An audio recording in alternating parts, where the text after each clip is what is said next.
You are watching the Vodka stream. Lights out! Now you want to get nuts? Come on, let's get nuts.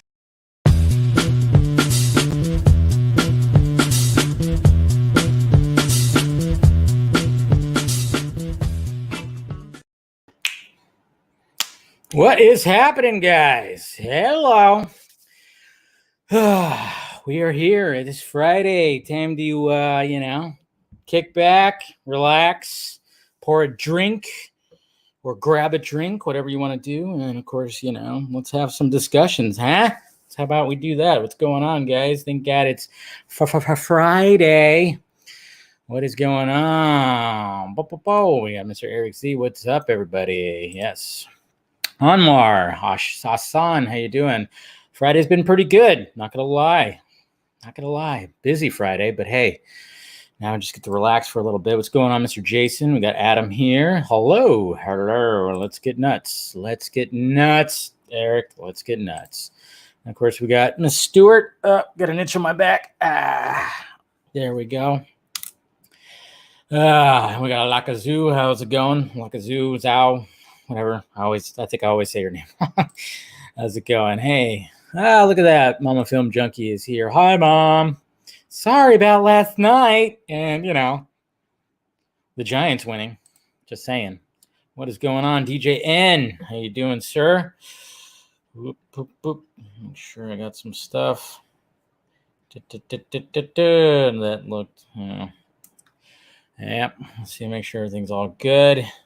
Everything's all good on the feed and everything. Yes. Yep. Everybody's good. Everybody's filing in. All that stuff.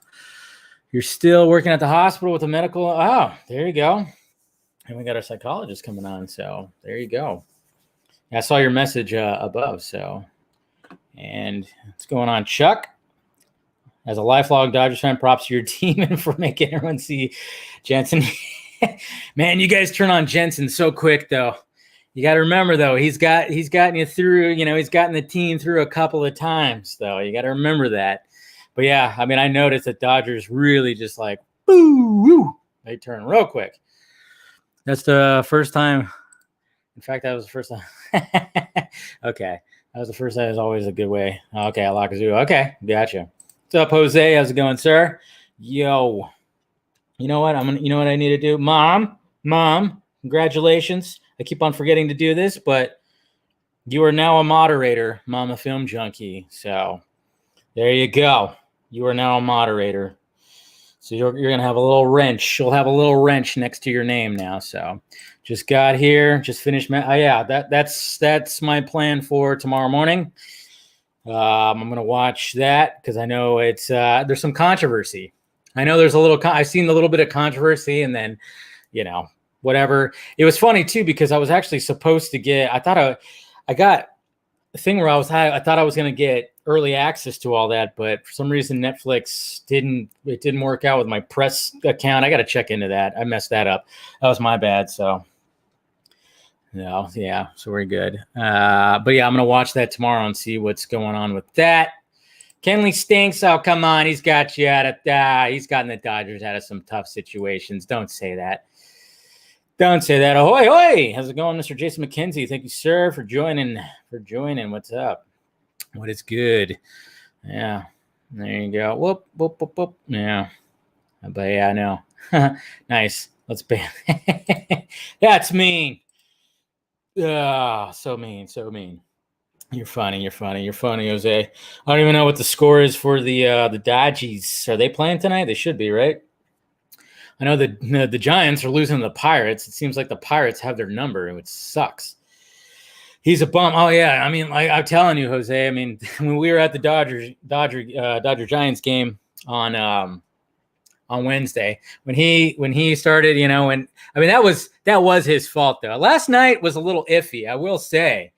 That was just crazy. I mean, I don't think that was all Jansen right there. So I'll just say that wasn't all him. That just wasn't all him. I don't think that was, that wasn't entirely his fault right there. So I'm just saying, there's some other things. There's some factors in there, but it seems like when he gets a little nervous or gets a little he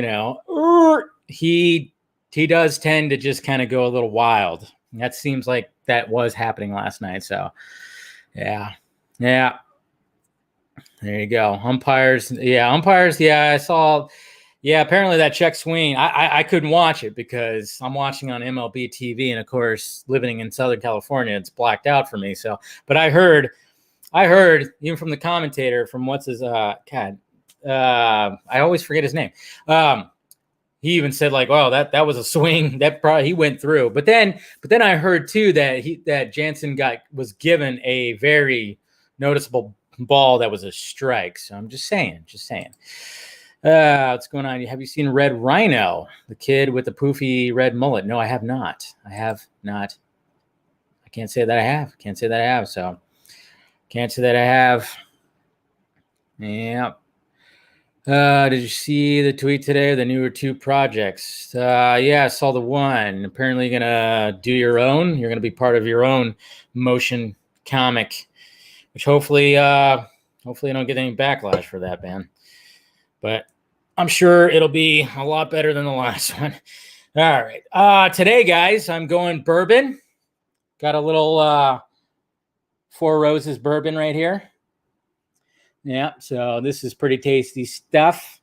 Let's see. There's a signature on it. Who is that? I guess whoever made it. But yeah, going bourbon today. Going with the Four Roses. That's for sure. That's what I'm going for right there. So it's a bourbon stream for me tonight. I love that sound. Love that. Put that right there. As you see, I got mainly my Batman pops out because, we got the Arkham Asylum doc showing up. So cheers, guys. Welcome to Friday. Let's have some fun tonight. I talked to Drea for a little bit. See what... I always like to pick people's brain. Maybe she'll pick my brain. No, I'm just kidding. Now, I'm sure we'll talk about, some of the stuff and how she looks at, this nerdy world that we're in and fandoms and the characters that we love. It'd be a good conversation, really good conversation. So I've been looking forward to this one. So should be a lot of fun. And then, of course, we'll have the panel on later after this. And what was that? Oh. We'll have the panel on later. Dodgers are not going to blow it today. Who are they playing? Who are they playing? I don't even know. Who are the Dodgers playing? Do you think Major League will digitally alter the... They better not. They better not do that because, come on. That was always part of... that's my favorite all-time baseball movies, Major League. So, I get it. We're now, they changed it. It's fine. Guardians works, but I'm just kind of going like, don't just leave it be. It was a whole different time. So, but because that is one of my all-time favorite movies. So let me move this right here. Let me get my phone out of the way. Let's see. There's Jordan. Boop, boop, boop. All right, here we go. Copy. Paste. So yeah. Anyways, but yeah. You're still yeah, that was that name change, they kept like at least half the name, right? So I think they kind of looked at it like that. It's like Indians, Guardians, it's like, all right, just got to change like the first half of the name. So, but it's coming. So, but yeah, I don't think they'll actually do that when it comes to the Major League movies or something like that. But I remember they've always talked about doing a sequel. Charlie Sheen has talked about that, and I was always wondering if they would ever do like another sequel. I don't think it's ever going to happen, but you never know what's going to happen. You know how it is. Have a good taste. Well, because of the bourbon I'm drinking tonight. Yeah, it's pretty good stuff. All right, let's go ahead and bring on my guest. Let me make sure everything's set up correctly here. All right. Put on that. All right. I'll bring on my guest. Let's see. Do I have everything right? Okay. The Arkham Asylum doc herself, Miss Dr. Drea Letamendi. How you doing? Hello.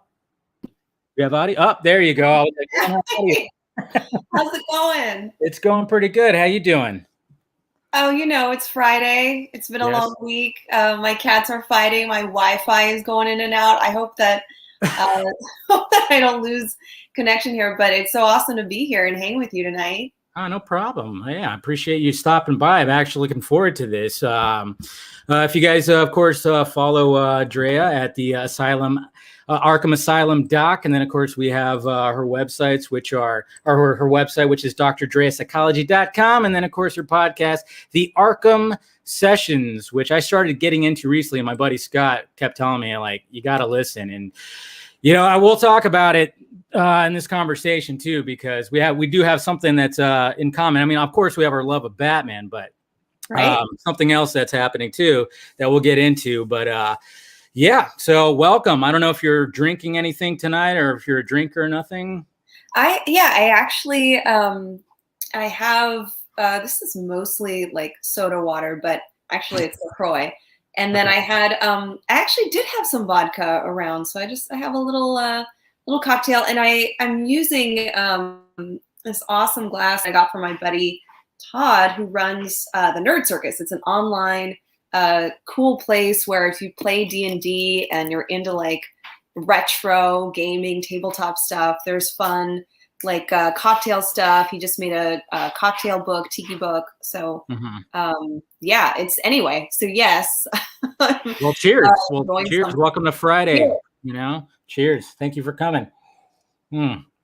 Yeah, I decided to do the bourbon tonight. I don't know. When I was at the store, I was like, not feeling vodka this week. So went with the bourbon this week because it has been pretty long week and everything. So how's everything going on your end when it comes to pandemic stuff, all this, everything, madness, nerdy stuff? Yeah. What's going on? It's wild. Yeah. It's the Corona coaster. Some days are great. This happens to be the week of Comic-Con at home. Yes. I've been going. It's great that we get to spend kind of this, like, we'll have this conversation together the week of virtual Comic-Con. Yes. I have gone for over 10 years, and so when we can't be there, it's truly disappointing. But it's we do have some virtual panels. We have conversations like this. There's always something that we can connect over. But I was kind of lamenting and getting a little sad that actually normally we would be at Comic-Con with hundreds of thousands of people, right? Yes, I know. And it's like, I've never been, which I'm like, and it was funny too, because I think last year, some of us were actually kind of thinking about going, and then look what happened. And all of a sudden the world like shut down. And so I'm hoping that when everything hopefully turns back to normal next year. I mean, they are kind of aren't they trying to do something at the end of the year when it comes to San Diego Comic-Con? It's in kind of, I was going to say it's insane. Yeah. I think it's during Thanksgiving, right? Thanksgiving weekend, there is an in-person Comic-Con. I don't know if that's brilliant because, not everyone is going to go. And so they're going to have crowd control that way. Or if it's a terrible idea because, it's still too early. So I actually have my hotel booked because I don't know, it might happen, right? Yeah. Yay. Why not? Think ahead. Yeah. I know. I'm kind of wondering, and it is kind of a weird weekend to pick because, usually that's a weekend where people are spending time with their family and stuff like that. So I remember when that was announced, a lot of people were kind of going, is this a choice weekend to do this? And a lot of people are kind of going, I don't know, but hey, we'll see what happens. But yeah, is there anything you're looking forward to when it comes to Comic-Con at home?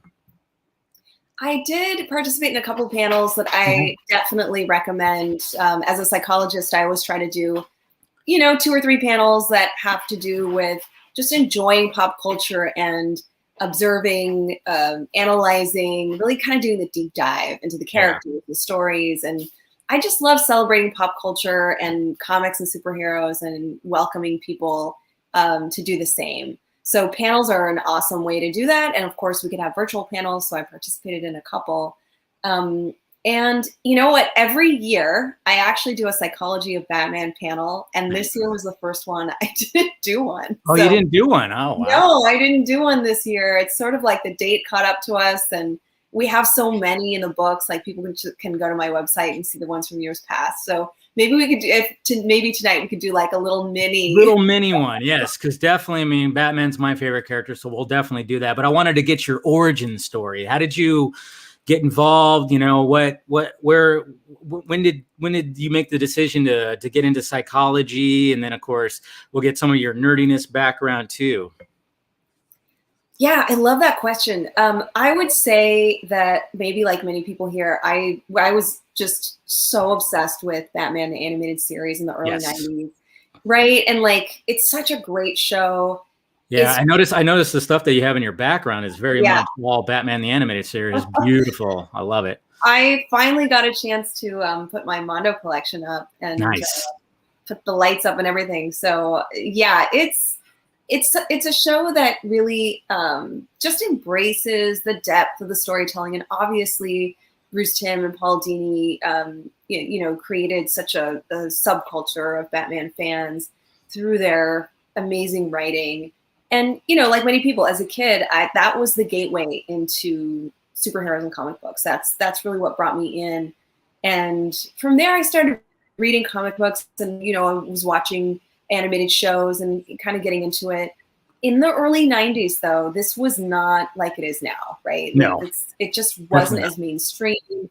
Yeah, I mean, when you're a little, I grew up in Southern California, this little girl who liked comics and Batman. Like, I was definitely a nerd, and definitely it was not what brought in friends. So I know that was something that I was actually kind of ashamed of and didn't really talk about. And then I went to college and started studying psychology, and realized like, whoa, there's a lot of cool overlap and connection between superheroes and psychological science, and kind of like what motivates them, what makes them tick. And Batman is a really formative character when it comes to teaching psychology and talking about psychology. Yeah. So then I went and got a PhD, and I'd say that like the turning point when I finally started to like come out and like label myself as a nerd and like actually talk about comic books more publicly was when I worked with a DC writer, Gail Simone, very briefly, and she wrote a wonderful story about Batgirl. And this was back when the New 52 was retelling a lot of different stories. And for Batgirl, she was recovering from a psychological and physical injury, one that we're all well aware of. We know a little bit of it. Pretty well known. And she consulted with me, and she said, I really want a realistic psychological take on this. I don't want to... I want to treat it with respect. I know a lot of people love this character. Mm-hmm. And so we worked together, and, I was just looking at it like, here's an opportunity to participate in something really great. And she actually put me into the comic book. She created a character, a psychologist who's treating Barbara Gordon, and who is kind of in canon. That was like, how could I deny my connection to comics and to Batman, the Batman universe in particular? It really came full circle. That's cool. I mean, obviously, we just got the new Batgirl casting announcement. How do you feel about that? I think it's exciting. Yeah. Definitely excited for it. I think we're at a time when, of course, there's a lot more people in the fandom, a lot of people in the community who are going to, want to embrace this. It's tricky because this is a character who has had, there have been many Batgirls, and there have even been some live action, right? So I think it's never perfect. I think something that I always do is approach these decisions and even the final product with curiosity, observation. As a psychologist, I just want to what can we learn from this? Maybe hopefully it's great, but if it's not, what do we learn from this? And I can't help but be excited that we're going to see this story come out.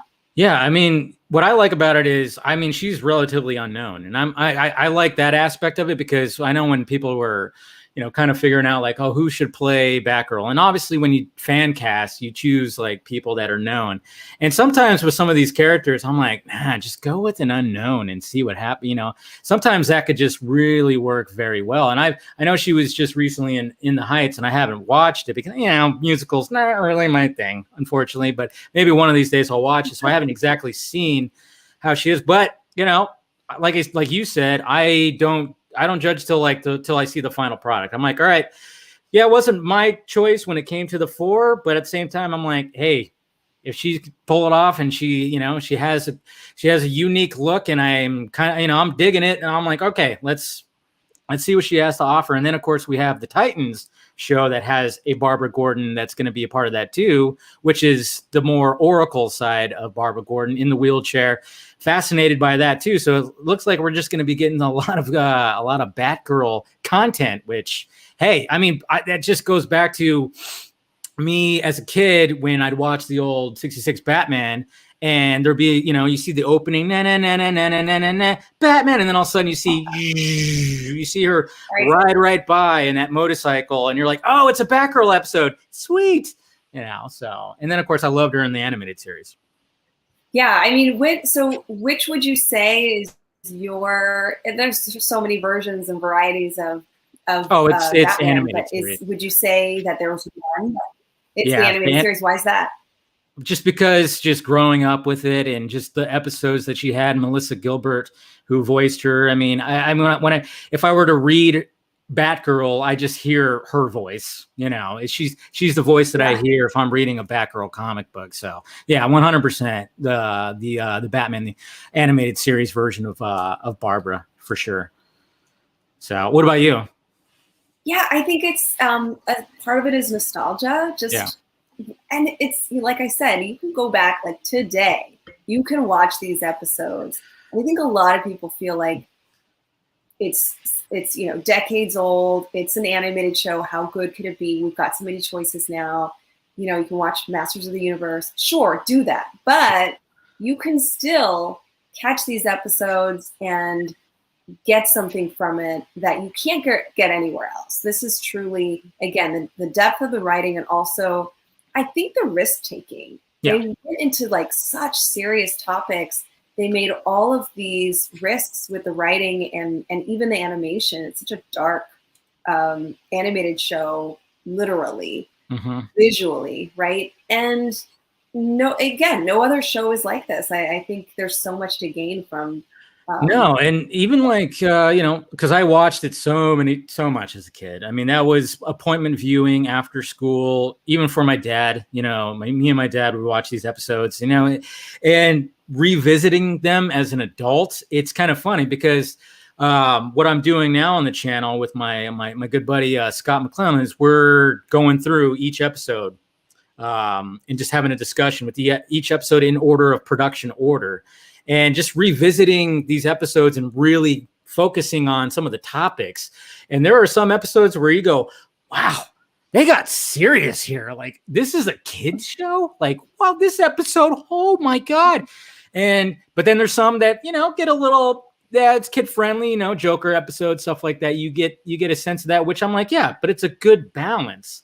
It's really a good balance because, yeah, you'll get like, one week it'll be just that. And then the next episode we're like, oh man, this one was a little Batman 66, It's a little cheesy, and stuff like that. But man, there's some really great episodes. And when it hit HBO Max, I was telling people, hey, if you have not visited this series, you can go back and watch them. You mean like you said, it's early 90s. It still works. It still very much works. It's timeless, which is what I always loved about the animation style of Batman the Animated Series, because they always animated it like, yeah, it's modern, but yet there's a lot of old style. I mean, you look at the cars, you look at just the way people dressed in that. And I thought they did a very excellent job of just kind of going, yeah, it almost makes you question. It's like, does this take place? But then all of a sudden you have Batman in the Batmobile, and it's sleek, it's futuristic.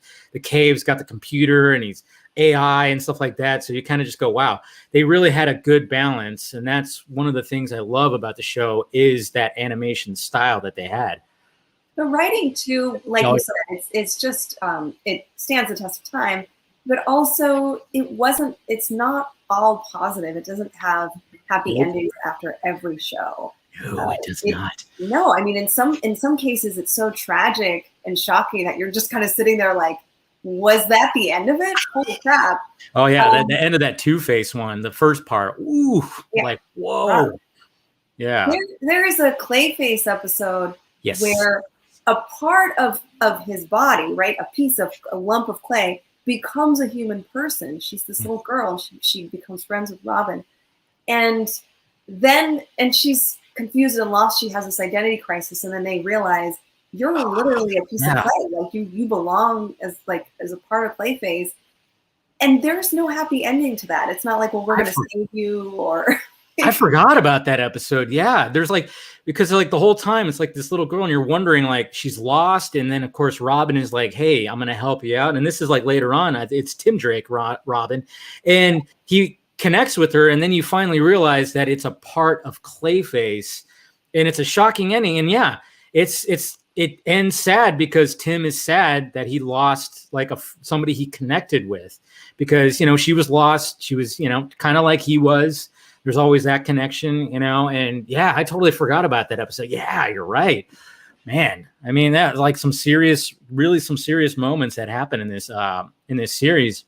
But what I wanted to ask you too is like when it comes to like the movies that have like recently come out. I mean, obviously we just talked about Batgirl. We're gonna finally see her, full on her own movie. But I mean, recently, and then of course, listening to your podcast, the episode where you talked about Zack Snyder's Justice League.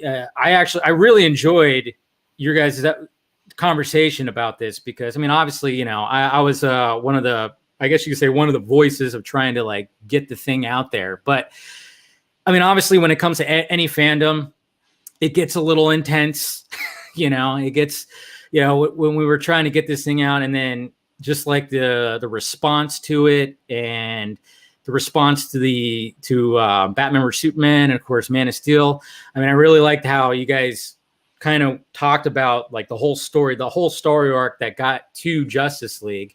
And I what I wanted to ask was just like, when it came to, I mean, obviously you enjoyed the movie, and there was like an initial response that you got from fans, and just kind of seeing the fans and seeing like the headlines about it. I mean, what was your kind of response when it finally was like announced, and kind of like there were some headlines that went like, oh, there's like this toxic side that it shouldn't have happened, and blah blah blah. Well, like, what was your initial response when it was announced? Yeah, it was tough to be in that space, right? Because many of us wanted this story. On the one hand, and I actually was interviewed by Vanity Fair earlier in the year before the film came out about why this is such a touchy subject, and how can we really approach this from a place of balance and not get out of hand, right? How do we have like a real conversation about this? And how do we explain the vitriol? How do we explain the toxicity? And I'd say this space is our space. Dave, it's your space, it's my space. When I think about fandom, we all get to be here. Like we all get to have our voice. Mm-hmm. We should be able to say, hey, I want to see a thing, or I want to have access to something that I know was made, or something that I know tells a story that could be for me. Mm-hmm. And I felt that way about Snyder's Justice League. I felt like, of course I would want to see this film. We know generally, we don't all know the personal details behind it, but we know that he suffered a really tragic trauma, during the making of the film. And I looked at it like, can he have a chance to liberate himself from that trauma and have something that he can kind of reclaim? Yeah. Now, some fans had very strong reactions to that. And when I spoke to Vanity Fair about it, I said that some of us kind of get like we're back in elementary school, this sense of ownership and this perception that like, no, that's mine and you can't have it, or just the stinginess about our fandom. And I think that's when things can get really challenging. And ultimately, I'm the kind of person that wants these stories out there as long as the creator is, being respected for it. As long as the creator can get their story out there, why not? It doesn't replace the other story. It got really complicated in the making of the original film. It was Frankenstein together. We all saw what happened. Yeah, right? we're trying to forget now. Yeah, so I think that's kind of the piece of the context of it. But as far as the film itself, I really appreciated the storytelling. I appreciated. I said when I went online and talked about my feelings and thoughts about it, I said that it was a real vulnerable story. You could tell that he wanted to create characters and show characters that weren't perfect, that had these setbacks and failures and were complex, emotionally. And I think this was, especially during COVID, this was such a, I was embracing, give me those, however, 4 hours. For everyone that said it's too long, when I saw those comments that said it's too long, indulgent, it's too long, it's I'm not like, long enough. You guys, we're in a pandemic. Nothing is too long right now. Especially when you have all these series. I mean, you have all these series that are coming out, and they're like longer movies. And I'm really hoping that this gets embraced. I mean, even today there was a talk that there's supposedly a rumor that Michael B. Jordan's going to have the Val-Zod Superman, and it's going to be a series. And I'm like, yeah, series is kind of like the way to go. I mean, and it's funny too because when Zack was trying to, when he pitched trying to get his vision back, it was he pitched it to HBO Max as a series because it does make sense because it was going to be long. I mean, obviously it was a long movie, and then he didn't get it because logistics of paying the actors and stuff like that. So they couldn't just divide it up as a little series, a weekly series or something like that. But the fact of the matter is when you watch it, I mean, it's very much plays out like a series. It's in parts. It's 7 episodes essentially. And it all, so yeah, I know a lot of people, when they said it's too long, it's well, you didn't have to watch it all in one shot. You could have stopped it after part 2. Literally gave you breaks. Yes. And you could either you could have a bio break. You could come back to it the next day. No one is dictating how you watch it. Yeah. But the whole story, it's a very comprehensive, contained story. And I aside from kind of the things that you could tell were filmed later and were kind of shoved in, especially that one of the last tags, it was hugely entertaining. I embraced it. So when looking at the psychology of Batman, I mean, one of the things that when it came to Batman vs Superman, obviously you have this old withered down Batman. I mean, he's in his mid 40s. He's been doing it for 20 years, and you could tell he's had, I mean, a lot of people didn't really respond to it. Oh, not my Batman, because, coming off of Nolan's Batman, which was absolutely fantastic, but that was such a contained story in and of itself. And then now you got this Batman that's going to be in this world that Superman exists, and it's a new Superman, that's what I kind of liked about it. It was a change, as opposed to just these two are just almost the same age or something like that. But no, you got a younger Superman, you got an older Batman. And then he's essentially almost getting to the point where it's hey, I mean, even Alfred, when you watch Batman vs Superman, is he has a great line that says, even you're too old to die young. It's such a great line. There's so many great lines that Alfred's always like that. Even in the animated series, he's always that voice of reason. He's always that philosophical one. And that's always what we love about the dynamic between Bruce and Alfred, is the fact that Bruce sometimes loses his way, and he always has Alfred as kind of hey, I'm going to prop you up a little bit. I'm going to say some stuff you're not going to like. You're not going to like all the time, but hey, I'm going to say it. But, just to be, because right at the beginning, I mean, he literally brands a dude, and it's in the paper, and Alfred's drops a paper and is like, new rules? What are you doing? And then Bruce just kind of responds like, hey, we've always been criminals. What do you got to say about that? Just to see him go from that to Justice League. I mean, where he is just like, faith, Alfred, faith, you know, and he's all about faith. I mean, that's got to be, I mean, dealing with the psychology of Batman, that's got to be a nice little, like, where you see that transition right there. We talk about that a lot on the show. Yeah.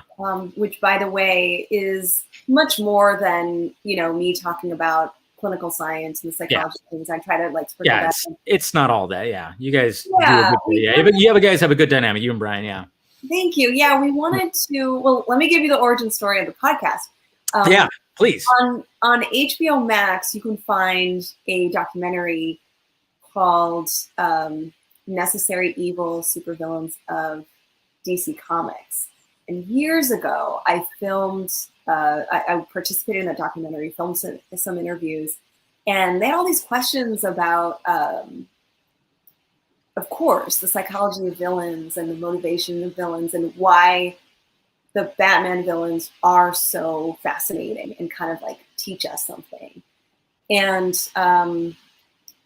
all of my responses were about Batman the Animated Series. And I noticed that when they edited the documentary, they showed a lot of clips. When I'm speaking, then they're showing animated series clips. And this documentary is about any version of Batman and his villain. Mm-hmm. So Brian and I thought, like, why not just create a podcast out of this? I talk about it frequently.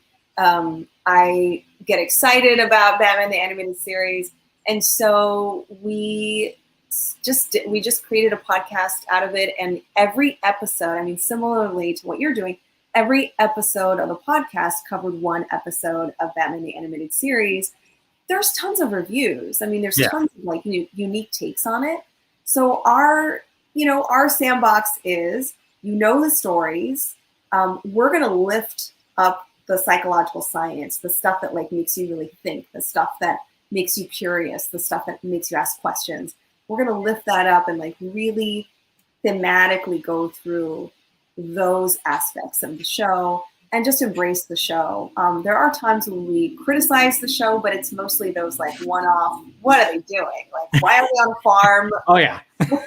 What's happening? Yeah, exactly. There's no villain exactly, and it's just kind of like, well, okay, that's just one of those filler episodes because let's face it, I mean, the first season is like 60 episodes or something like that. It's like there's a lot of episodes in that first season, but go on. And we covered, I think it's been over a year that we actually finished, and we thought, okay, what do we do now? Do we move on to a different DC animated? Do we do X-Men animated? How do we go on? We can't stop. We won't stop. And so we covered a couple other shows. We did Doom Patrol for a little bit, which was interesting. It's a zany show. If you know the comic, really is. Yes, really out there. I found myself not grounded really. So just trying to like get people to be interested in it. And that was very different. We did a poll on our Patreon, and the next choice was Steven Universe, which was so much fun, but definitely a leap from our discussions about Batman. And now we're covering the MCU, starting with Iron Man. So we're really starting with the very first film, and we're going in order, and mainly so I can talk about the Loki series. That's because I'm sure you can break down that a little bit. I mean, because with the Loki series, just finishing it and seeing like the different variants and just where Loki is in his life. And then even that first episode when he gets shown like, hey, your future was this and this. He really gets a wake up call of like, wow, this is who you are, and then he meets variants of himself. And then one specific variant, which is Sylvie. And you kind of just go like, wow.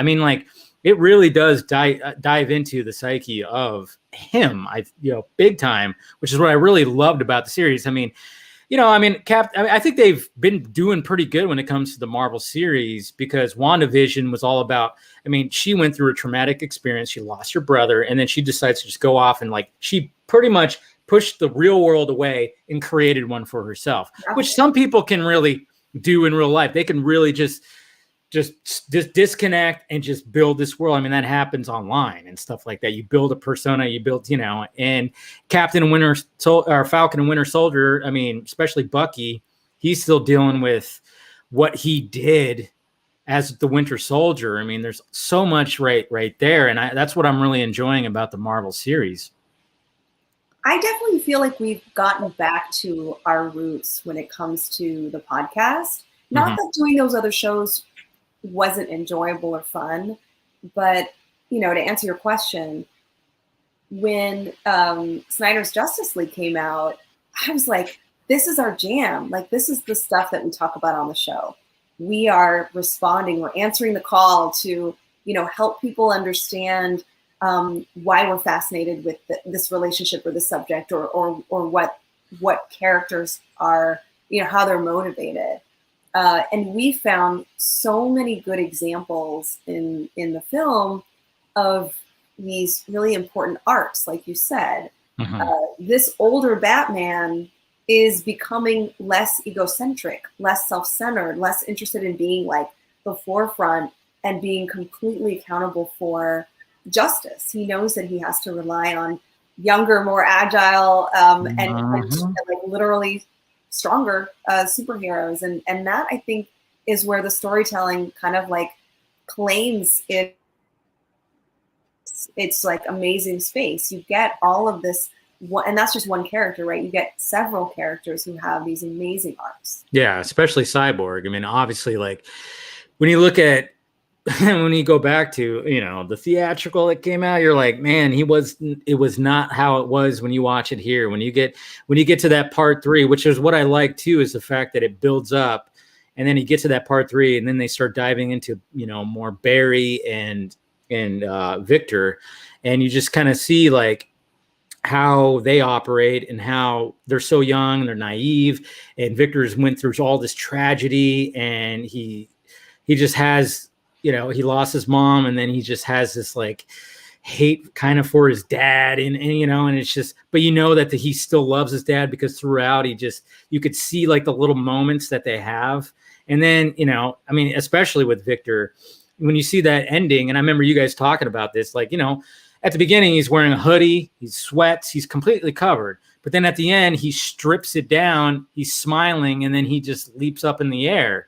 I mean, it's pretty much, I mean, it's so awesome to see that where he started and then where he ended within the story.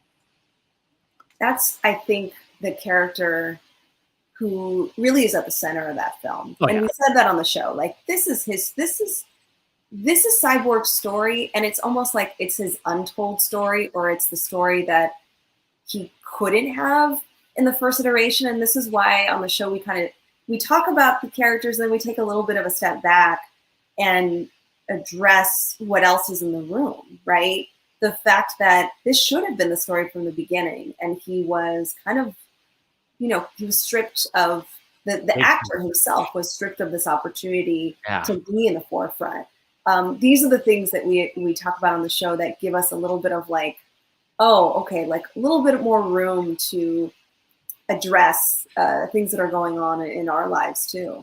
Yeah, you could definitely connect with, I mean, maybe you don't connect with every one of them, but I think a lot of people can connect with like certain characters for sure. And that's what makes what Snyder, when telling that story, that's what makes it pretty great. But going back to Batman the Animated Series, last week, we covered a certain episode that, of course, you guys did. And it was an episode that it's an interesting episode. It's I have Batman, or I got Batman in my basement. Okay, and that's like a certain episode. And I'm actually going to bring my co-host on, Mr. Scott McClellan. What's up, Scott? Hello, everyone. Yeah. Yes, because I revealed to Dave. Yes. Brian's interesting theory. Yes. That continued to be a wonderful running gag on the show for many years. Okay, so this blew my mind, because I think like not even a halfway through, Scott talked about the theory that maybe this is all happening in Sherman's head. Sherman, right? Yeah. Yeah. And I was like, wow, and then it's just when we started like talking about the certain points, because we always go like in order of the episode, we kind of just talk about what's going on. All of a sudden I was like, man, you know what? I kept on, you could listen to the episode and I kept going, you know what though? That theory though, it makes sense. Yeah. How's it going, Scott, by the way?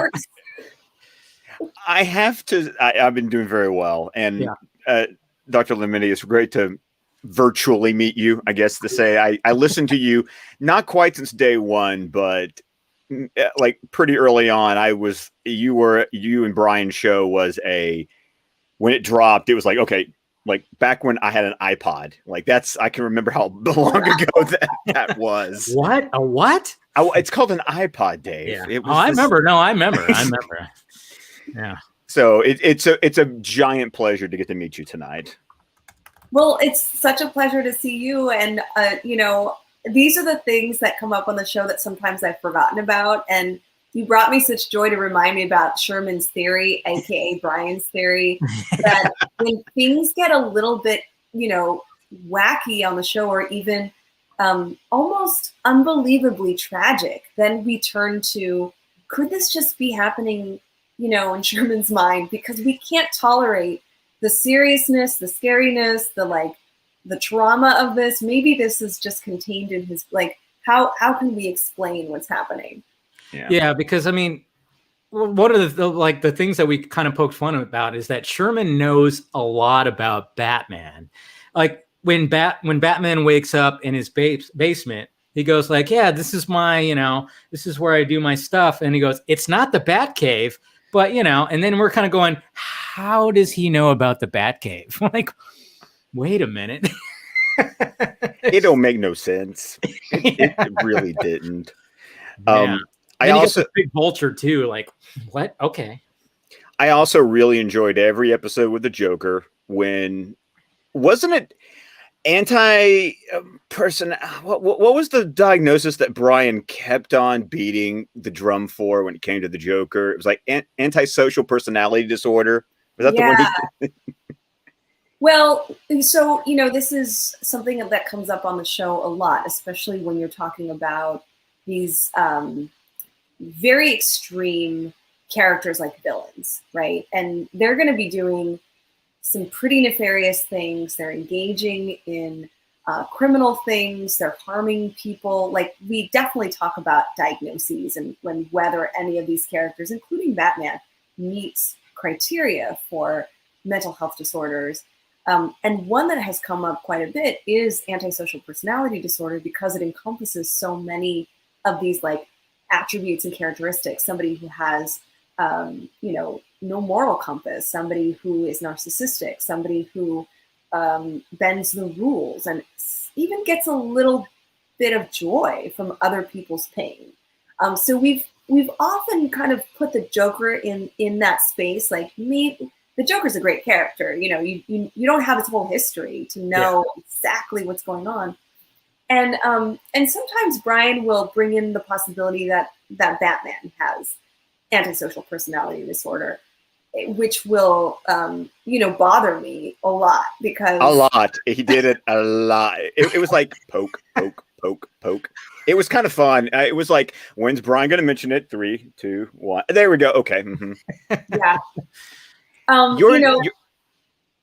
Yeah. Your dynamic is fantastic. It was definitely a big draw of the show.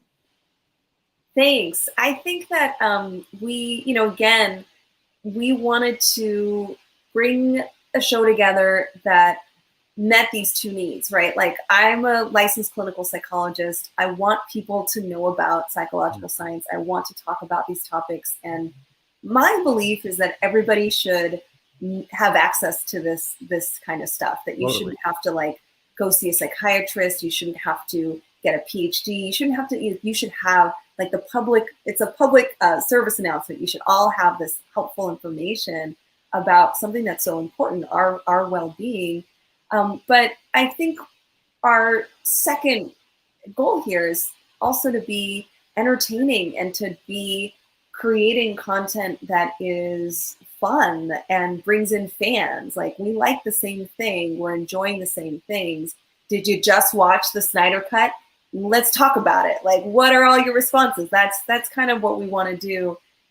It's a responsibility for me to hold that space. And when we wrapped up the animated series, I didn't want to stop. I wanted to keep running the show. Yeah. No. When it comes to the psychology of Batman, I'm not sure if Dave has had a chance to hear this part yet. I'm basically gonna be like the greatest hits, because I've been the guy in this sort of space of fandom going, have you guys listened to this podcast? It's amazing. You should really listen to it. They're sick and tired of me. Scott's our guy. He's our encyclopedia. Like, he knows, like, oh, I'll talk about, you talk about something, he'll be like, well, it's in this issue, or, listen to this podcast or watch this, He knows. Well, because here's where you showed up. That's there you are, and then you are also in this, and so it's See? just saying, it's my job. It's what I do here. But something that I loved that you really delved into a lot in the show, and I would love for you to kind of give a little taste to the audience, is it wasn't a dichotomy, it would be more like a trichotomy, when you talked about there being Batman, there being Bruce, and then there being Bruce Wayne. I really appreciated that. I was wondering if you could share what you meant by that with the audience.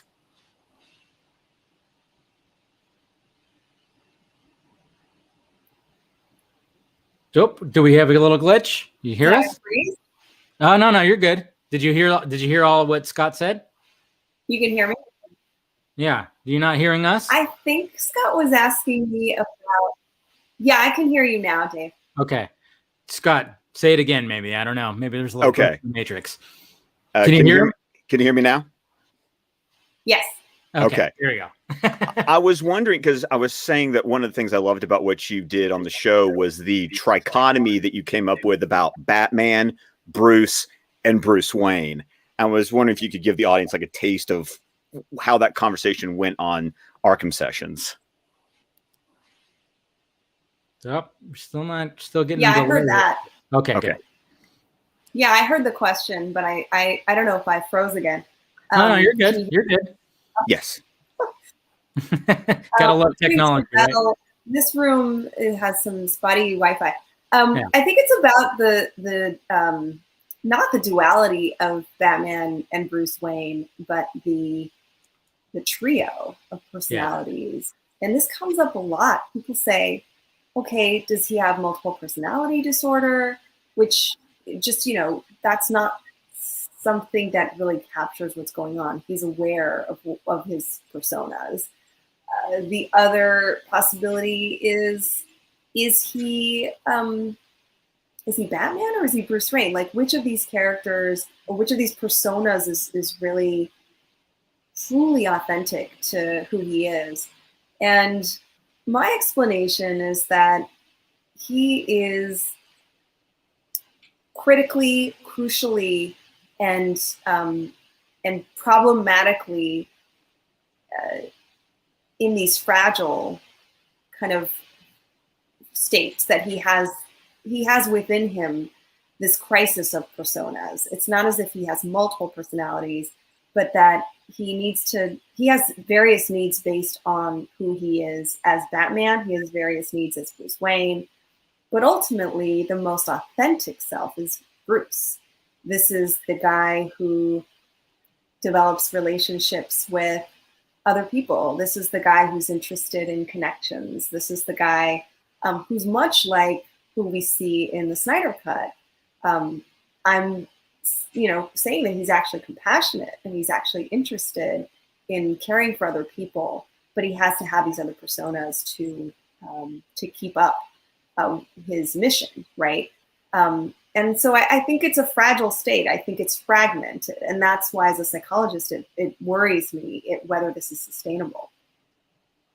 Yeah, I mean, I think like when we covered the Two-Face episode, in particular, like especially that first part or like second part, actually, I mean, first part was great. It was really all about Harvey and his transformation and everything. And it was such a beautiful episode, the way it ended, so beautiful. But then you got that second part where Bruce is so obsessed with helping his friend I mean, you actually see a part where like he's losing sleep, and you see all these psychology books and information that he has scattered about on his desk, because he's just like, I want to help my friend, but at the same time, it's like, man, you almost need a little bit of help too. Like, you're so obsessed with this as Bruce. You know, it's not Bruce Wayne, it's not the Playboy billionaire guy.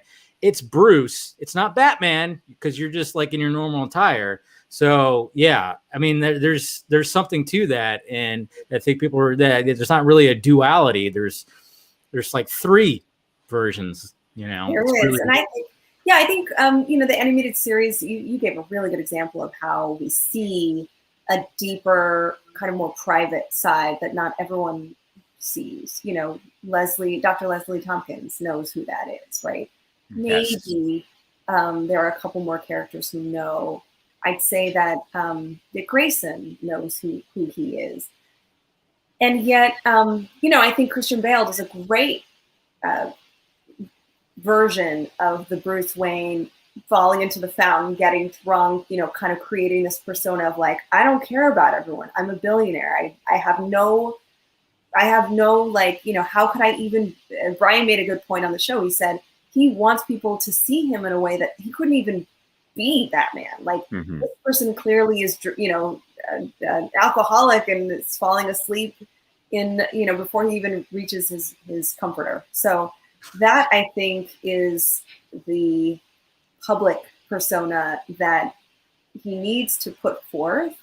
I always said, in order to kind of keep people from wanting closeness, because he's just in a very hazardous job, and he doesn't want people to, by proximity, by connection, be at risk. Yeah, and I think you know, like looking at Batman vs Superman, you kind of get a sense of that. Even like when you see Bruce, when he shows up at that event that Lex Luthor is hosting.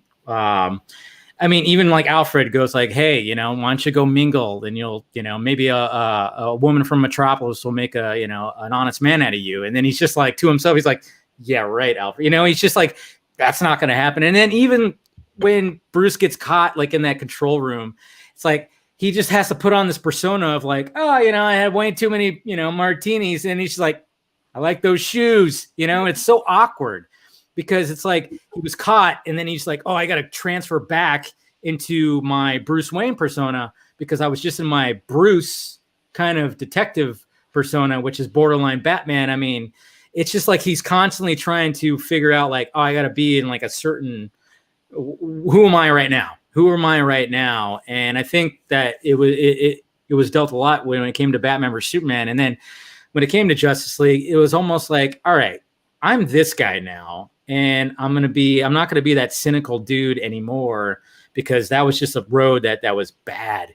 And I'm going to put this team together because we're taking on a villain that I cannot take on myself. I need the help of these people.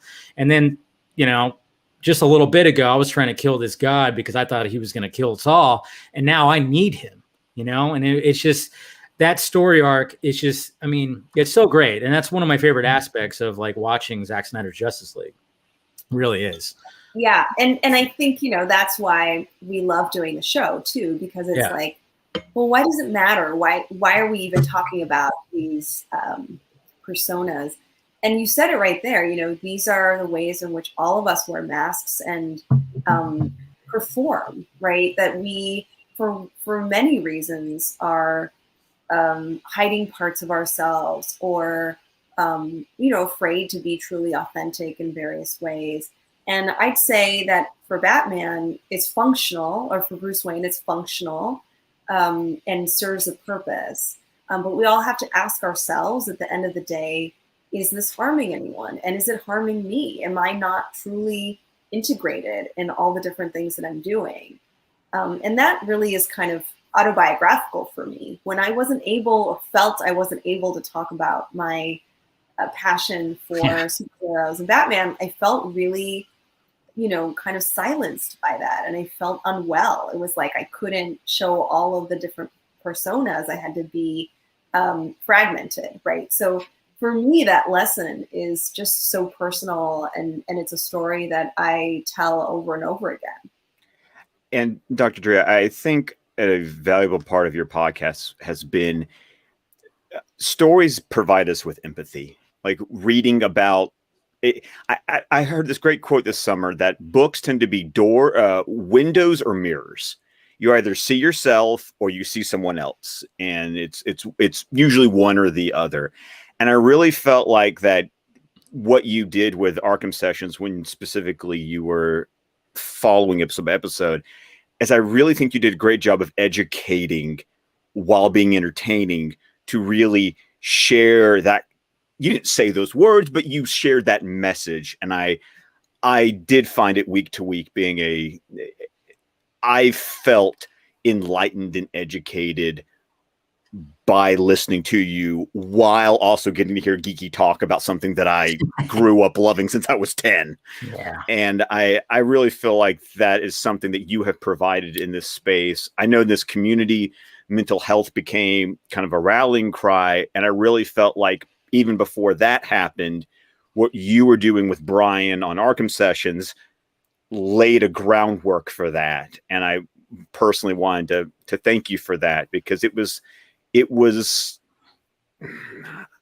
I don't really know how to say what I'm trying to say, and I'm just rambling at this point. I hear you. You got it. She got it. Yeah. Yeah. No, I mean, yeah. I love hearing that, that personal response to the show. And and I just have a few minutes here, and I know you got a heart out. My Wi-Fi hasn't completely cut out on all of us, but yeah, I just have a couple minutes. But I get emails once in a while from people who say, they listen to the podcast and they learned a little bit about their own diagnosis. I had a dad reach out to me and say, I listened to what you said about the Joker and this possible diagnosis. My kid has some of these, has potentially that diagnosis. And I wrote him back, and we talked a little bit about, what is the line between fiction and reality, and that I'm in no way trying to pathologize anybody in real life, but that we definitely need to talk about these issues. They're really important. So to hear, you say, Scott, that the show impacted you in a positive way, is just truly so, I have no words. It means a lot to me, because, we're, as you all know, you create these conversations because you love to, and it's not as if you get a ton of compensation from it or anything, awards. You do it because you want to create community, and you want to create dialogue. Exactly what you're doing with this show, and to learn that people appreciate it and benefit from it just makes me so happy. And it's why I didn't want to quit after, we're called the Arkham Sessions and we're covering the MCU. It's kind of like, right. What's going on here? Yeah. And it's because we can't quit, we still want to do it. And MCU has amazing stuff right now. I'm on it. I'm on this stuff. So I am so excited that, that you all are out there. Yeah. No, and we appreciate it. I mean, it's one of the things that's great when, like I said, I wasn't aware, and then all of a sudden, talking to Scott and talking to other people are like, you have to start listening to this. And I'm like, okay. And then I'm like, okay, yeah, definitely want to have a conversation with her. And I hope we can have some more conversations for sure, because this has been fascinating. And, looking over your left shoulder, you have Mr. Freeze right there. The episode tomorrow that Scott and I are going to be talking about, Heart of Ice, which is, oh, yes, look at her. Yes. It's so good. So good. That's all you got to say. It's so good. So good. Especially after having the basement episode, and we're kind of like, we had fun kind of, drilling into that one a little bit. But now we're going to be like, we're going to be salivating tomorrow night. Yes. I think that's pretty much what that's going to be. Pretty much what's going to be happening. It's such a great episode. It's just one of those episodes where I go like, oh, you need to learn about Mr. Freeze? Watch Heart of Ice. You got it right there. Yeah. This is, again, and this because you've seen you've seen the series multiple times, but when you take a chance and just do that deep dive and just be in that space, you then realize how important those stories are. And that one story, Heart of Ice, is a huge lesson in forgiveness and in reading people wrong, right? And taking a step back and being like, oh, Batman often finds himself, reflecting on his choices and on, the dignity of other people. And that's what, I've got villains all around me.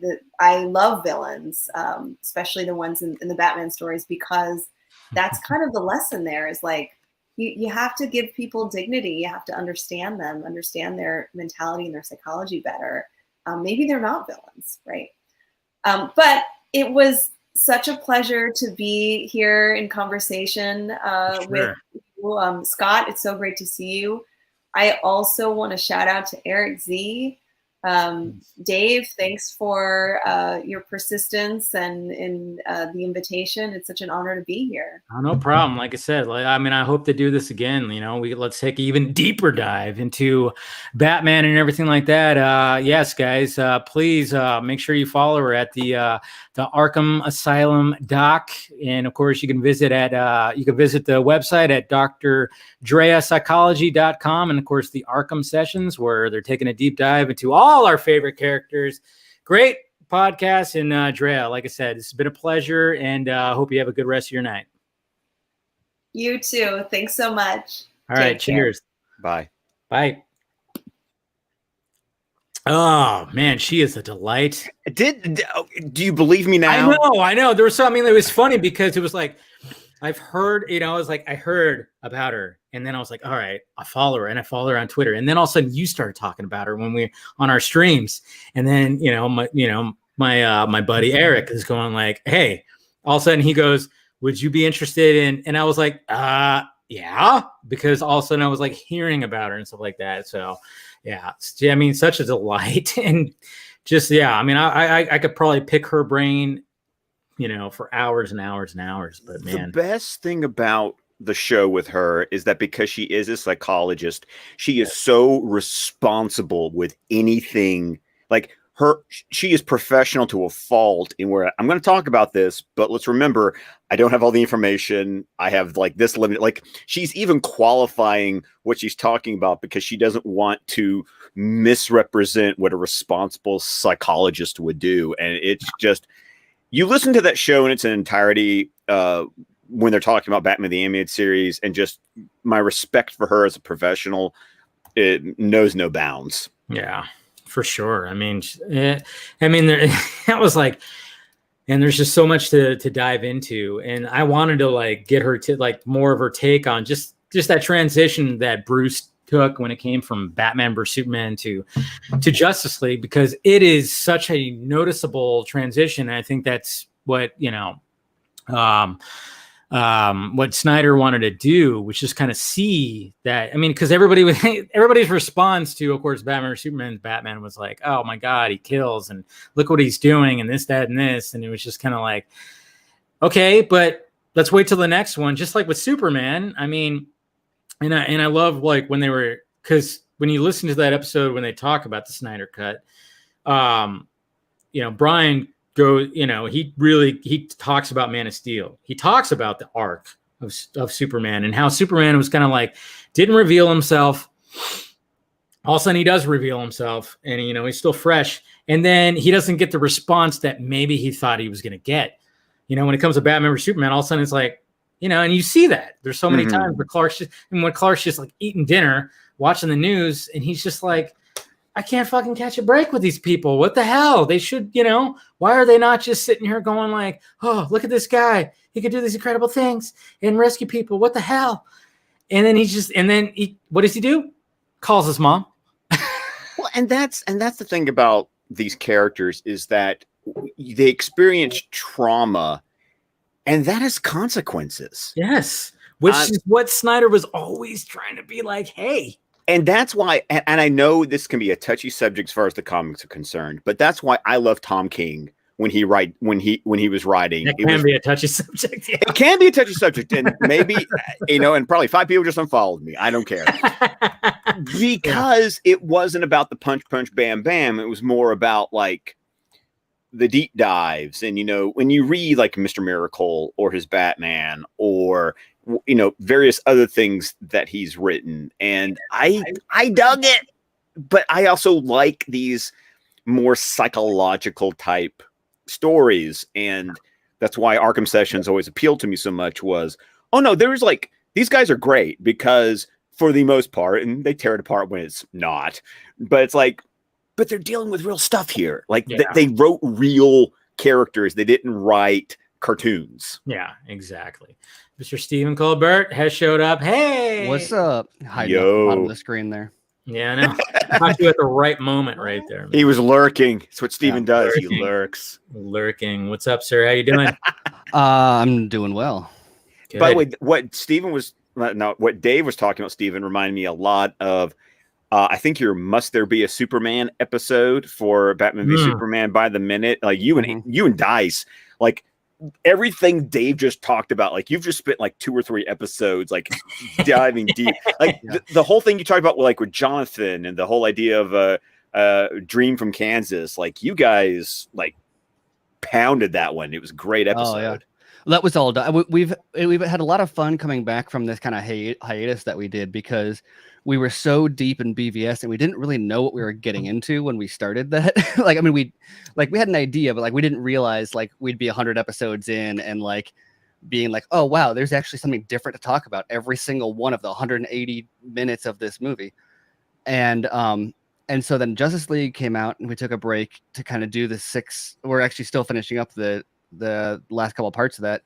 And then Army of the Dead, and we split that up to do some non-minute by minute coverage. And then people were like, where's BVS by the minute? And we're like, yeah, I guess that's kind of the one that's like people are really into, because also we're the furthest into it. Well, it's the flagship show of your little network. I mean, that's where it all kind of started, right? Yeah, exactly. And so, and there's something special about BVS too, where like it existed on this island of like I always say BVS is the reason that the Snyder Cut came out. If you want to talk about how powerful the movie is. And so then coming back to BVS by the minute, and then after taking a little bit of a hiatus, and we did a commentary track for Dawn of the Dead that we still have to release. We did these breakdowns of Snyder's movies that were not minute by minute focused and kind of pulled back to get the macro of like how his filmmaking works. And it's funny because I feel like now we've jumped back in and we've done about 5 minutes. We got one more coming soon. That's in the bank. And the recording process, like we've got this kind of pattern down where several of them, I feel like I come in and I did like a bunch of weird research on the Washington Monument and like, why is that in the background here? And then Dice is like, oh, well, academically speaking, the literary analysis of this, like, just goes off on the Jonathan Kent part. And we kind of both bring our own, like we both have our own thing that we bring to it. We don't even put that much like planning into like, now you talk about this and I'll talk about that. Like we've got, it feels almost like a new show, like coming back to it. So it's been a lot of fun. And then you spend about 30 minutes just thirsting over Ben Affleck. So, that happens, Nick. I will never let Dice live that one down, because like I'm driving in the car going, what the hell am I listening to? You say that like that wasn't in our notes. Like we talked about it before. Sure Dice had that ready. And yeah, we were like, okay, what do you have to talk about here? And it's like, well, I did a little bit of research on like CrossFit, and I looked into like the Guinness Book of World Records, but I mean, really, we're just going to talk about Ben Affleck's body, right? He's like, yeah, I mean, basically. So hey, it's been a while since we had shirtless Cavill. We had so much shirtless Cavill in the first like 20 minutes of the movie. Yeah, that it was Ben Affleck's turn. I mean, he had his butt shot, but that's about it. Yeah, exactly. Yeah. Well, that one's like kind of he's like hunched over in the shower. Like it's not a. Well, that's every male character in a movie, always hunched over. I mean, there's always like, for some reason, there's always a position. I think it's always just because like, hey, make sure we don't get any back sack. All right, we're good. Just hunch over like this. You'll be good. Well, no, actually, there's logistic reason, because you do need to space your feet, because otherwise you're going to slip and bust your head in the shower. I mean, let's be honest. And needless to say, there have been some mornings where even I go, fuck me, I can't hold myself up right now. You know, my favorite thing ever, and by that I mean like it feels great until you realize you're doing it, is when you're doing that and then you go, fuck, how long have I been leaning against the edge of the shower? Yeah. Oh yeah. There's time. Yeah. And like, I have to like jump out, and, like unfog my phone and be like, has it been 40 minutes? Like, no, okay, good. I don't like, you're like, I'm like 30 minutes late for like, no. Okay, we're good. Time. Oh God. Wow. That just got really real, really fast. Oh yeah. We've all been there. We've all had those showers where you just kind of like, I'm so glad you guys are like, no, I have no idea what that's like. No. We've all No. been there. Yeah. We've all leaned and just kind of been like, and just there's just something about the shower. I mean, they even talk about this. I mean, this is something we could probably even ask Drea. There's something about the shower that sometimes your best ideas, sometimes a lot of like things and questions that you've had for a while, all of a sudden you're in a shower for a bit and now you go, wait a minute. Oh, maybe. Well, I think it has something to do. It's like when you like play white noise or something. Yes, you're in that noise. Yes, you got the noise. You've got the. For me, it's like it could be summer, winter. I don't care. It's going to be a hot shower. I can't stand cold showers. So like you got the steam, you've got the water, you got the noise. It's almost like a Zen meditation moment where you kind of put yourself into like almost like a trance, and then that's when it goes. Oh, it's like Tetris, and so all of a sudden the pieces click, and you go. Oh yeah, that's right. Okay, yes. Oh, I just got a long piece. Boom, right there. That's what it is. That's what it is. That's what the shower is. And Mr. Ray, and hey, what's going on? Ray. And of course, I didn't want to play this while Drea was on, but Scott. We didn't want to upset the doctor. We don't want to upset the doctor, but and then of course Steven came on and throw a knife at Steven. There you go. There's you guys' drops. What's going on, Ray? Dave, I feel like since I've been here, there's just more and more stuff that we click on. You're an Island fan. You love the Island. I like the Island. The Island. Yes. Oh, what? You're gonna give me shit about that? No, I'm on your side. I love that. Okay, movie. Cheers. I was about to say, I was like, because I saw your face, and you're like, you're an Island fan. I was like, what? You don't know? No, you understand. That's Ray's face for. Okay. Who the hell else? Okay, so yes, I have to get used to that because at first it looked like disgust. I come to you like Zod and Man of Steel. You are not alone. Oh. Seriously. Well, thank you. Cheers to that because I'm telling you. Wasn't The Island basically a remake of Logan's Run? Yes, it was. Yeah, it was. I mean, but still, it's a Michael Bay remake. I mean, of isn't Logan's everything Run. really just a remake of everything? Oh, Steven, stop it. Yeah. This isn't your podcast right now. Okay? No lies detected.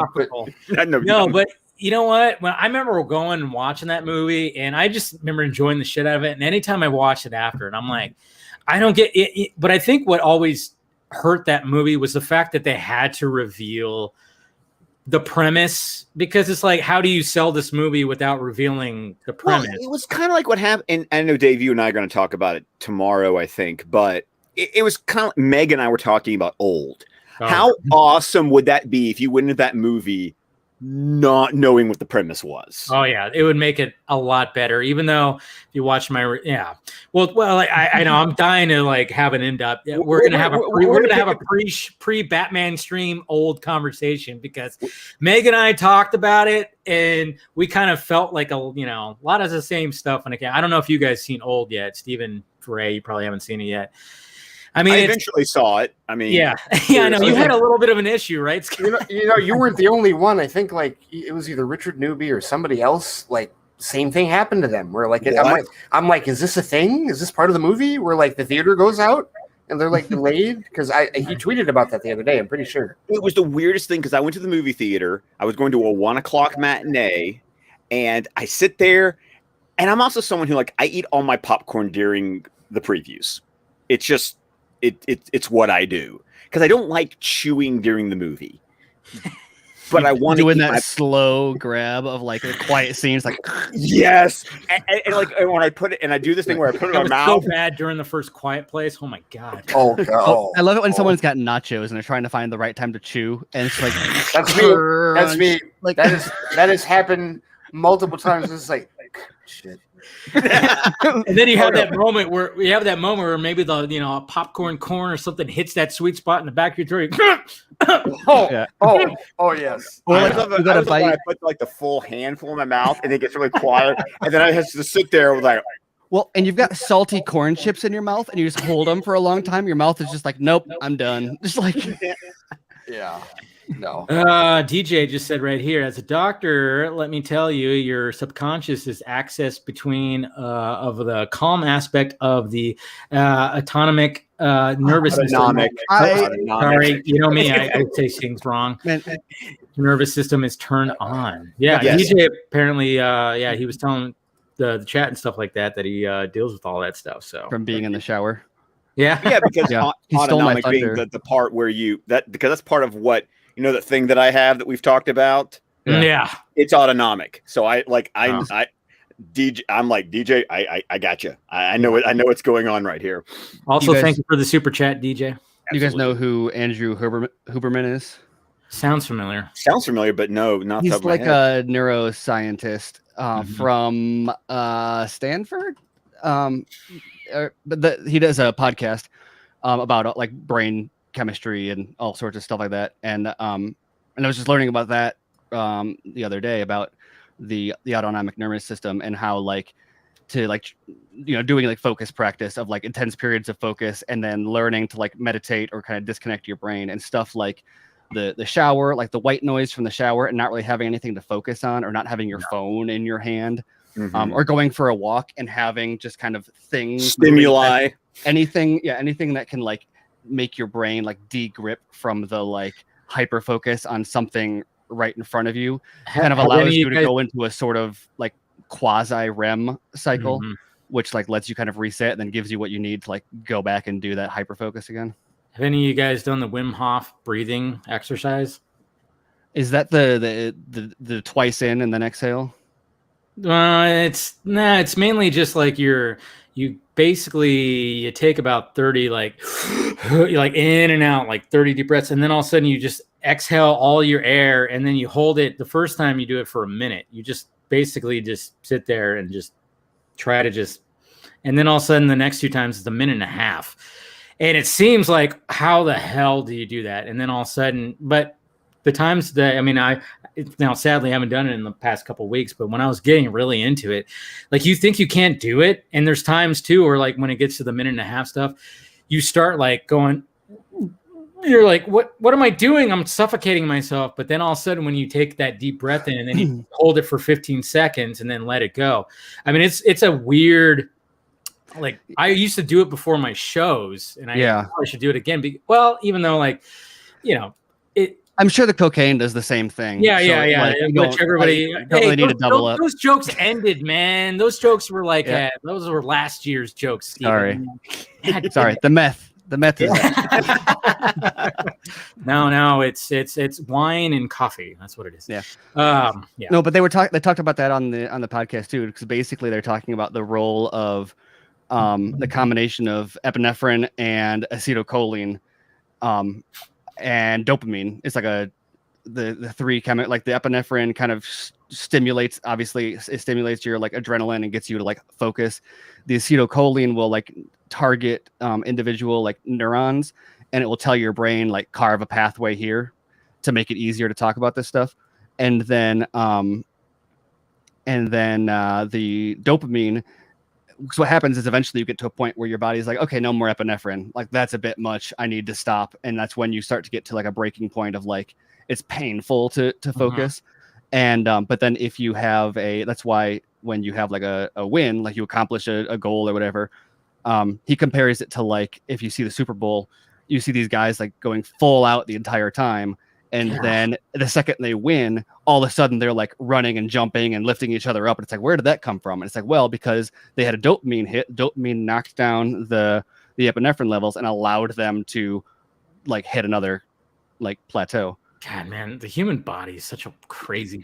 It is amazing. I've done like I said, when it comes to the breathing thing, but you talk about cold showers. I mean, like, or hot showers. Sometimes I do during the week. I'll do the cold shower thing just to shock myself.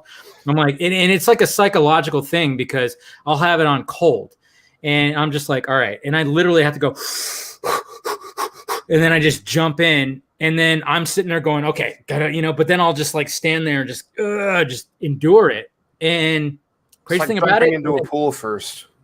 Oh no, I have to like go off the diving board first because I need to just be like, yes, it's shocked. like that too. Yeah. Yeah. There's something about just shocking your body and your mind like that. And I mean, even like, I you do the steaming thing too, where it's like you get really hot and, and you're in like a steam room for like 15, 20 minutes. Sometimes that can just like, it's like you have to almost like stress yourself out a little bit. Cause then when you're done with it, you have this, and then all of a sudden you just, the cold water or like ice baths and stuff like that boost your T count too. So yeah. So like, I mean, I check prostate, guys. It's a men's health podcast now.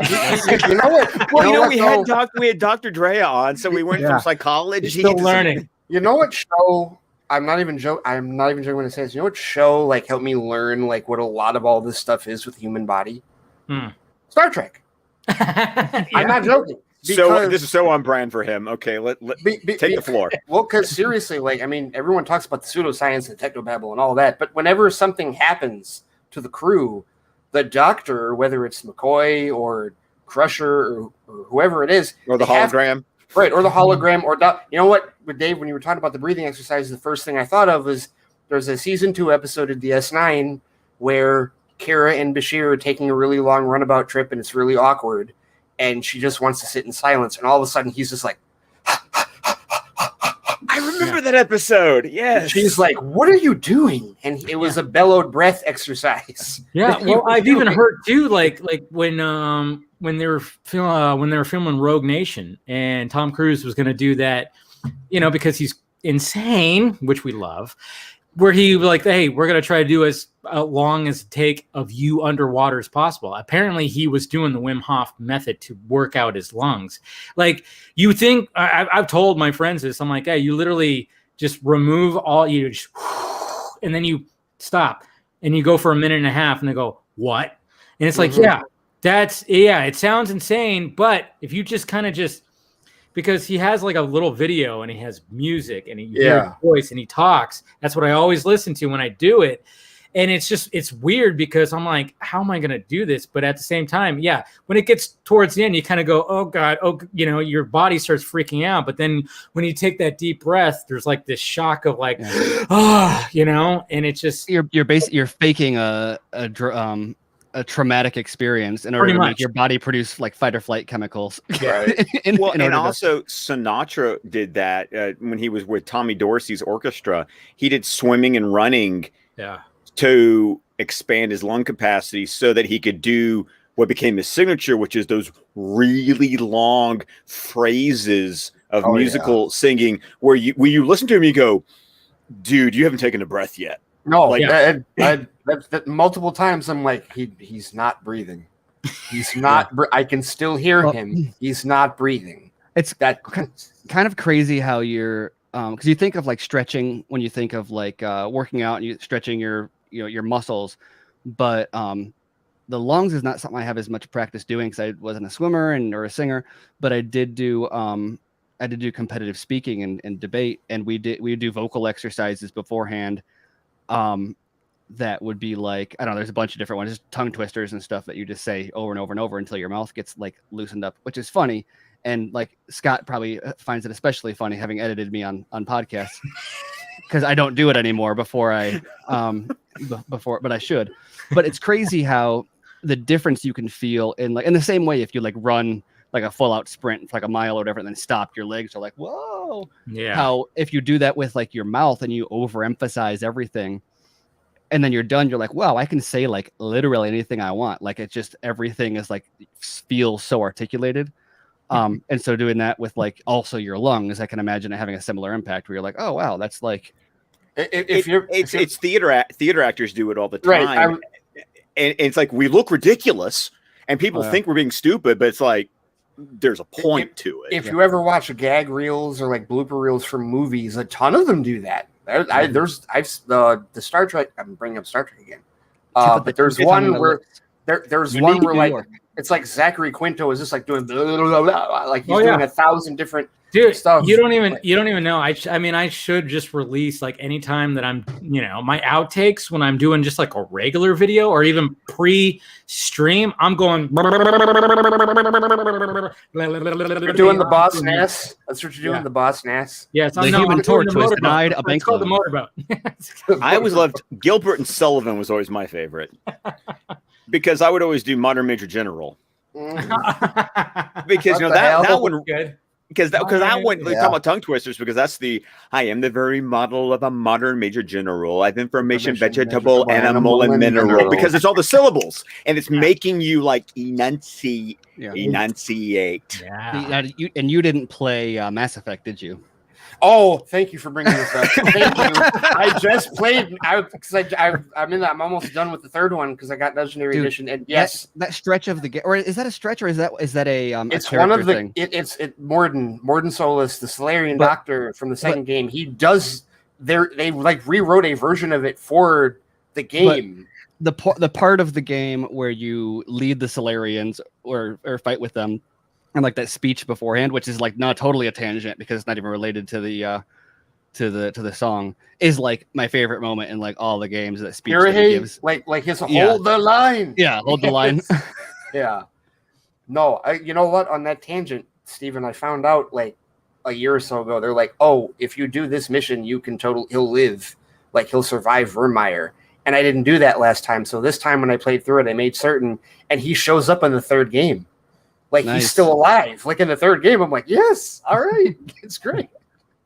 Did you play the Legendary Edition? Yeah, because they remastered the whole series. So what all was changed? Like, because I never looked into that a whole lot. Is that worth like a whole new playthrough, or is it basically just like better graphics of the same thing? It's worth a new playthrough for me because I didn't play all of the DLC the first time because there was DLC for the first game that I didn't know existed.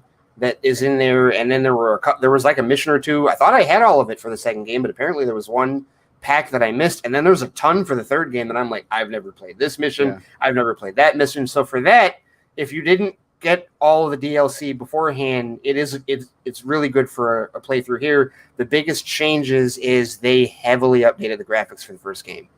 Interesting. And not only did they upgrade the graphics, they also like fixed. They made the combat and the weapon system even with the second and third games, because I remember hearing about that because that might make the first game my favorite then, because I loved the story from the first one the best, but the mechanics of the second one the best. You know what? So I think I'll go with you on that because I got to a point with the second game where I was like, this is kind of a sequel story. This is a little hackneyed, like at the end, like in terms of like their whole plan. But no, the story for the first game is really good. It just they didn't change, like, there's a repetitiveness in terms of like the Mako. The Mako is still a shit thing to drive. It's still a pebble will fly it hits a pebble, it flies off 50 feet. It still does that, yes.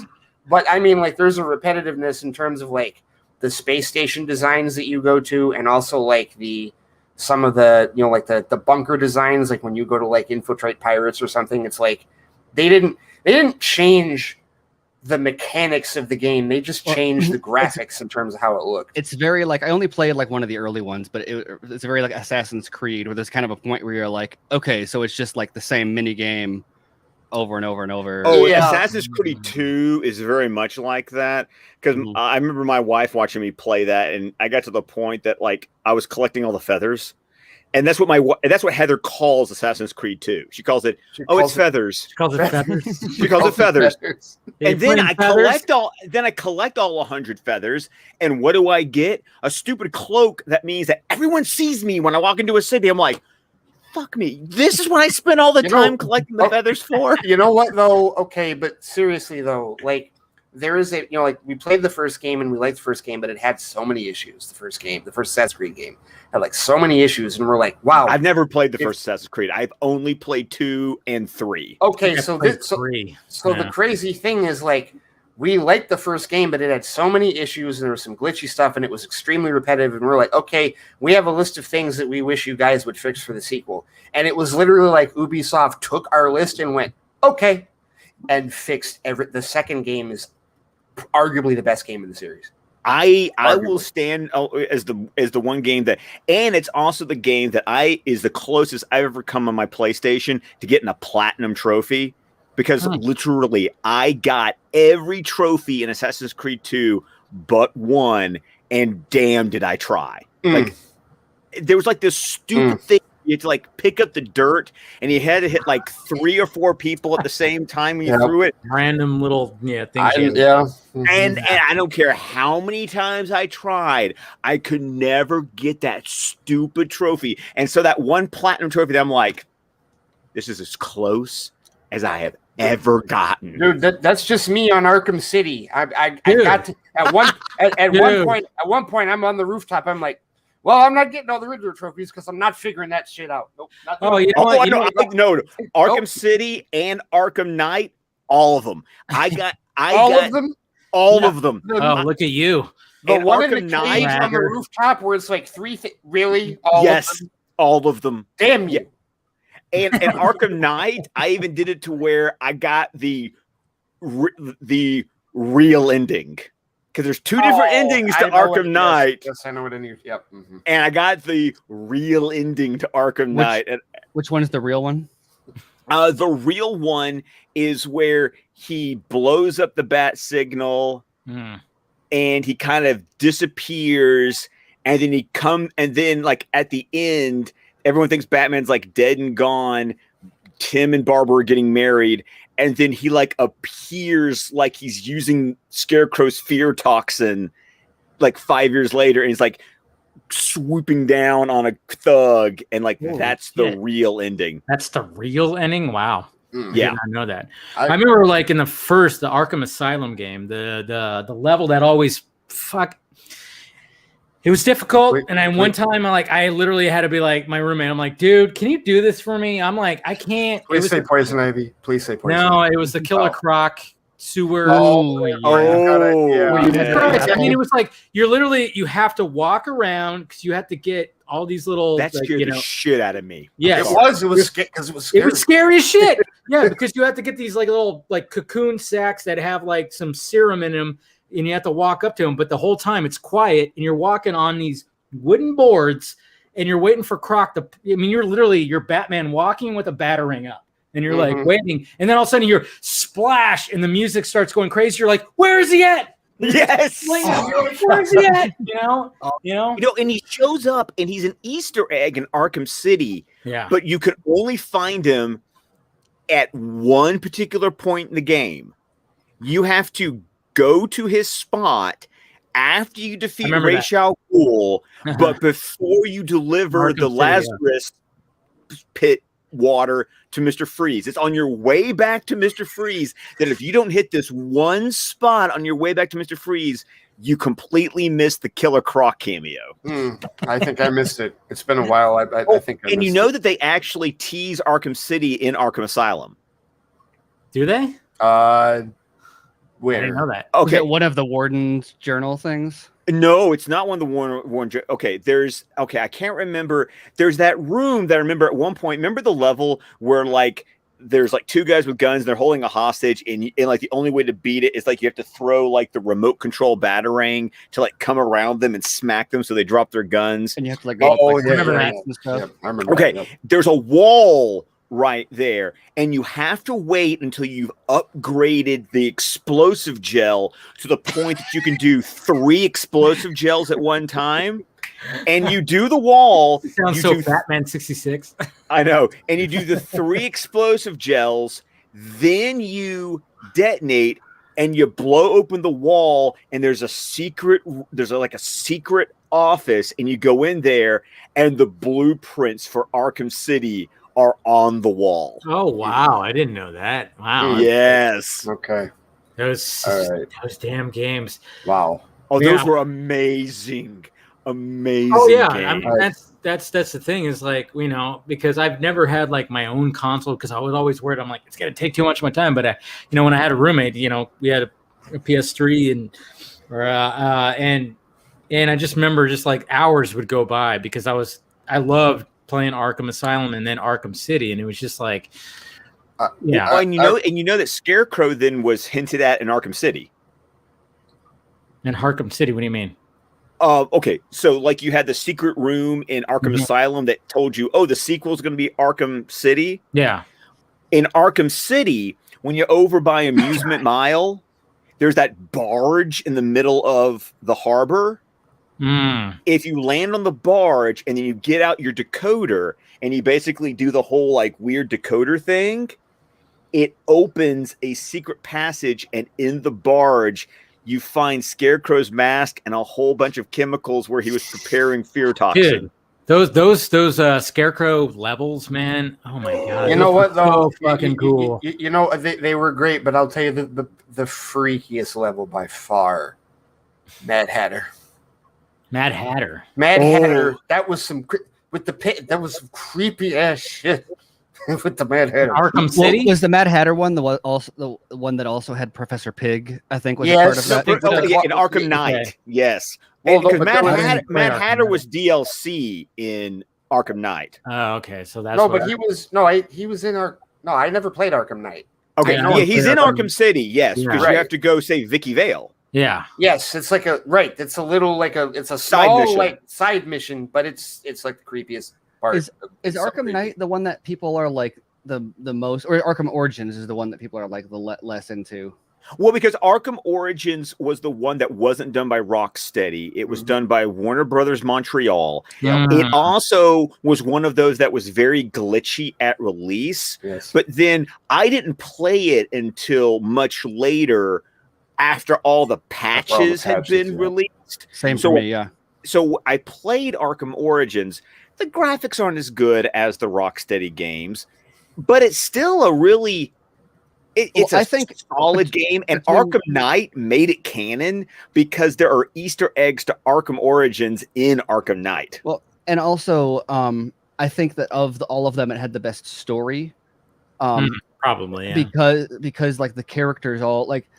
It was a less of a video gamey story. I felt like in the way that it brought the like Joker meeting the Batman. I thought was like amazing in that. And the level where you're like your Joker like going through a psychology session with Harleen Quinzel. Oh, that's great. Yeah, that's a great level. And I also think between that one and Night, especially the combat system would get really repetitive in City and Asylum, and I felt like Origins and Night varied up it escaped that Assassin's Creed thing we were talking about, where it was like, whoa, we're just gonna do this again. Honestly, like I was working at GameStop when Asylum and City came out, and we got a demo for our 360 unit for Asylum, and we'd heard about the game, but we didn't really know any of the particulars, and we put this demo in, and it was one of those moments where it's like you work at a game store and you have to stop yourself from playing the demo all day because you have work to do, because that's how blown away we were by the combat. It was literally, that's what it was. I mean, at the time, it was, once you got into the game, it was like repetitive. We didn't care because this was like the most brutal Batman combat we'd ever see. It was, and it's like the ridiculousness of you're pile driving dudes' heads into concrete. Oh, they're unconscious. Well, and they just have the star, and that's where the 66 come in. They have the stars, but around their head. There's a level of like, it almost encourages button mashing. But if you can take the time to take a breath and learn the combos, and like actually like string together like 300 hit combos and stuff, it's like it gets like even like more and more insane as you go. There's a reason why the best scene in BVS, the warehouse scene. It's like I love the version where someone took they put like the fucking right. They put the what is it? I'll need to see that halo like a star halo. Like the little this person's gonna attack. The spider sense. Yeah, it was like they had a name for it. I can't remember what it was, but and like showing like the combos, and all the because that was a great video because he does totally fight like the game. Totally, absolutely. Which is also why when we got the Netflix First Look deal news from Hollywood Reporter, and they said that Damon Caro is going to be doing his own movie, I'm just like, the dude who choreographed the warehouse fight's going to have his own movie. Right. I mean, that's our favorite trend, Scott. Stuntmen turn directors. Yeah. Oh my God! Stunt coordinator. In that one, there's a number of fan wish list items that if it's what I think it is, are going to be checked off in that one also. Yeah, because you kind of know a little bit, don't you? A little bit. I can't say it yet. I don't think. Yeah, but no. We'll find out. Damn it. But I guess I shouldn't tease it. Like no, he's not restoring the Snyderverse. But like there are things that fans please want. make that clear. Yes. Snyderverse, But there are things outside of that fans have been like asking for that that they're going to get in that, assuming it's the same script. So yeah, I mean that's one of the things that came about this week. It's a wonderful story because it's like, oh, thank God. Yeah. It's like, I'm sorry, Deborah's quote is just, I mean, I just read Deborah's quote from that article, and it's the equivalent of someone just kind of going, oh, it's the team. Hey, it's well, just like what I said too. It's like, I mean, now I don't know if that was exactly tea there, Scott. No, not quite. No, but you got it. But I did just spill it all over myself. You got to out of your nose. Right? You okay there? Because you got to have the look in your face, like. Yeah, exactly. Well, no, that went from like really casual to like, oh no, you're like, oh shit, yeah. That's like, I need to go back through and get it. That's the Netflix Snyderverse coming at you right there. Yeah. Snyderverse a slow motion gif of that. Yeah, there it is. Yeah, we're gonna put some dramatic music when that happens. Oh, totally. Oh, somebody timestamp that. We need okay, give me some, going from the boys. Hans Zimmer. Yes, exactly. Oh, you know what? And that's just. Yeah. We'll get there. There's too many good things that happened this week. This is a slow week. This is such a slow week. Such a slow week, right? Oh my God. I'm sitting there. I'm like, I could probably record my episode. No, I can't. I gotta wait. And see what the hell else happens. But yeah, just with respect to the whole, and I forget if Steven or somebody brought it up, but the whole idea of like the fact that he signed this deal just really tells you how much mutual respect and trust there is between the Snyders and Netflix. And it's like, wow, what a novel concept. What an amazing idea. Mutual respect. Well, not only mutual respect, but like in the article, it's like, oh, Army of Thieves comes out in the fall. Las Vegas is coming out next spring. Oh, we've greenlit Army of the Dead 2. We've got Rebel Moon. We've got Damon Caro doing a thing. It's just like, oh, okay. You got some ideas apparently already. Okay. So what? I don't know if you remember, Scott. Like last year, when we were talking about like the whole Snyderverse possibilities, or the whole HBO Max thing with Zack Snyder's Justice League. One of the things that I said was that Warner Brothers, if when they started doing the marketing after May 20th last year, it was like they have a chance to like literally build acolytes out of the fan base that will like worship them for years to come. Well, they've torpedoed that, but Netflix basically said, we'll do it. And that's what we'll take that. Right. Yeah, we'll do a version of it now. Well, and like we got Army of the Dead merchandise today on Hot Topic. I'm like, thank you, Netflix, for finally figuring out how to take more of my money. Yeah. I did not know that. I'll have to. Yeah. What do they have? Because I still want lots that of T-shirts. Hat. Yeah. Now, where can you get those Army of the Dead T-shirts? At Hot Topic. So they have Army of the Dead T-shirts. Then. They have Army of the Dead T-shirts at Hot Topic, Steven. Okay. Hey, they have what about Joker Joker T-shirts? Anybody? At Hot Topic too. You can get. Okay, yeah. Everyone in the audience is brand new, and they're like, I don't know. Nobody knows exactly what the hell we're talking about. Oh, okay. Nobody knows what you talk. Nobody knows what the hell anybody's talking about.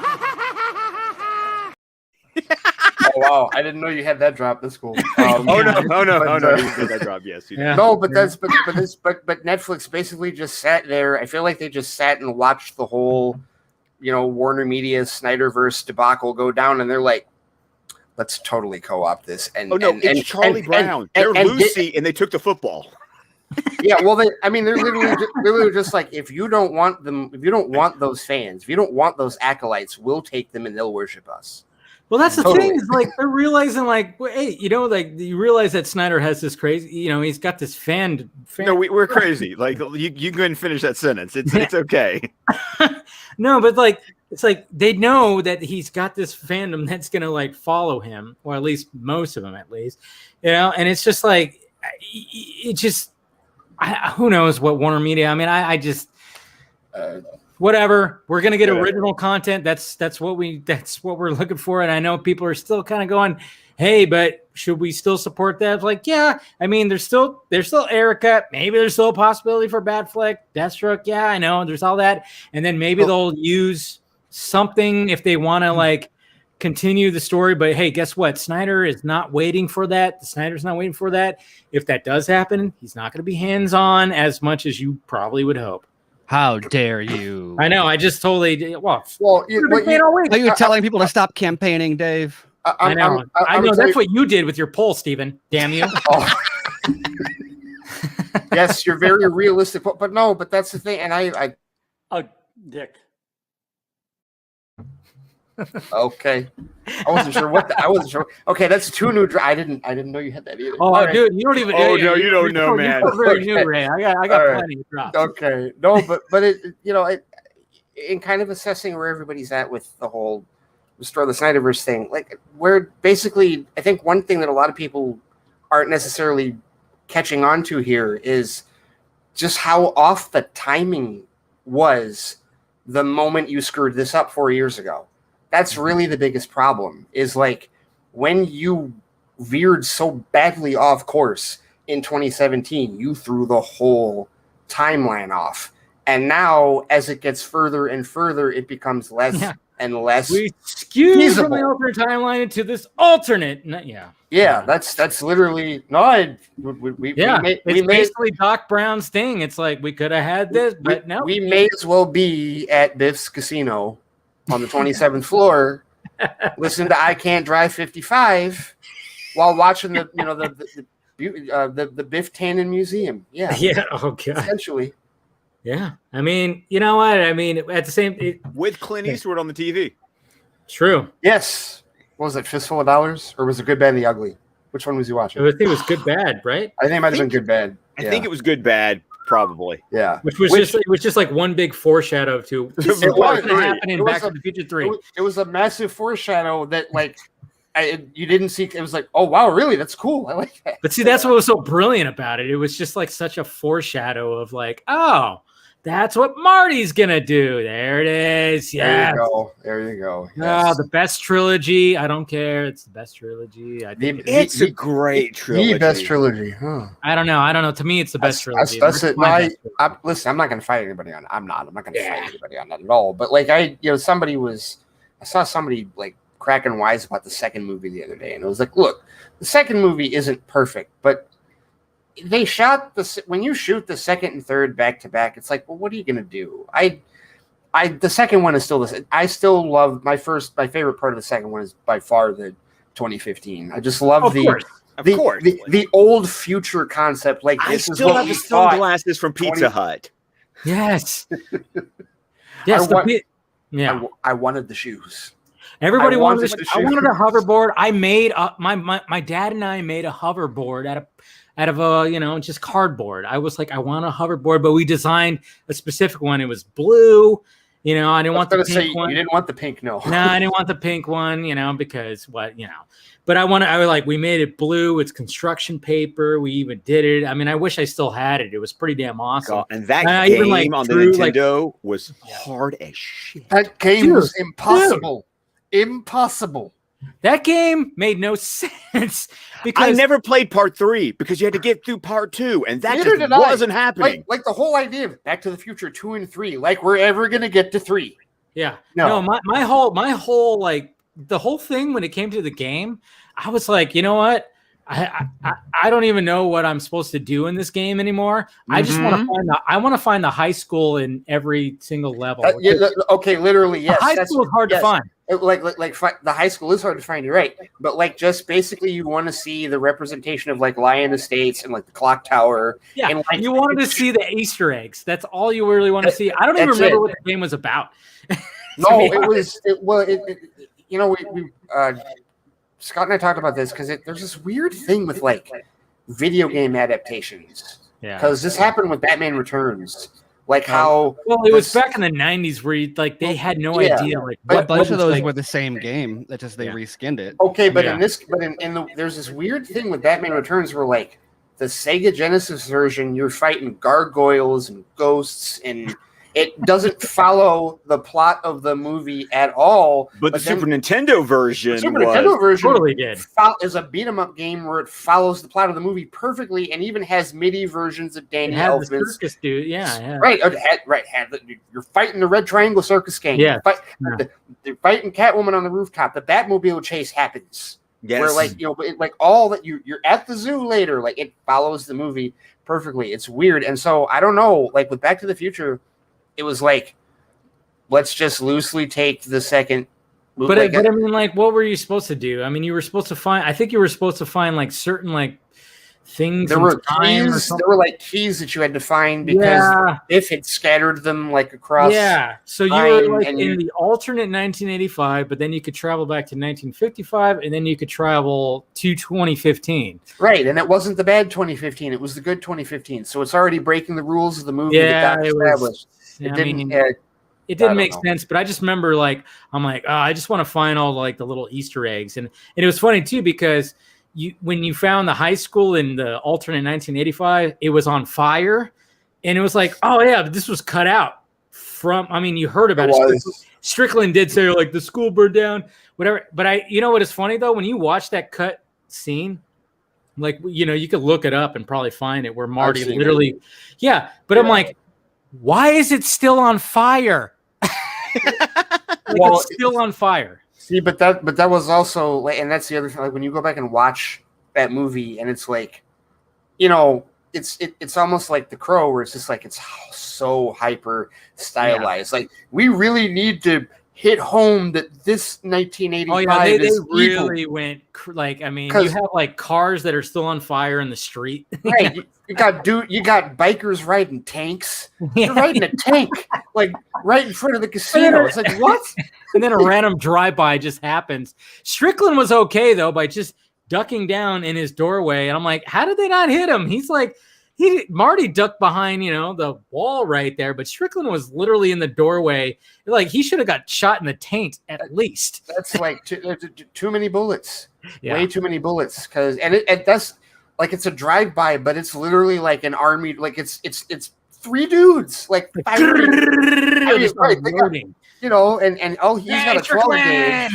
Right. It's just blood slackers. It's so great though. It's so great. But it was just like so hyper stylized. We're just like, we really need to hit home and I guess kind of if you look at it from maybe a psychological standpoint, going back to your guest tonight, which that was an awesome conversation you guys were having. But like I guess the psychology of just how much of an evil bastard Biff is. Yeah. The idea that a future would be created that he completely signed off on, it's like, wow, that's really bad. Well, and what's kind of cool about that is like when Marty approaches and he sees the history of Biff and how he became where he came. It's all like nice, and it's like, oh, he was trying to do this, and and it was like the documentary would paint him as like such this nice figure, and he's like, they also reference his great grandfather who would be in part 3. Exactly, foreshadowing again. Right, yeah. Mad Dog. Discover how in 1979 Biff successfully lobbied to legalize gambling. Yeah, I know. Hill Valley's dilapidated courthouse. It makes him look like a hero, but he's like the biggest piece of shit. And then you see what's happened to like Hill Valley, and it's just like, man. I just thought that was like always like a funny thing where like when you see that history, it's all nice and stuff like that. And and then of course he marries Lorraine, and then it's so gross when he like. I mean, I want to know what did Robert Zemeckis tell what's his name? Played Biff. When you kiss her, just really throw that tongue down her throat. Oh, what is? I forgot his name. I know Thomas F. Wilson. Yeah. Oh my God! Have you guys seen his comedy routine with the ukulele? Oh, that thing is. Oh, he's funny. He's hilarious. Well, and also for Scott does not watch the show, but if you've ever watched the season of Legends of Tomorrow that he was in, there's Biff jokes. Oh, Of course there's Biff jokes. Well, I demanded Biff jokes. I'm like, it's a time travel show. You better have Biff jokes Yeah. if you're gonna have him in the whole. You have show. to have those. But yeah, it's like, well, you know, and then like and that was the part I remember as a kid. That was the part that like scared the hell out of me. The idea that he married Lorraine. When Marty is screaming no in my head as a kid, I'm like echoing with him. I'm like, no, this is wrong. No, you know what the scary part this. is when he goes to his dad's grave. Yeah, so good. Oh, So good. And the Oh, wind's God. blowing and like Please, God, Doc. no. Right. Doc shows up, you see his shadow, and he's like, Yeah. I'm afraid it's all true, Marty. All of it. Oh, Yeah, man. well- You know what? I tell you what, Michael J. Fox and Bruce Willis had the best, like screams, man. That deep kind of like scream. They had like a similar cadence to their, like, just like the way that they screamed. I don't know why. It was just like they had Part 2 was not my favorite as a kid. Honestly, it's because loved I it. saw part 2 last. I saw part 1, then I saw part 3, and then I later caught up and saw part Dude. 2. Oh, that's if you terrible. saw I'm part sorry. 2 as a kid, you would think it was it was my favorite for the longest time because I loved all the future shit. The future I wanted stuff. a hoverboard. I wanted that fucking hat, which I now have as an adult. I'm like, finally, I got the fucking hat, you know, because I wanted that colorful hat. I wanted the jacket. But the What is idea of an alternate timeline, this movie educated me on the sci-fi concept of Alternate timeline. alternate timelines. I feel like it educated a lot of us on that. Like that was our time travel is like kind of a big thing with me, and that was my first taste. This is why I famously said like there's 80s movies that I've never watched that everybody else has watched because I was too busy watching these movies multiple Over and over times. And in that case, it was like the whole alternate timeline thing was like, oh wow, I love this. This is amazing. Because just the danger of the idea, and even just the idea of like it's a simple thing, gambling, knowing what's going to happen at a sporting event before it happens, and being able to play. Like it's such a simple yet diabolically ingenious idea that, quite honestly, it's like, I mean, they were like the first ones to it at that point, and you've seen people like try to knock off that concept. Time Cop tried to knock off that concept. Well, and the only people who can catch you, like, it's not illegal. And No. the only people that can even know what you are doing are other time travelers. Yeah. Yes, Right. Yeah. That's why it's like cool. Like when like he, you know, when Doc is like, yeah, look at his, you know, his pocket in the coat, the almanac, son of a bitch stole my idea. Right. You know, it's like, Well, and Yeah. that's the other great part about it, Dave, is like, and then he realizes, oh, I'm the one that caused this. right, because like your hero, our Yeah. hero, Marty, Is is the one that caused came up with this idea. Biff stole the idea. So now Biff is even more of a bastard because he's not only stolen Marty's idea, he's also revealed that Marty isn't all that great. Because Marty had this evil idea. Yeah. But he wasn't It showed our hero being like, oh, he kind of, you know, he was kind of like, you know, let's place a couple bets. And even Doc was like, you can't do this. That's why he was like, I throw it in the trash. But then old Biff was like, you know. And then when we actually see what happened, and you know what? When it comes to having two actors in the same frame, man, Zemeckis did some fucking shit. He revolutionized the idea of. I mean, it's amazing to me that in 1990 he developed the technology. Actually, more like 89 because like 88, 89, 89. It was because part 3 just came out in 90. Yeah, but programming a dolly track so the camera is going to do the exact same move every time. Like, it's funny too, because when you watch it now, you could see where they cut the line. Like there's like the part where Doc runs into Doc, and then he goes like, you know, can you hand me that wrench? So then he goes, don't you mean three quarters? And then he like backs up, but they use the fucking light post.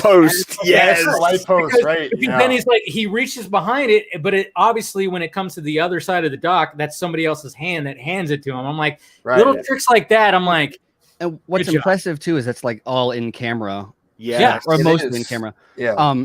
And I love following like VFX artists on Twitter, or not even so much, you know, supervisors or compositors or whatever, because a bunch of them will always like they'll get into these conversations about like what, like you'll learn stuff about all these different shots, and that is like the shot of going into the jet in True Lies and the and that shot in like Back to the Future are probably the two shots that come up like the most frequently with like VFX guys on Twitter. Which shot in True Lies? The one where it goes like, I think it's where the Harrier like flies up and the camera like goes into the cockpit or something like that.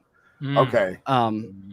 The Harrier sequence in that movie is insane. Yeah. It's absolutely the whole exactly. The whole sequence is insane. That was the most expensive R-rated movie of all time at that James Cameron at that point. Yeah, well, because he would repeatedly get budgets like that. Like, 'cause I think Terminator 2 was the most expensive prior to that. So yeah, it was the most expensive. True Lies was the movie where I discovered the Harrier, because like up to that point you're like, well, the jets need runways to take off. Can they hover like that? Yeah. True Lies is the movie where I discovered Jamie Lee Curtis. Oh my God. Yeah. You know what? Wait. You know what? For me, Trading Places. Well, yeah. There's Trading Places. She did the topless scene there. Yeah. Of course, then for me, it's like I always love how movies introduce me to these things, because I feel like True Lies introduced me to the Harrier, and I feel like Transformers introduced me to the Raptor. Because that's that's what Starscream turns into in the first Bayformers movie. Yes, totally. Well, just like how, Top Gun, F-14 Tomcat. Oh dear God, that was a sexy beast of a same plane. deal, and it's like, and the military loves that shit. They're just like, yeah, that's why they support. It's a mutual thing. It's like they look at those things as recruitment propaganda. Absolutely. Well, I don't want to say propaganda. It's marketing. But no. If you want the dictionary definition of the word propaganda, fair enough. I'm not throwing any connotation. Trust me, I got enough family and friends who have been through the military. But I'm talking about but you look at that and you go, damn, I want to do that. Yeah. So one of our writers at Screen Rant wrote a great article a while back about why they haven't been able to replicate Top Gun, because like the Army and other branches have all tried that. And the point that the writer was making, basically, and I think other people have made this point also over the years, but that with Top Gun, it's really easy to make them look cool and make them look heroic without getting into the whole like, oh yeah, no, there's also like Platoon is like where like the other branches, it's like, oh no, when they go into action, it's not quite as glamorous. Whereas in Top Gun, they're like, they're in the air. Saw action. Yeah. Well, they're in the air as opposed to on the ground. Top Gun too. On the ground sucks. In the air looks, cool as hell. Well, that's what's going to be interesting about seeing Top Gun Maverick. Yeah. Because now it's like, now we got Tom Cruise who's like, hey, put me in that shit. Let's put all the actors in this shit. It's going to be insane. And good and damn well when you watch that trailer of him in the jet, you're like, he actually flew that damn. Well, yeah, you see him go. You see all the actors like, and their like heads are like going, like holy crap! Like, this isn't on set. He flew the damn jet. I know, man. That's what we like about Tom Cruise, and that's and you know what. My dad refuses to watch a Tom Cruise movie because he thinks he's Looney Tunes. The Scientology thing. Right. And he is, but that's what I tell my dad. I'm like, Dad, you're right. But besides that, like, he's fun Looney Tunes. He's fun Looney Tunes. He's fun. No, but his movie will fuck you up. Entertain it's one of my best favorites of his role. That's one of my favorites of his role. Seriously, like that might be my number one. Seriously, just like it's hilarious. He stole. You want to talk about like when we talk about like people stealing? Was that a surprise cameo? Yes, it was for me. I remember not knowing he was in it. I don't know. I don't know if it was publicized ahead of time, because I just remember being in the theater and being shocked when it happened. Same thing for me. And I wasn't as deep into movies then as I am now, but I still read quite a bit back then. And who here is the key grip? You hit that director in the face. Fuckstick, I'm incredibly busy, so why don't you get the hell out of here before I snap your dick off and jam it into your ass? Well, in the time that arrived too, he's like, I don't negotiate with terrorists. And they're like, yeah. Oh man. No, half the fun of it is Bill Hader totally being his Smithers. Oh yeah, big time. He's totally just kissing his ass the whole time. Oh god. And then when McConaughey shows up, yeah, like because that's also a really fun role for McConaughey, because that was in that period where he's kind of getting away from the romantic comedies. Well, the backstory about that, right? That was supposed to be Owen Wilson. Oh yeah. No, I didn't know that. Yeah, that was when Owen Wilson was going through his rough patch. Remember when he was like suicidal or something like that? Yes, yeah. So that was originally written for Owen Wilson, and he couldn't do it. So they asked McConaughey, and McConaughey was like, "All right." I'm gonna lean into the tangents here. Yeah. What was crazy was after that Owen Wilson thing happened, then not long after that, the Killers did their Christmas song every year. And they did Merry Christmas in LA, or from LA, I think it was called. You guys heard that one? No. It opens up with Owen Wilson like going into a bar and sitting down next to Harry Dean Stanton and going, "Harry Dean, can you tell me the purpose of life?" or something like that. And Harry's like, "Well, son," and then the whole song is like about being lonely and being a starving artist in LA and not being able to go home and sending a Christmas card to your family or whatever. But like I was listening to that and I had heard the song, and then I saw the music video, which added the Owen Wilson context, and I was like, oh, like, man. And Harry Dean Stanton like was the perfect like counterweight to him, just to be like, oh man, that's. And then but the end of it was like, what did he say? He's like, it's bullshit. He's like, what? He's like, it's all bullshit. He's like, you're saying like nothing really matters. He's like, yeah. He's like, well, that's kind of depressing. He's like, it's also liberating. He's like, yeah, I see what you mean.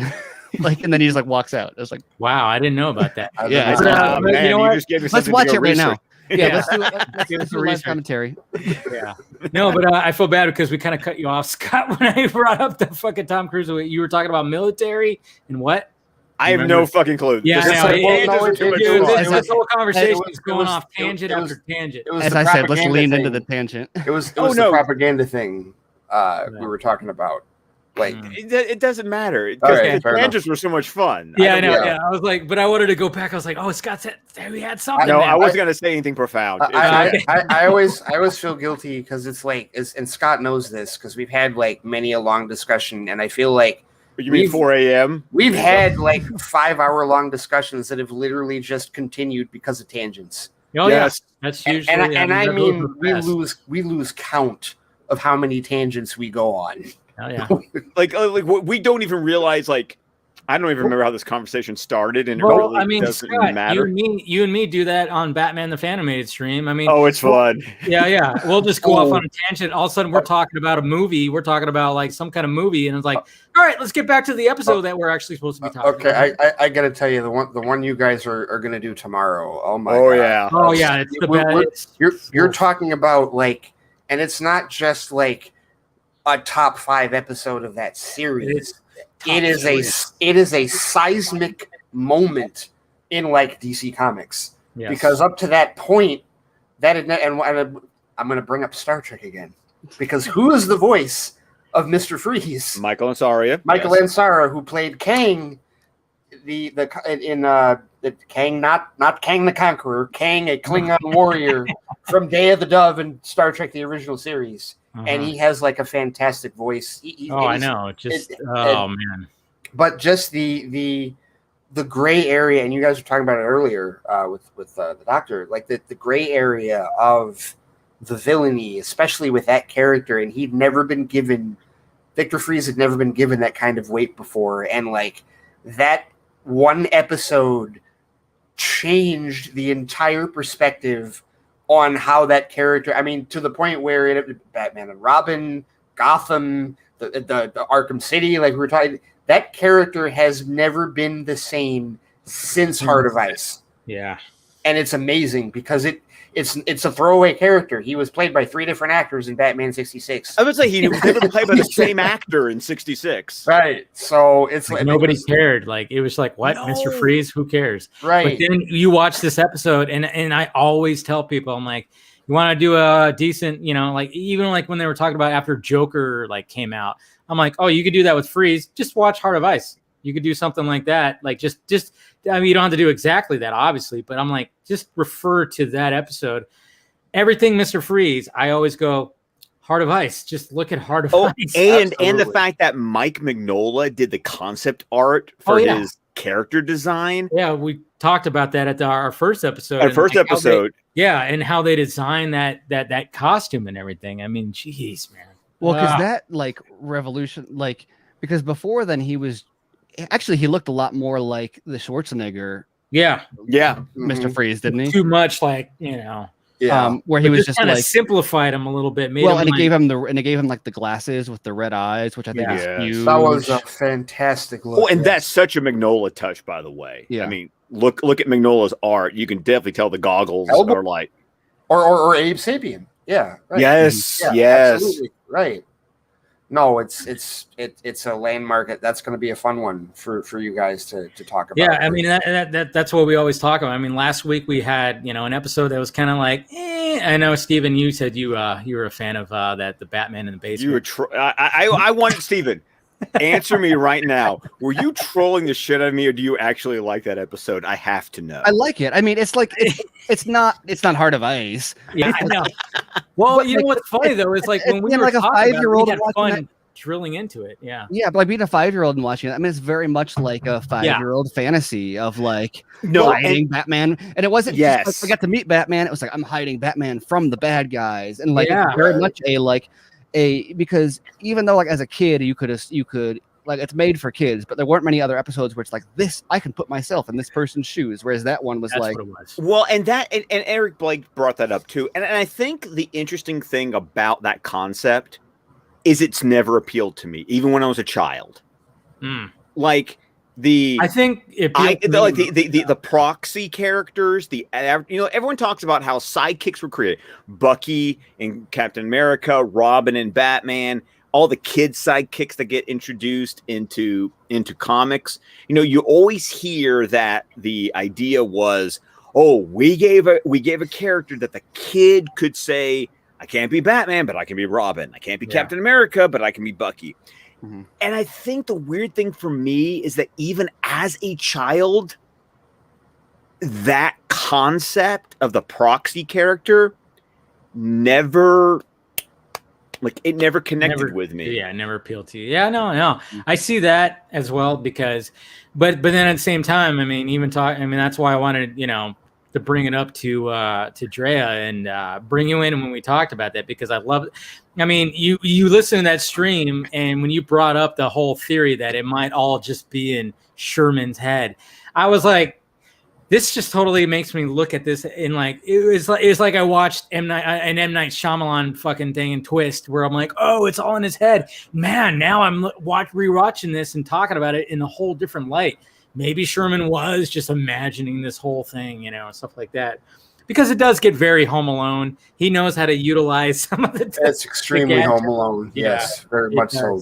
But and that's why it's cool when I almost feel like, and I don't know, I've heard of that theory. I don't know who necessarily came up with it, but I almost feel like a lot of times when that happens, it's like someone revisits an episode of something that has been widely regarded as one of the worst, and they're like, let's try and find something. Some kind of headcanon that will give us a different perspective. Right, exactly. Give us a different perspective and make us respect this episode. You know what? I did want to mention this. You guys were talking about emotional endings for that show. One of my favorites by far is Baby Doll. I did. That is one of my favorite emotional endings. When she looks in the mirror, that's that one stuck out. When she looks in the mirror and sees herself as she as a normal, right? Yeah. That's one of those where it's just like, oh wow. Yeah. Even as a kid, I felt sorry for her.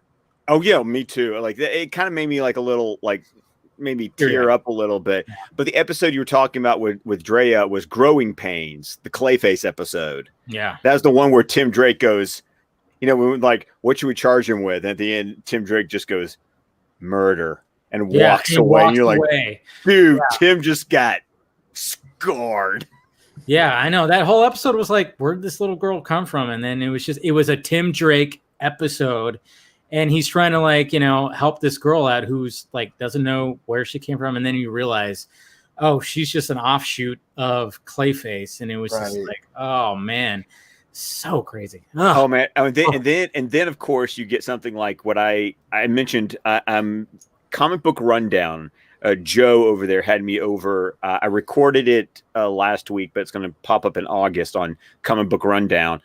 We talked about Batman Beyond: Return of the Joker, and you want to talk about something that F's you up. I know you haven't watched it, right? Ray has not seen any Batman Beyond. Oh, yeah. So he needs to. It's on the list. Yes, totally. Catch up. Yeah. Although I think I know what you're talking, but I think there's a sequence in there that I had seen a clip of, if I'm not mistaken. I think I know what you're talking about. Okay, you almost can't avoid it after 21 years of what happens in that movie. Well, yeah, it's just because it is that old, isn't it, man? But it's 21 years. I know old. that's one that and it's weird. It's like for some reason, it was almost like because I've even told you before, Scott. Like even when it comes to Batman the Animated Series, for me, it's just those original 85. For something, it was just something about how. After they changed the animation style slightly, it lost me. And I don't know what it was. I just didn't pursue the DCAU any further. It was something about that original 85 that just really struck with me. And I've watched those so many times and just never went forward. Just really never went forward. And so years pass and everybody's like, oh my God, this is amazing. And that is amazing. And I was like, okay, I've clearly missed out on some shit that I need to get caught up on because because like we've talked about, you got Superman the Animated Series, you got Batman Beyond, you got Static Shock, Zeta Project, Justice League Unlimited, and dude, when you get to Justice League Unlimited, like that was when they were like, we don't give two fucks anymore. We're just going to write like the most epic superhero stories ever. Yeah, well, and you've given me the list. I do have, so I know what order I've got to go in, like chronologically, like when I watch everything. But yeah, it's going to be interesting. It's going to be interesting to dive into all of that. Man.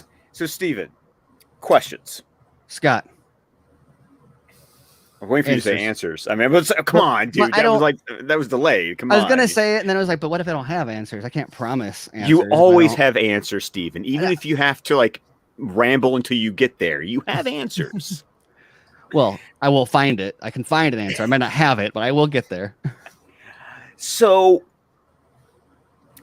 thinking of the future, now that you know about this Netflix deal, how much are you and Dice just screwed when it comes to SnyderMinute.com? It's a little bit of both. I mean, we're kind of excited because I think we're finally sort of figuring out how to manage all of this. In that, we know a lot of our listeners really missed BVS by the minute and are glad that we finally got back to it. We dropped, I think, 4 episodes this week, which was awesome. Because I've been listening. Yeah, it's not going to be regular pacing, but we are going to get back to regular episodes on that. And then we like that we were able to get a preliminary examination of Justice League and Army of the Dead, just so there's something out there to listen to. But we're not necessarily going to jump into the minute by minute of those at the same rate. We don't know exactly what we still got to figure out some details, but we'll probably do a minute here and there for those just to kind of keep, a couple a month or so. But we're going to focus on BVS until we can get that one wrapped up. And then kind of see where, we want to make sure that we're actually producing content on the one that people are the most interested in, and people like all of them, but BVS is the one that people really want. So we don't want to be put that on the back burner for the sake of, the ones that people aren't quite as into yet. Mm-hmm. Okay. Makes sense. Dave, I took over the show while you had to go do your business. I just hope you didn't mind. No. That's why I have you here. So did anything else happen this week that we want to? We got a Dune trailer. We have the Dune trailer, which looks great. I was gonna say, so Scott checked out for the rest of the week as soon from that day. He was just but between that and then Zimmer dropping a couple of those tracks, which oh my god, oh my god. We're getting. By the way, did you see my thing? I shared it with you. We're getting 3 soundtracks from Zimmer. Oh my god. We're getting a sketchbook, the official soundtrack, and then he did a soundtrack to the art book. Right. Because he's a madman. Well, I wonder. I mean, I guess it's Hans Zimmer, so I don't want to act like the tail's wagging the dog here too much, but I wonder how much Justice League soundtrack, the 4-hour version, influenced that decision. You know what though? Interesting. But like, and like I said, I don't want to act like oh, Junkee XL is like, it's Hans Zimmer and it's Dune. Like, well, and also remember the movie was supposed to come out last year before Zack Snyder's Justice League even came out. That's true. So this score was already right. But was there always a decision to do that much of it, or did they decide later on? Well, he's also I hear you on that one, but he's also knows one of my favorite albums that he did recently was he revisited because he did the score for Dark Phoenix. Yes. And he did this weird revisiting where experiments. Yeah, yes. And it's really good, but it's really good. It's incredibly experimental, and I would not recommend it to everyone. But it's long. It's long. It's like longer than the soundtrack to the actual film, crazily enough. But so he's no stranger to doing. Because I mean, even the score for Wonder Woman 1984 was wow, okay, this is definitely. There were more movements in here than even Gregson Williams had in the first film. So yeah, but I don't know. That's a good question. Maybe Warner Brothers decided to steal that idea too. Whoa, that was weird. I don't know what's going on my phone right now. Jeez, what the hell? It's a dance party. Is that a ringtone? I have no idea what that was. Oh, okay. Interesting. 7 Sorry. days. Yeah, I was just bringing up some score for the fucking vodka stream right now. Apparently, that was interesting. I have no idea what that was. And it's demonetized. But it was there it is. Was that Zimmer? It up. Was that Zimmer? Huh? Was that Zimmer? No, I have no idea what that was Zimmer. That That's was. Probably long enough to get you totally screwed. No, it has to be 6 seconds. It has to be 6 seconds. I don't understand that Hans Zimmer stuff. They're hot on. Well, and then the thing, and we've talked. I feel like Scott. Anytime we do a Squadcast movies, we always have that portion where we talk about the score. Yes, and we've talked before about how composers have different themes and motifs that they use, right? And it's okay, with Zimmer, he's more elemental, but he still does the same thing. Listening to the Dune stuff, I heard Inception. I did. I heard Inception, at certain points in Paul's dream, that particular track. And some of the vocalizations, you've heard from some of his other stuff, it's still an original work, but it's okay, he does this and he does that. And all of his traits that he has are in there. And it's and I guess what was it, a couple days ago, we have some mutuals that saw what was it, a 10 minutes. First 10 minutes of the movie plus a sandworm sequence, then the trailer. Right. And so basically the almost unanimous reaction to this 10 minutes was we are not ready for this movie whatsoever. And of course, what do they do? The standard comment, Lord of the Rings. It's no, it's gonna have spaceships. Spaceships make and a lot of sand. Yeah. But I mean, it looks gorgeous. I mean, that trailer. Oh my God, the cinematography. I mean, Villeneuve. Oh God. Oh my God, that man can get cinematographers. I mean, God, I just go back to what Roger Deakins did on Blade Runner 2049, and it's just who was the DP for Arrival? Oh, who was the DP for Arrival? I think that Bradford Young. Okay, Bradford Young, because holy shit, was that good work? Yeah, my God. Well, Bradford Young is one of those dark cinematographers where he knows. Sicario, Jesus Christ. Yeah, I still need to see that. I still need to see what Sicario. the hell, Ray? Because even Solo, I know it didn't get as much credit for this, but you look at the lack of light. I saw Solo in a drive-in, and it's one of those ones where you're oh man, without a bright screen, this cinematography. I mean, I guess I'm saying it was bad in this example, but that's because of a dull screen as an attempt to praise the movie. But yeah, no, it's such a using minimal light and still kind of having this atmosphere. Yes. That's what that's what Sicario is. When you watch those scenes, there's a lot of dark and they're using almost like a night vision kind of lighting. Oh yeah, dude! When I got the new 4K Steelbook, which yes is here, but it's buried under who knows what. Because actually, I gave that. That's how you're going to watch the movie, Ray. Because I gave you the code. You did give me the code, yes. So good. Yeah, but no, like and that you've got to use a camera that like has a good amount of like dynamic range, because otherwise you're not going to see shit when you're shooting with that low light. And no, it's just it's visual. But I'll tell you what, like watching the trailer, I told Scott this yesterday. I was like, I need to reread the book. Yeah, because I remember the characters, but there's events. It's like, oh no, I it's been too long since I read the book. I need to remember. Yeah, surprise. My book's over there on the couch. I have you mean the book I sent you, Dave? The book I sent you. I got it. I have the cheap ass paperback from like I don't know, like Bantam or Press or something printed it years ago. That's the version that I have. There it is. You guys have like the fun hardcover Bible versions, like yeah. Oh yeah. After I watched the trailer, I was like, I just want to crack open this thing again. Mm-hmm. Oh, and Meg and I have already talked about the fact that we're going to have another chapter by chapter next week. Like we're gonna go do 4 more chapters and start rolling the ball again, because it was really interesting watching the reactions to the trailer when it came out, because I'm starting to realize that trailer reactions, you pretty much have standard categories of trailer reactions, like just general people tweeting on social media. You get the people who think it's the greatest thing since sliced bread. You've got the people who really like it, but then have some criticisms. And then you got the people who just have dumbass takes, because you're just like, what the...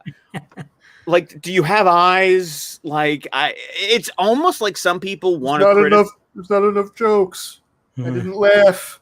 Seems dull. Actually, I'm going to tell you, I snickered more in the trailer than I ever did reading the book, and I love the book. But like, there were like, I'm sorry, I laughed my ass off with the smile gurney. I was going to say, yeah, that was probably the funniest. And it's not just the line; it's the delivery, and it's who's delivering it. It's Oscar Isaac telling Josh Brolin to smile, and Josh Brolin's going to right, exactly. Yeah. It's so that's a case where you see all the elements at work, right? The line itself is funny, the situation it's situational, and the casting clearly works. Even in this trailer, it's like, well, that's just going to work. That's just going to be good. And talk about casting. Okay. I have never been a huge Zendaya fan. Okay. Like, I don't have a problem with her, but I also have not been like singing her praises. I'm right there with you. Dude, that monologue she gives at the beginning of that trailer, I'm sitting there going, she's a good actress, but it's just like, I mean, like a lot of people always refer to her like back to the Spider-Man stuff, and I'm like, don't prefer her back. No, don't. She is one of those that I think like, and I'm excited to see like what type of like how the perception of her changes after she does a role like this, because I don't know how many people watch Malcolm and Marie, the Netflix film. I still need to get to it. It's on my Netflix queue. So do I. But like in this case, it's like, see her outside of the MCU MJ cloak, or even see, because I know there are a ton of people that love her from Euphoria that really like dig that show on HBO. And it's like, but give her an opportunity in a movie like this and see really especially with that character. Yeah. That particular character is going to give her an opportunity to do some things that we've never seen her do before. And I am actually very intrigued to see what she does with that. Because so far, she's on point. She's absolutely on point in that trailer. Yeah, it's such a beautiful trailer. And then of course you have Momoa in there as Duncan. I mean, they're giving him more to do. By the way, like this is one of those cases where I saw some criticism of the trailer, and I don't think of it as criticism. I actually think of it. No, the trailer's doing its job. This was a much more general audience trailer. Absolutely. For Dune. Absolutely. A lot of action. Yeah. It's a lot of action. You had some humor. It really showcased, so-and-so's in the movie, so-and-so's in the movie, so-and-so's in the movie. It's what you have to do with a project like this. Right. And what people don't realize, unless you read the book, is when Momoa got cast as Duncan Idaho, it's like, dude, that guy doesn't show up for like pages.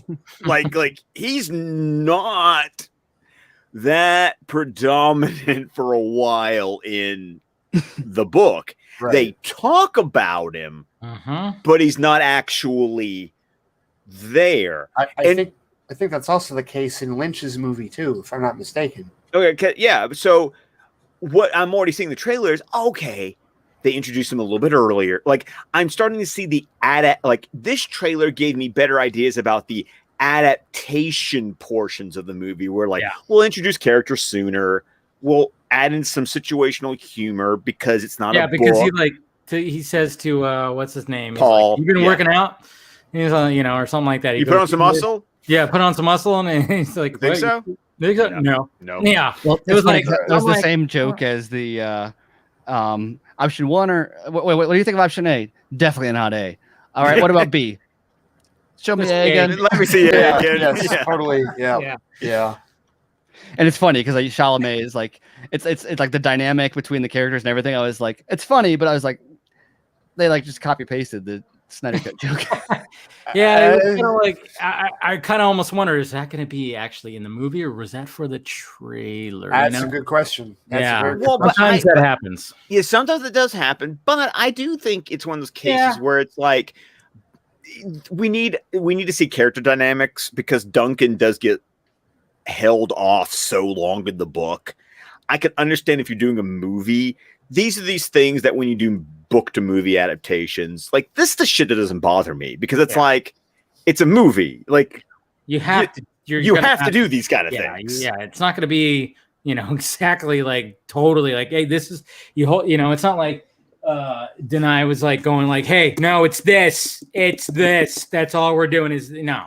You have to like translate it. You have to adapt it. I mean, you have to do that. You have to appeal to like a much broader audience than somebody who's going to pick up this thing right here. Have to, because despite what some people were claiming that I was doing, no, I'm not rooting for it to fail at the box office. I'm just bracing myself for what it's likely going to do. Because we have Blade Runner 2049 to like be like, I had damn it, people. I had so many people that were like, what is wrong with you? Stop. We don't need to hear about this. I'm like, listen, I'm just trying to prepare everybody so that you don't freak out. Because I already saw some people tweet like, y'all better not let this bomb at the box office.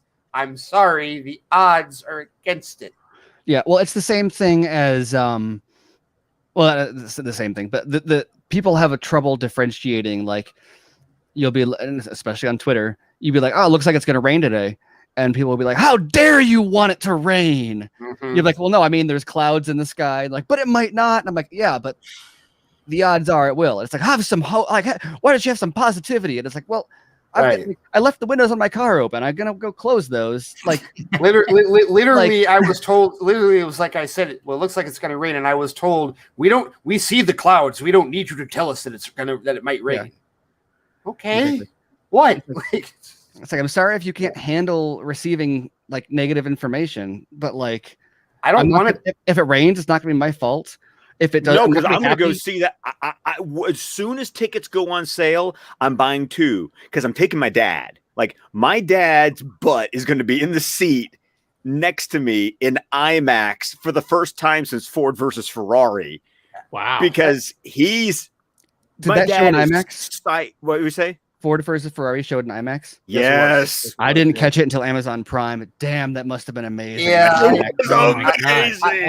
I know when I finally watch it, I'm going to be like, damn it, I should have watched this in IMAX. It's like one of the most that and I guess I shouldn't compare it to Triple Frontier because they're both the same territory, but it's way better than Triple Frontier.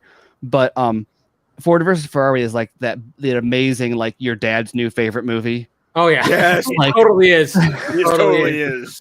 Yeah, I mean, I saw that on a normal screen, and sadly, there was like a family who had a a 5-year-old who woke up from a nap and was I'm gonna run around the aisles and beat on the back of chairs, and I was no, dude, I'm gonna tell you, I was in IMAX, and the sound, I'm sure the sound of that movie of and of course I'm sitting next to my dad, and my dad's the one that's like, oh, that's a 65 with he knows exactly what he knows exactly like he's like, oh no, that's a it had this under the hood, like, you know, that could do like the horsepower. And I'm just sitting there, and I took at the point that I was just like, and you're like that, and you're like, yeah, he's like that, and you're like, man, these speakers make the vroom vroom so loud, like. And you know what? And I don't mind it, because then it's like we go watch a comic book movie, and it's like, you know, my dad's like, okay, explain this to me. And then this is what I love of that's one of my dad's like, we go to comic book movies, I can give him this kind of an explanation. We go see something like Ford versus Ferrari, and my dad is like, I'm taking you to school, boy, because I could have taught you this when you were 6, but you were a dumbass and didn't pay attention when Daddy was trying to teach you. You were into all those comic books, right? Yeah. When you were holding the flashlight, your memory retention must not have been spot on. Oh God, no! My dad, trust me, there is so much shit. My dad's one of those dads. He's basically a hobby electrician, carpenter, mechanic. I mean, this is a man who stripped a 1959 Triumph TR3 down to the frame, sanded it, and then put it back together piece by piece. And he does this as a hobby. I don't think so, Tim. But no, but I mean, we all had to hold the flashlight for our dads, right? Yes, that's a common reference. Okay, yeah. Dude. I remember the color of it. It was red and silver. I don't know the flashlight I had. Oh no, I was the one who had to like roll under the car on the fun little you know, the fun little roller that I thought was a toy, and my dad was like, "No, get under the car. I need you to," and he'd hand me the socket wrench. He'd be like, "Twist that for me." Okay, see. Yeah, I learned a bit from like osmosis. Like, I'm fairly handy, but I am really good at holding the flashlight. All the stuff he was showing me how to do while I was holding the flashlight, not quite so much. But holding that flashlight, I know. My dad's a retired Detroit police officer, so his flashlight was a mag light. Oh, it was one of those that you can, that had some heft. Oh, this is a terrible, like, this was like, if you, I don't know if anybody remember, like around like Rodney King time, there was also a situation that happened in Detroit with a man by the name of Malice Green, who he actually died, and those police officers were actually charged with like second degree like murder and like manslaughter and stuff like that. But that's when mag lights were banished from the police department, because they're weapons. Yeah, they're weapons. Oh yeah, they are, because they're not just long. They're heavy. They're dude, they're heavier than the batons. Because I remember the batons that they gave him after that. The flashlight. They also have like D batteries like in them. Yeah. That's my favorite thing about D batteries. My favorite thing about being on Boy Scouts was all the camping equipment, or like the different equipment, like the like mag lights, or it was all the same like measurement for like of quality. Mag light was, oh yeah, these things are the most durable ever. You could kill someone with this. Like that's the measurement. Or Nalgene's, oh, these are so great, it's impossible you could kill someone with this. Like whatever it is. You know what though? It's like that is a measurement for like, certain omnibuses.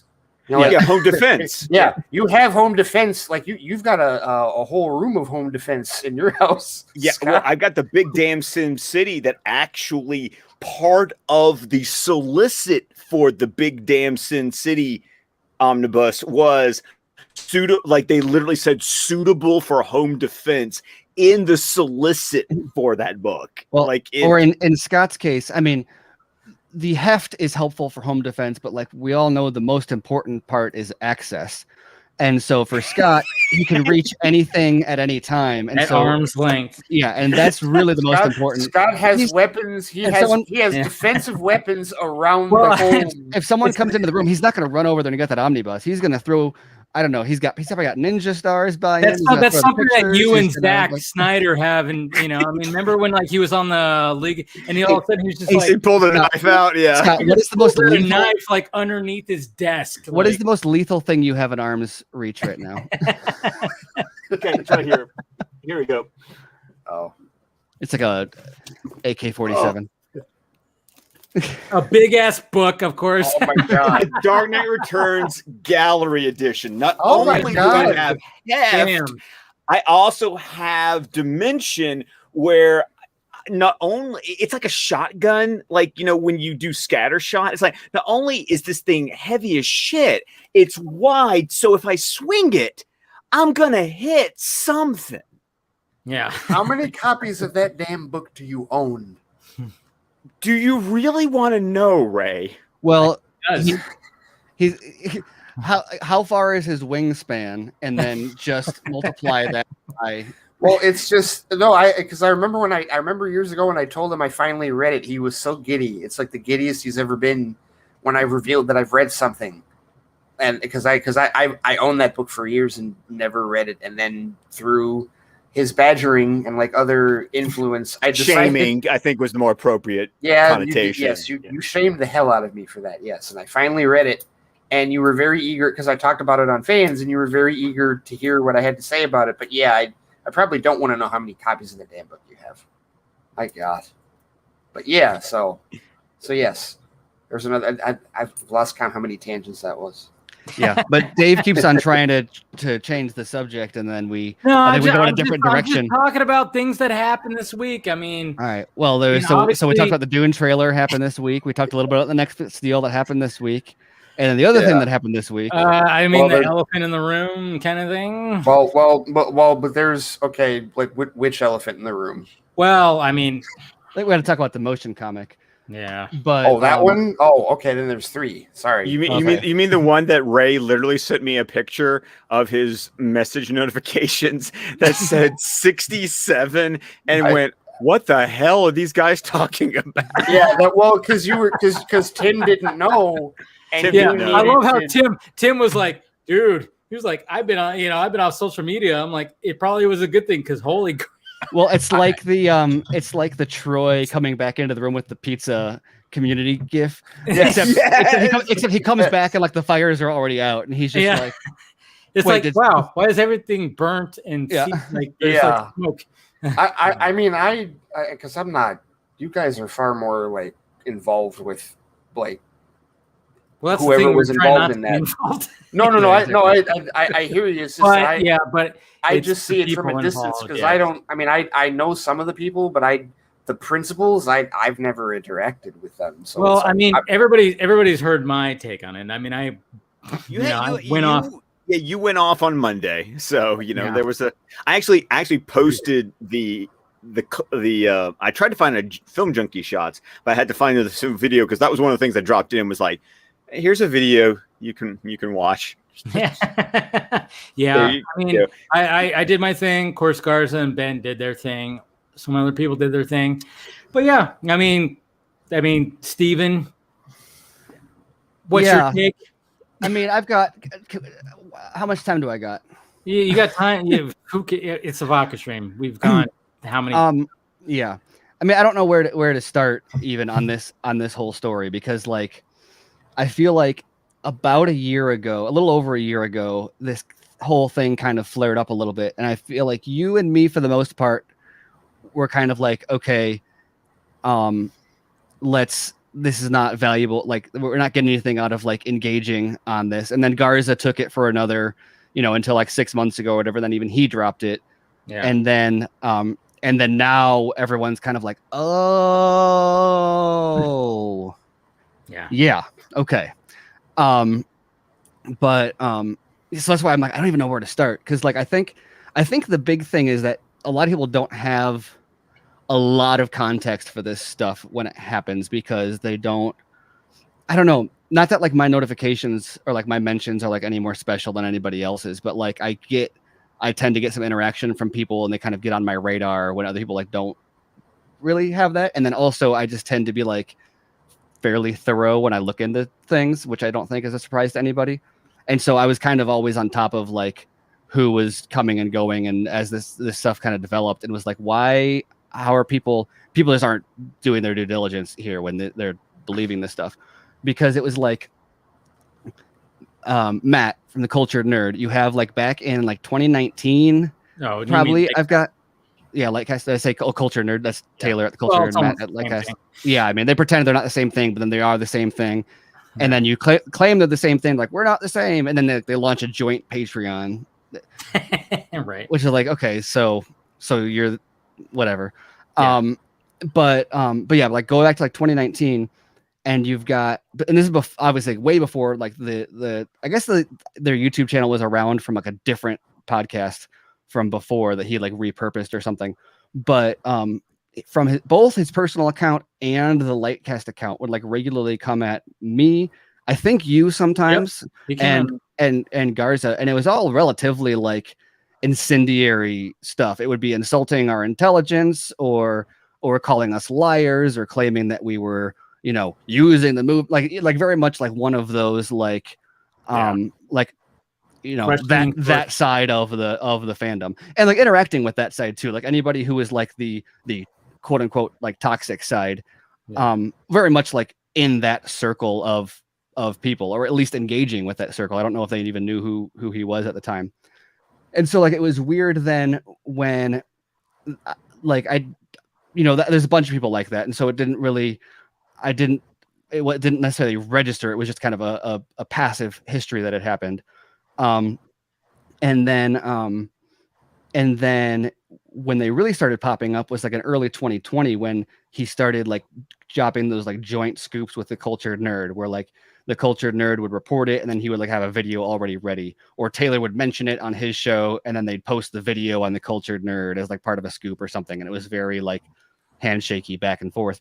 And what was really weird initially was that on November 16th, I think, was when I wrote my article about how Justice League would be perfect for HBO Max. The Snyder Cut would be perfect for HBO Max. And in that I included, and that was when I knew that was what they were talking about. But as, anyone that reads me knows that like, I'm not like a fan of scoops. I dressed it up as this is speculation. This is like logic to support it. Who cares if I'm going to say like, somebody told me this versus like, this makes logical sense, right? Like they're going to want it proved logically regardless. And if I can't like present something to prove it, then it's just he said, she said, and nobody cares about that. So take the scoop side out of it. And so that's what I reported. But in that, I also included, that was the first place where I said, the cool thing about going to HBO Max and the idea of breaking it up as a series is that you also have other projects that have some development done, like Cyborg and Batman, etc., that could hypothetically be turned into HBO Max series as well. Not a scoop, not a whatever.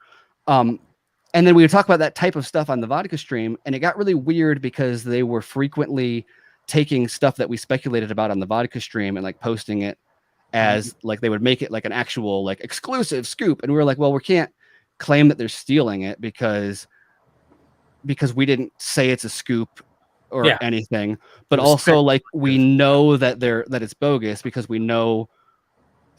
I don't know. I don't know if we need to prove that we know or knew stuff anymore, but we were pretty on the mark with the stuff that was coming out.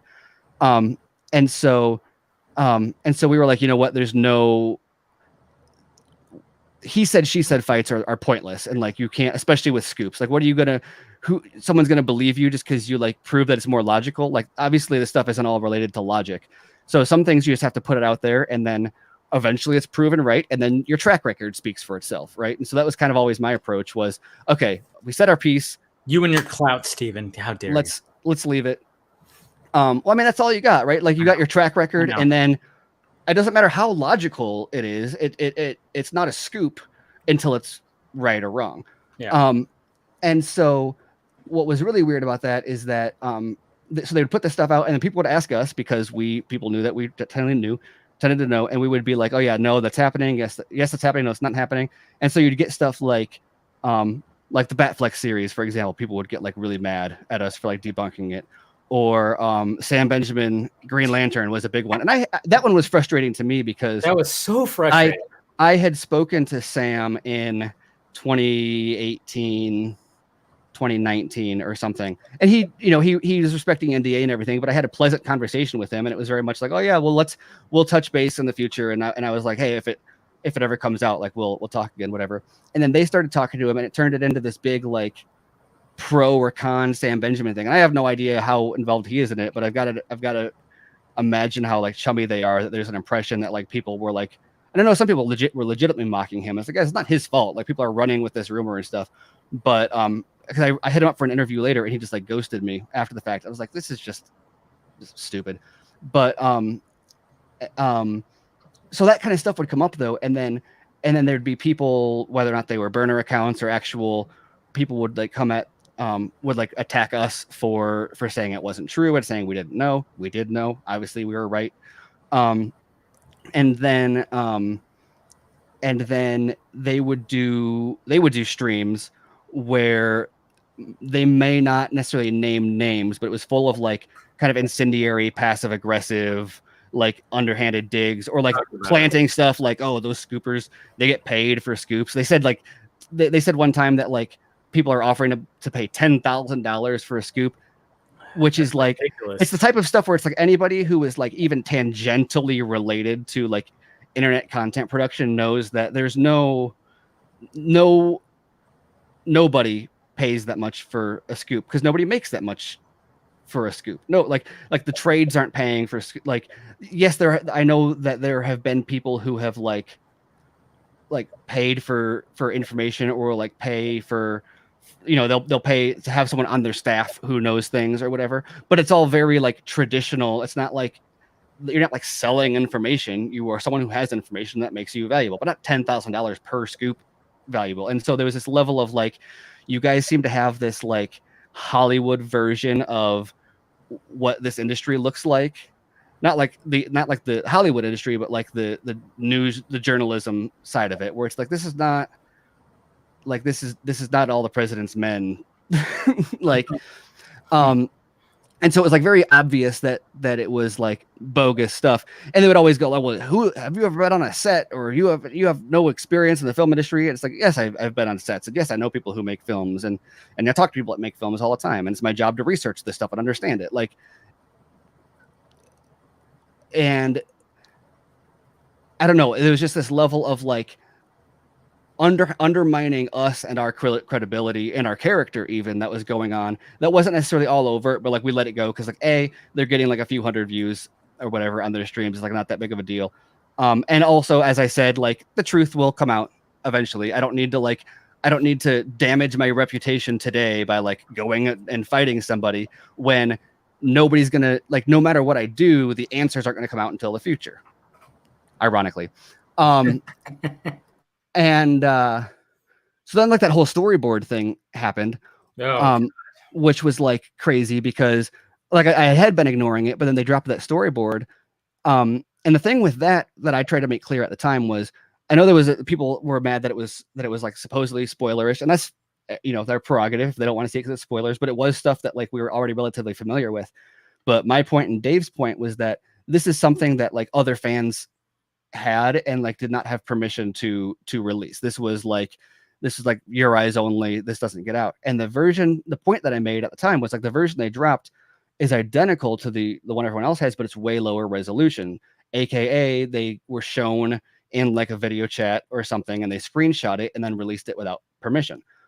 And first of all, they tried to reposition the debate into, oh, well, no, it's not a spoiler, so it's okay. It's like, no, it's not about whether or not it's a spoiler. It's about the fact that Zack didn't want this published yet. And as we found out, that was because, the whole Dreamscapes exhibit got put up at a later time. That was one of the things he was holding on to, presumably, like for that time. And then they also accused us of like holding on to it to like drive up the value, which once again, it's not how any of this works. Or gatekeeping information. It's like, what does that even mean? And then I know I'm taking like a long time to get to the motion comic part, but this is just all kind of this like this was it's just things that like led up. It was stuff like for us that was like blatantly obvious. We put some of it out there, but people would always be like, "How dare you?" Like, you know, do and they would. I don't know if they would send their minions or if they were just like conditioned to attack us when we disagreed. But like they very much had this passionate army of people pushing this like Batfleck series is happening, Ayer cut is happening, Steppenwolf is in the Ayer cut, and like if we said no, it's like you're killing hype. Why would you kill the hype? Even if it's not true, it's productive. Well, how motivated is everybody today after what happened this week? Is that fake hype motivating still? And so the funny thing with the storyboard then was that they did a stream after I made those accusations, so that they leaked it without permission, which first of all they said no, we did have permission, and then they said well they said a bunch of things. They were like, first I was like, you don't have permission, and they were like, yes we do, and it's like, no, you don't have permission, like from like I think they said the person that gave it to us gave us permission. It's like, but it's not their call to make. It's like it's Zack's call, or it's whoever's the original person that had that, and then they ended up pulling it. Which like, okay, so if you had permission, like, don't like, why'd you pull it? And then they were like, well, there was nothing wrong with having it up, and then they never put it back up. And it's like, well, I think maybe you got caught, and that's why you didn't want to put it back up, and you knew that maybe you'd done it wrong, but you're not willing to apologize. Notice the trend, because you got caught red-handed, and maybe I don't know if they didn't know that I knew what was up with the board, or other people knew what was up with the board, or maybe they thought like there were a lot of lies they would tell where it's like, how do you think you're going to get away with this? Like there was multiple instances where like Matt would be in people, and he would come into my DMs, he'd come into Dave's DMs and like tell us. It was often like he'd start like fishing for information, and he'd be like, oh, I heard this, did you hear that? Well, he did that mainly like, with no you, yeah, and it's like, I'm not going to confirm or deny that because you're just like seeking information. He'd be like, I'll show you mine if you show me yours. I'm like, that's weird, dude. Like that's weird. And so every time he'd like start to fish for information, I'd just ghost. Like, I'm not playing that game, because I'd see how he went and used the stuff. And then but so the thing Taylor ended up saying about the storyboard on that video was, he was like, oh yeah, the reason it was lower resolution is because it was a doodle on the back of the storyboard, and I had to zoom out in order to make sure I got as much of it as possible in the frame, which a doodle on the back of the script that he had. Yeah, exactly. Which, as we know now, is not true. It was a whiteboard. Because I said at the time, what's really funny about this is they don't even know what it is that they published, and people are going to find out when it eventually is officially revealed. They're going to find out that everything they said about it is wrong, and here we are. But it's funny about him saying that is that he's making an excuse for why it's lower resolution, which means that he knows that I'm right about it being lower resolution, which is an admittance of guilt on that level. And also it's an identical image to the one that I had, which they had never seen. So how do they even know unless they already knew that it was, like I said, described exactly what happened. They screenshot it from somebody else and shared it without permission. And so that was one of many instances where it wasn't just that because people would say like, oh, information changes, or okay, maybe the information was wrong, but they were misled. They didn't know. And so there are multiple instances, such as that one, where he acknowledged that he knew it was a lower res, but gave a bogus reason for why it was lower res, which would confirm to me then, oh, so they aren't just giving misinformation. They are intentionally or knowingly fabricating things and spreading it. But still, if you would point that out, you'd get like attacked or whatever. And so fine, we'll continue to wait. And then that kind of behavior continued until the motion comic happened. And that was really interesting because I know like Dave, you would tweet about it, but you were like, I'm not like, it's a cool idea, but I'm not going to say a whole lot about it. I saw the intro thing, the title and stuff like that. I mean, it obviously sounded like a good idea. And I was hearing from people involved, privately. And I went, wow, that does sound like a cool idea. But then once I heard who was the director, I went, I think a lot of us probably did that, and just kind of pumped the brakes and went, I don't know about that now. Yeah. And yeah, and I didn't say anything about it because I was like, you're relatively quiet. I think. Yeah. I was like, I'm not dumb enough to come out and be like, this is a bad idea, because I know how that goes. Smart. But also, it's a cool idea. It was a really cool idea. The idea of taking that story and turning it into something entertaining and consumable to spread awareness for what the story would have been. But knowing who was involved, I was like, I can't, because there's always like, there's a catch, wait for the catch. And so I was waiting for that. But second of all, what got really frustrating was like despite, trashing on them, like Matt and Lightcast, they had a hustle, and it was really impressive how they were able to get the guests that they got. And especially for being like as small of a channel and as new of a channel as they were, they got a great lineup of people. Sure. and had mostly, I mean, the interviews would often be something along the lines of like, here's all the stuff that I know. Can you confirm that all the stuff I know is true? But like, there was a level of like, they were worthwhile interviews on the whole. So it was weird to be like, how can you simultaneously be like getting good interviews that's like enough to maintain a channel on its own, and yet still peddle BS information and do all this? Because they were leveraging the validation they were getting from the interviews into their scoops. They'd be like, oh, we interviewed Deborah Snyder, so now you should believe us when we say this lie. Or, oh, we interviewed, Damon Caro, and so now you should believe us when we tell this lie. And it's like, why not just stick to the good thing that you're doing that's legitimate work, we're at an actual hustle? And why do you keep on doing the thing that is gonna bite you in the ass eventually, because it's gonna be proven that you're wrong, and B, just kind of shitty, toxic behavior?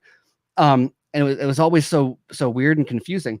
But so that's very much where I was in the motion comic, and they even started revealing the art, and I was like, the art looks pretty cool, but wait for it.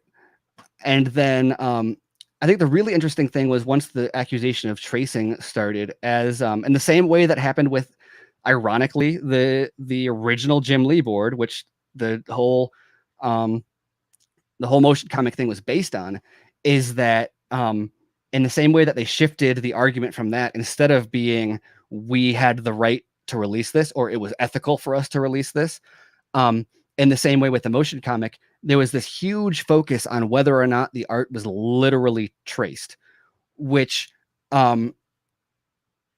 is totally irrelevant. But unless if they can prove that it's not literally traced, it doesn't change the reality of what they're doing, because plagiarism does not mean literally copying and pasting. Plagiarism is as an editor, this is something I always had to watch out for, and you can spot it if you know what to look for, where you'll be reading something and it'll use a specific phrase where it's like, that's not, why do they call it that?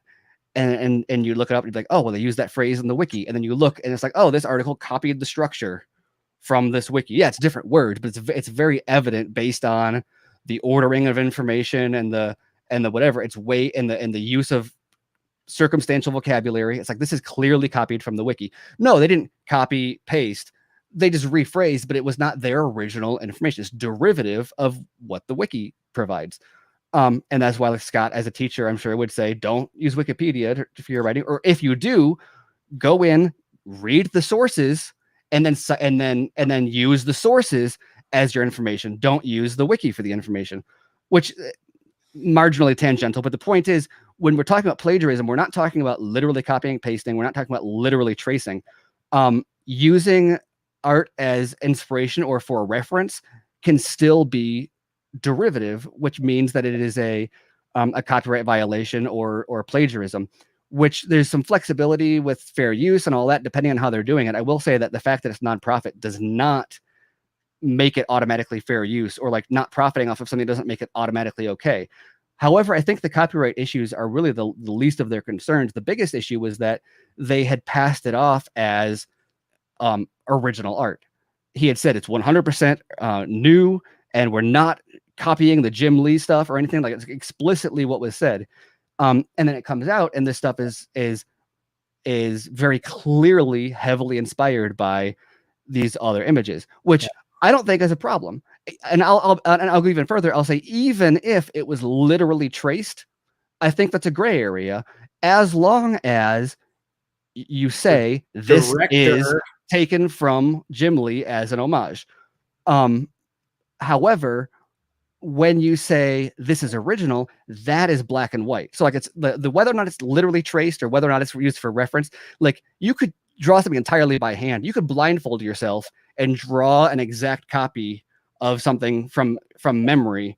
And if it's exactly the same, that's still plagiarism. Like it doesn't matter if you put tracing paper over it and follow the tracing paper, or if it's just from memory or from reference or whatever, or you Xerox it. Like anywhere along that spectrum, it's still plagiarism when you don't cite. And so when you say it's all new, it's all original, or not copying, and then you put this out there, that's a black and white problem as opposed to the gray area of tracing and referencing. And then honestly, it's salvageable at that point because you can just say, you know what, you're right. We did lift these Jim Lee images because the art was Jim Lee's and it wanted to use that or whatever. But that's not what happened. The very first thing they said was, no, it's not traced, and like doubled and tripled down on that. But it was. Anyone with eyeballs can tell you that it's the same art. And that's why the argument over whether or not it was literally tracing was a big misnomer, because it doesn't matter. It doesn't matter if it's traced or not. Look at it with your eyeballs. It's derivative. And this does not fall on the artist, because this falls on the director who's requesting and approving these things. And he tried to, when he bailed out, he did like a what do you call it? A spaces on Twitter, and said like talk to the artist. You'll have to ask the artist those questions. No, like you're complaining that like people are attacking the artist, and then you're like, you'll have to ask them. No, you made the creative decisions. How do we know that? Well, you said you did. Were you lying or were you not? Because you said it was going to be 100% original. That's what you said. And then you said after that, when you said, no, it's not tracing. And then they're like, look at this. It's identical. And then you changed the explanation. The explanation then became, okay, well, no, some of it is an homage to Jim Lee, just like Zack Snyder does. Like, well, no, it's not just like Zack Snyder does, but also that's different from your first explanation. Now you are admitting that you used Jim Lee as reference, which you initially denied. So now you're blatantly caught in a lie, and you are admitting that you requested that Jim Lee be used as a reference, which means questions don't go to the artist on that. It's not like the artist was submitting it to you and you had no idea what it was. You asked for that, right? And so the goalposts continue moving until then the next thing that says, okay, we're firing the artist and bringing on somebody new to redo everything.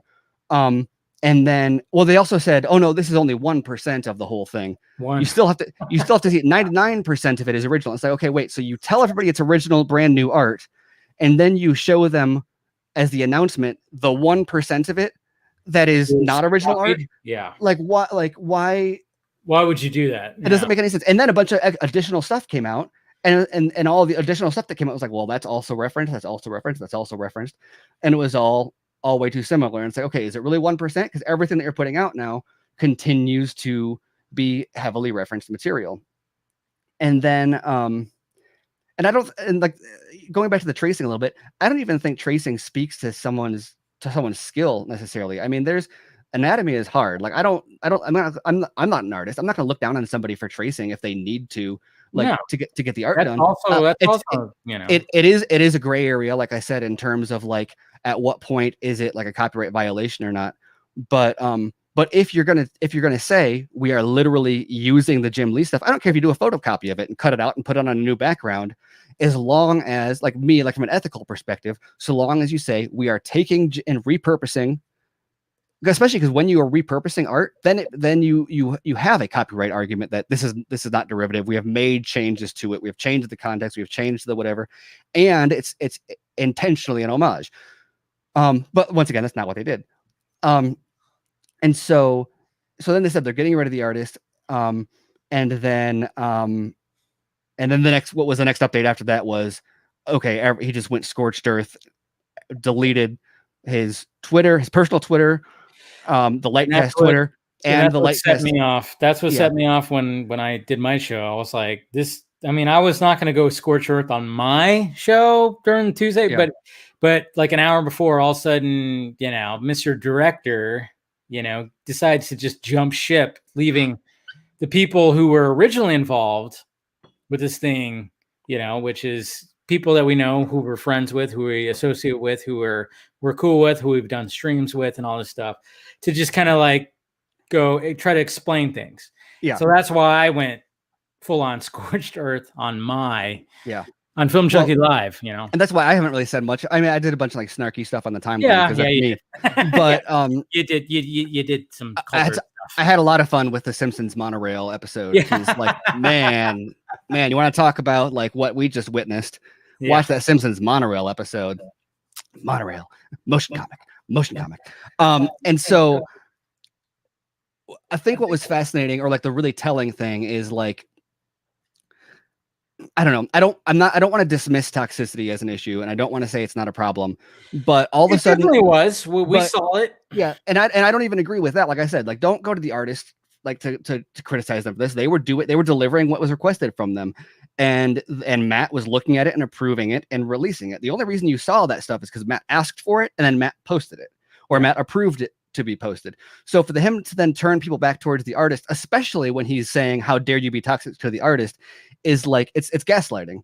And that's the kind of behavior that was very consistent throughout the entirety of the Lightcast saga. He would poke the bear, he would say shit on the timeline, he'd be like, Colbert doesn't know what he's talking about. And then like if anybody said anything back, he'd go on his show and be like, I don't know why these people are so toxic. We don't talk this way on our show. And it's like, what? The funniest thing is when he'd get into the comments and it would be like him, and he'd be like, Colbert is toxic. And then like the Lightcast account would like reply and be like, this guy knows what he's talking about. And then he'd reply on his personal account again and be like, yeah, man. And it's like, that like, what's sad is like he also had about 2 or 3 burner accounts too, which exactly. Like, we've realized that came to be because they got deactivated after he left. It was like, oh, so that was a burner account. Cool. Well, we knew that. We were watching it in the first place because of that. But and the other aspect also was there's the burner accounts and the I don't know exactly what happened in like DMs or whatnot, but it was very clear that there were a lot of people that were like being gaslit and would like come at us, and I'd be like, dude, you're like, I don't know why you're defending this dude. Like nothing he said has come true. He keeps on moving the goalposts. I mean, you have the Zoic Studios thing. You've got the like all these ridiculous other, and then like we were the ones that were such wrong. A non-scoop too. That's we always kept saying that. I was like, who? Like, nobody cares what the VFX house is.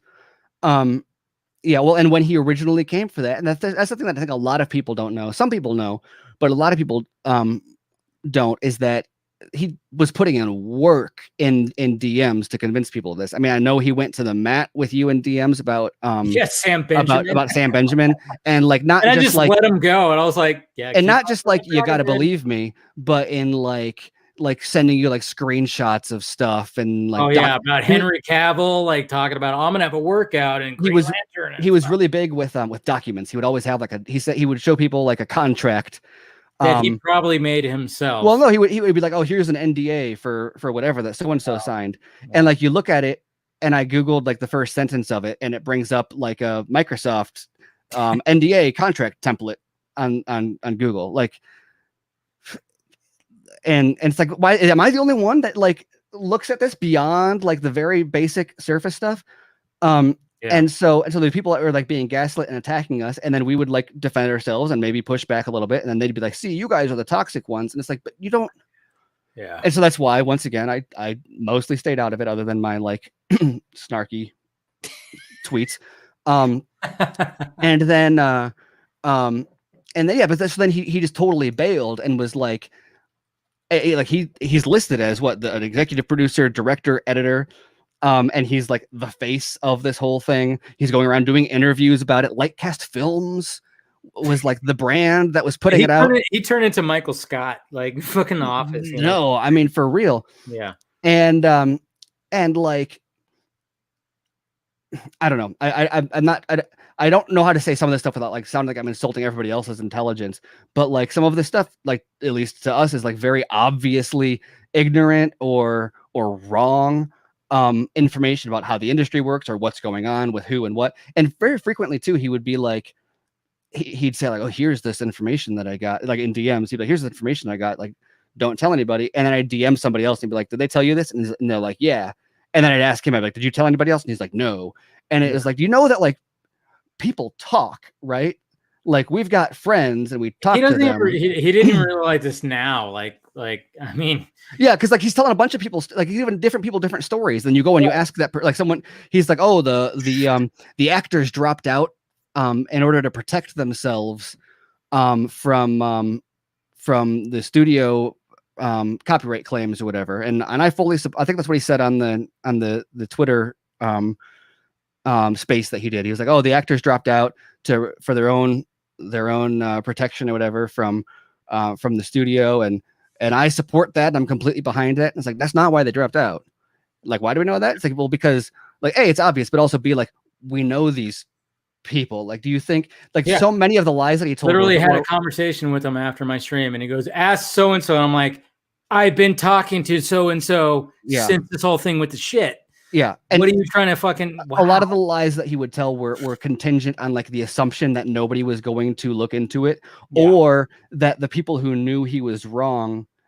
And this is like a common like lying, a practice of people who are like trying to tell lies, is you tell a lie that like people know that it's going to start a fight if they refute it. And so you have a bunch of people who just don't say it. The people who know it's a lie don't say it. And this happens on this is a big Snyder Cut thing also, because this happened on that the toxic side. There was all sorts of people that know that they're spreading lies about us, but they're propagating it anyway for an agenda, because they hate us for whatever other reason. We're on the wrong team. And so it was very much that same tactic. And then and so yeah, it's like, how do you not know that like we're gonna talk to people? Like when the fandom thing happened originally, he was like, oh, it's just a Jeff Johns event. It's like, why would you be like debunking something that like was it Casey Walsh had like very clear proof of? He sent me a document for that one that was like a clearly fake contract, like marketing document or something that like had typos in it and misused, like used the wrong studio name. It was like it said like Warner Brothers instead of Warner Media, and you know, I can't remember all the details, but it was I looked at it and I was like, this is wrong. And then it was like a few days later when like it started to look like fandom was coming, and he was like, oh yeah, no, that document that I sent you, that was a fake document. And that is what the scoop was based off of. Casey Walsh ran the scoop based on a bogus document that someone sent him. I remember that. And I was like, what the fuck?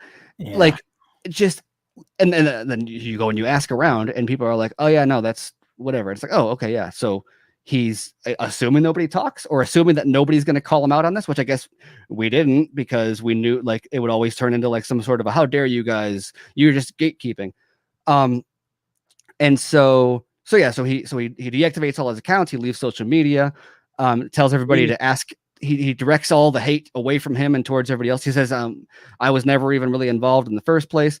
All this stuff that is just like came in late, which we found out is bullshit. Yeah.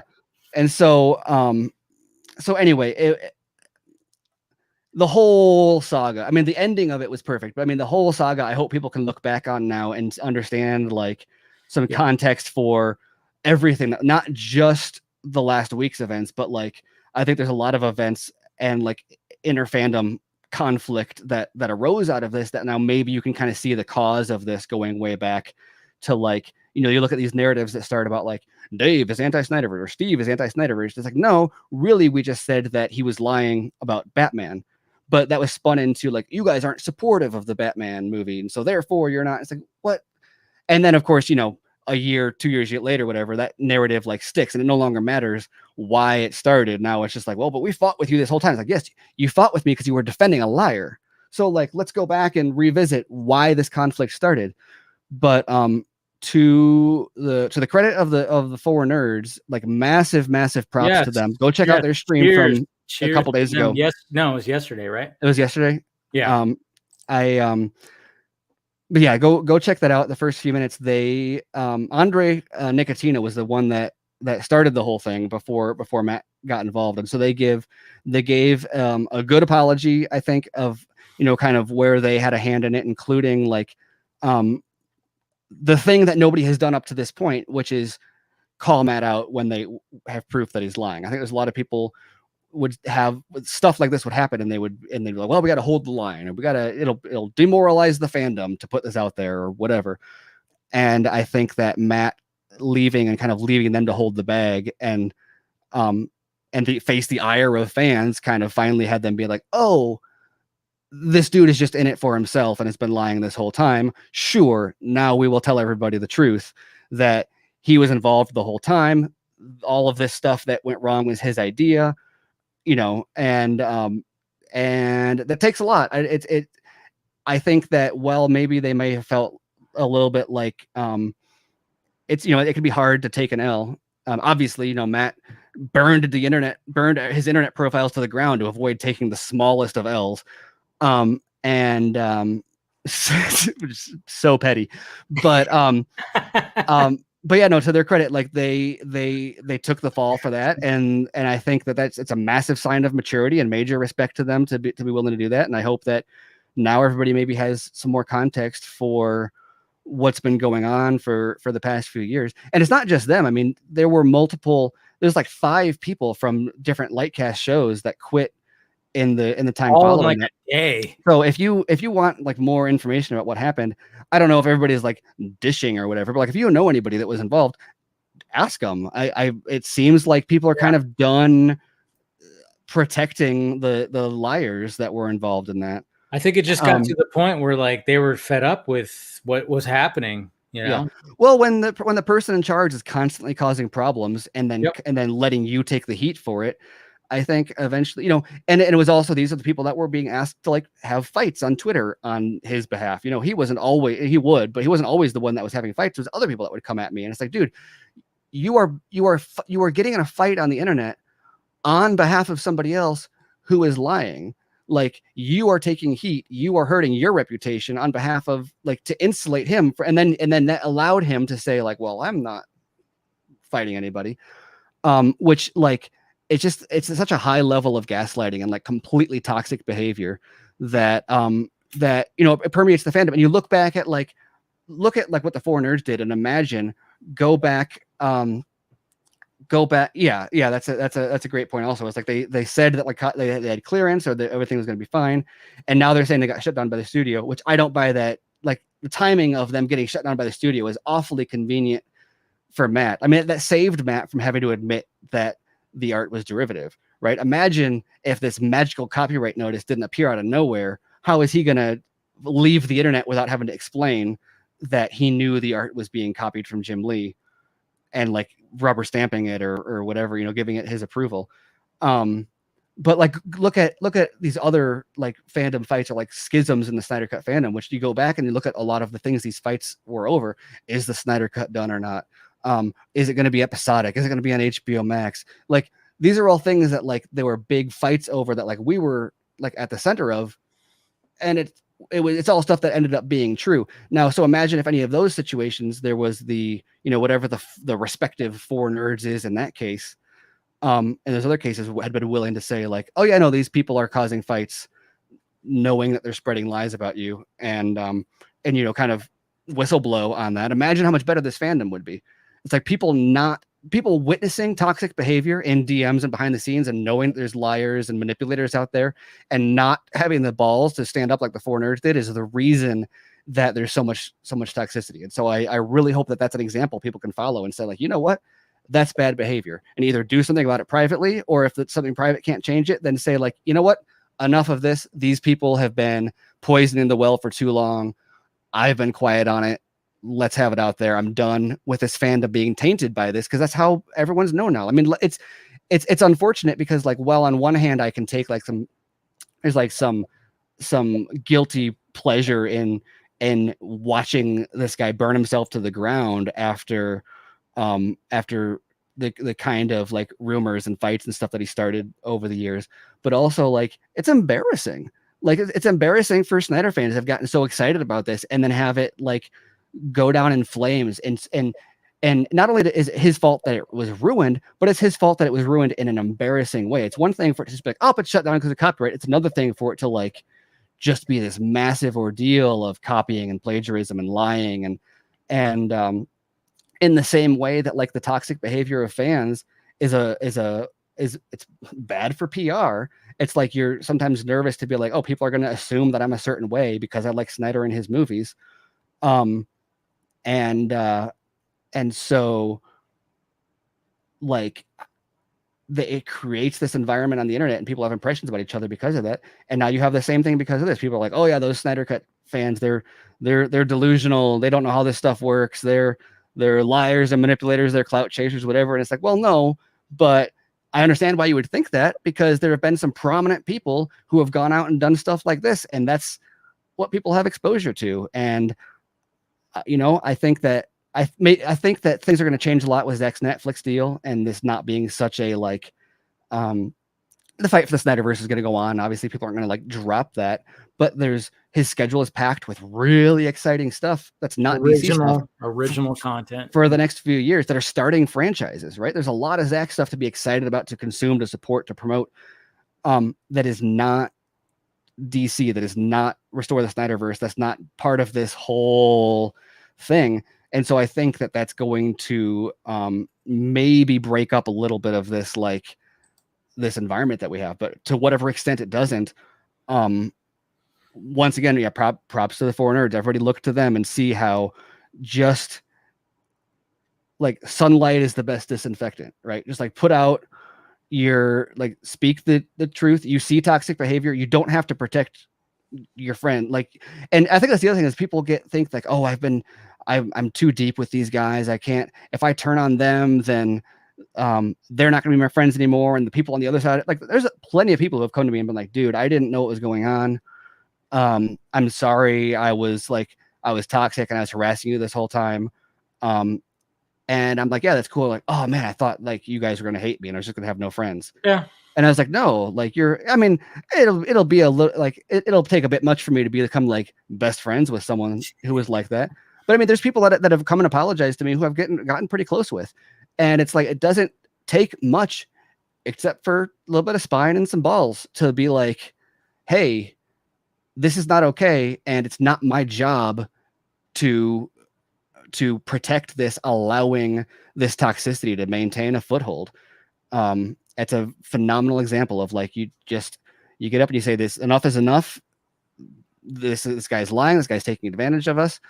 Now let's talk about movies like we all love doing. And I don't know. I guess I appreciate everybody just going on mute and letting me get that all there. That's probably most of what I have to say about it. And it's hopefully the last I have to say about it, because like it's the end of, the end of this whole saga. But no, wow. It's good. No, I mean, I know. I mean, that's why I was like, we have to talk about it, because I know you wanted to get that off your chest, because I mean, Ray, hopefully now you're caught up. Scott, I mean, obviously you were like you kind of were in the know a little bit too, but at the same time, it was just like what I wanted to give Steven was like, hey, obviously a lot of us during the week had our time to get out what we have been dealing with, I guess you could say, for the past year or so. So that's why I was like, all right, we got to address this, obviously. And thank you, Steven, for doing that, because I've even seen people in the chat going like, yeah, thank you, Steven, for explaining it, because I mean, you went in depth more than all of us. I mean, I just went off on the whole situation, but you kept track of everything. I mean, obviously we had many conversations about all this stuff like that.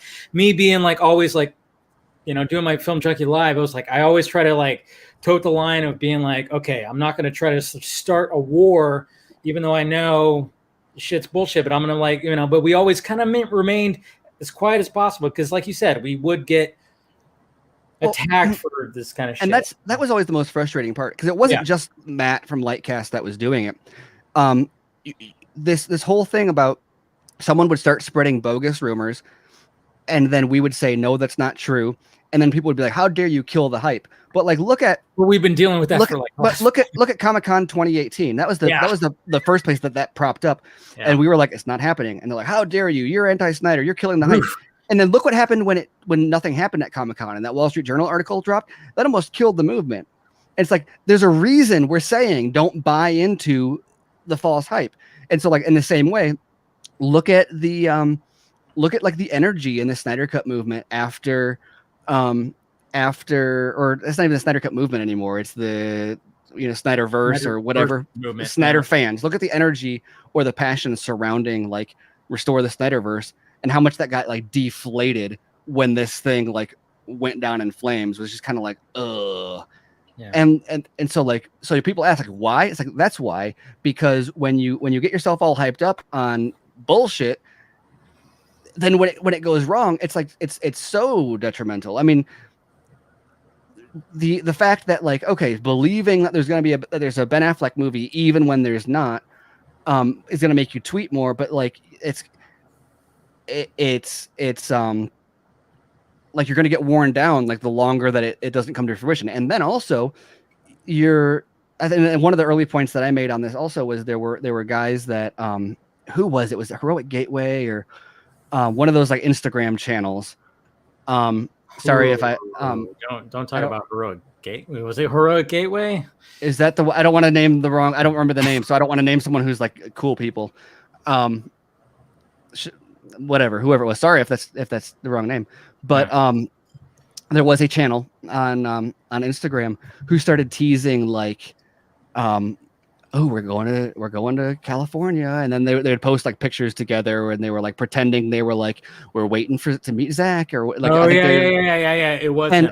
And because the way Twitter was at the time, everyone was like, "Ooh, are they gonna see the movie? Are they gonna meet Zack?" Like, and it turned out that they were just like teasing their like the trailer for their fan edit or something. Yeah. But leading up to it, people thought that it was that like Zack was going to show them, or that they had proof, or that they whatever. Which I get why people were eager for that at the time. But that one's hilarious because what I said was like I started mocking it. I was like, I've seen the Snyder Cut, like, follow, and retweet, and I'll tell you about it. Like, because that's all it was them just like, getting notoriety off of this. And someone was like, well, even if it's not true, it's good because it raises hope or whatever. And that's one of the first times that this popped up. And I was like, no, not at all. I was like, there's like one of the biggest problems that this whole situation faces is that the people who are saying it exists are primarily fans. And those same fans are propagating every conspiracy theory and clearly have no concept of how the industry works. At least at the time, I think people learned a lot over time. And so when you get all hyped up and bring attention to people who are lying about the Snyder Cut existing,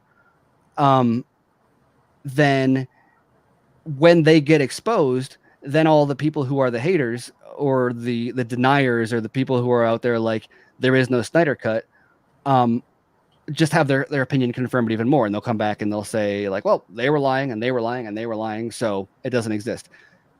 It's hilarious because that's one of those tweets that like I phrased it as like people don't believe it exists, and so lying about it only reinforces that, and so people are like, oh, you're claiming it doesn't exist. Yeah, no, you can't win. Point made.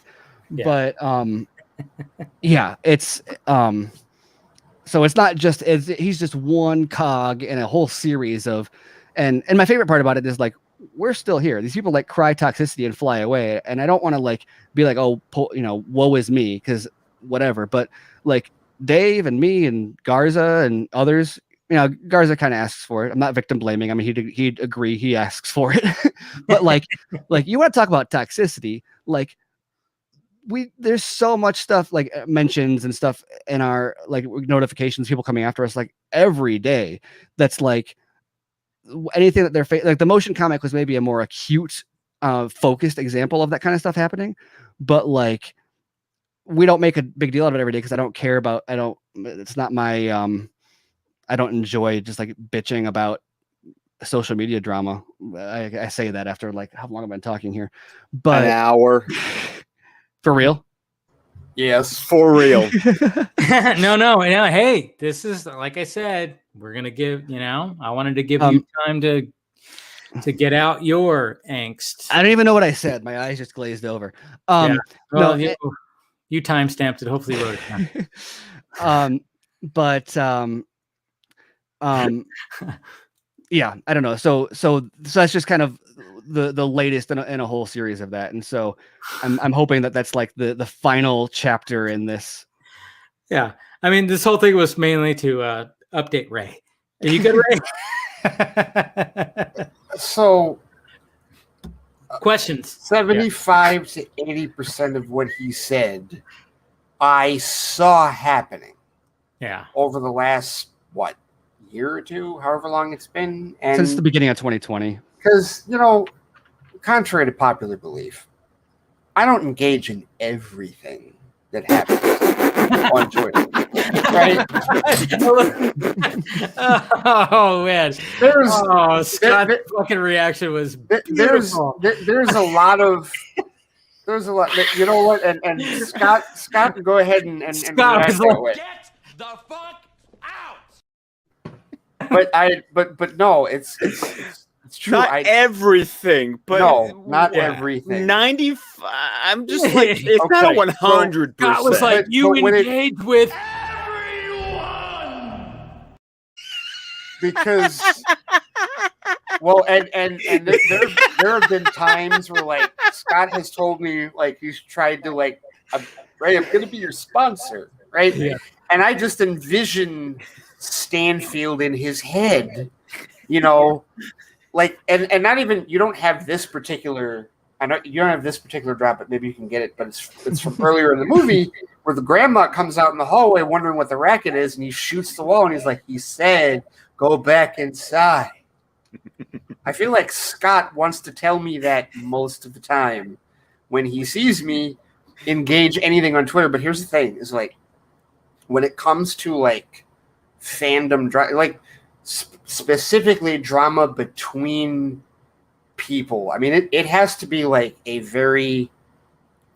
has to be a very specific circumstance for me to even remotely get involved in it. Most of the time, I will just watch from afar. So I saw a lot of this and was just like, okay, well, all right, well, I'll leave that where it is. That's where I'm like, dude from Pulp Fiction. My name's Paul, and that shit's between y'all. That was totally the perspective that I took with it. So it wasn't like I was like that. I know a number of people probably had no idea, like they needed the clarification for that, and that's cool. But yeah, it was to me the whole time he's talking about this. I'm thinking of an interaction that I had a couple of years ago when I first started on Twitter. It was with Casey Walsh. It's the reason he blocked me. And it was a case where we were having a disagreement, surprise, about it was like it had something to do, it might have even been a disagreement about subjectivity versus objectivity, something to that effect. But he pulled out. I don't know why you'd be in an argument about that. No idea. No idea at all. But he pulled out you know how sometimes you'll get into an argument with somebody and they pull out the credentials, like I've been doing this for how many years, and I know. So he looks at right. So he looks at my account and he looks at my site and he assumes that I want to be a scooper, and that was the tone. That was the derisive, condescending tone he took with me. And from that day, I made it very clear to him then, and I continue to make it clear to people. It's like I under no circumstances would I ever want to ever be a scooper. That is not what I do. I've been accused of being a scooper. So is Garza. So is Colbert. We've all been accused of being like scoopers by some of the people that we've actually mentioned.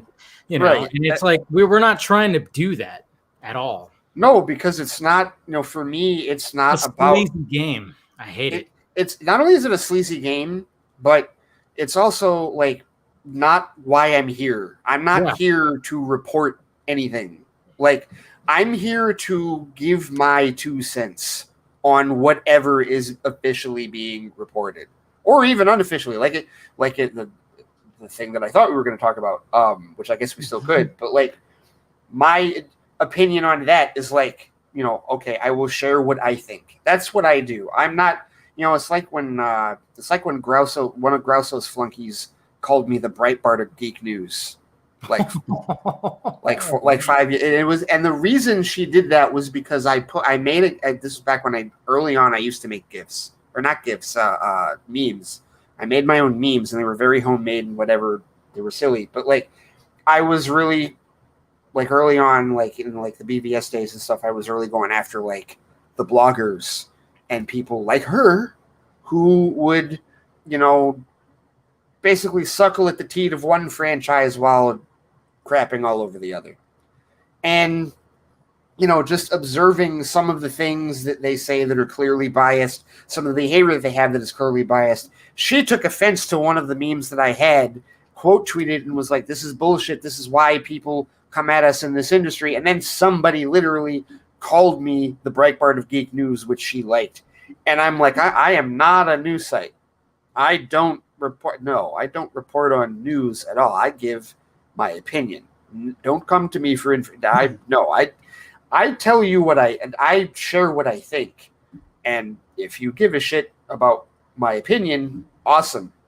Cool. We can have a conversation about that. But I feel like a lot of what you're talking about with these guys, it just sounds like they got caught up in the sleaze of actually trying to be scoopers.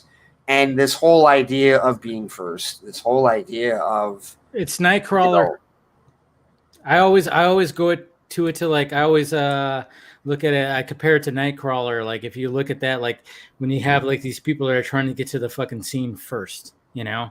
And you know, every time I watch that movie, I always think about that. You know, you can almost like have a correlation. It's like you look at that movie. And have you seen that movie, Ray? Or is that just on the list? It's on the list. Nailed it. Yeah. And I love how Scott was like, I'm just going to take a drink.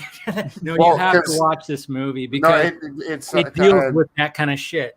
Yeah, well, yeah. I mean, I know the premise of it. I just I've seen the trailer. It's definitely on the list. But yeah.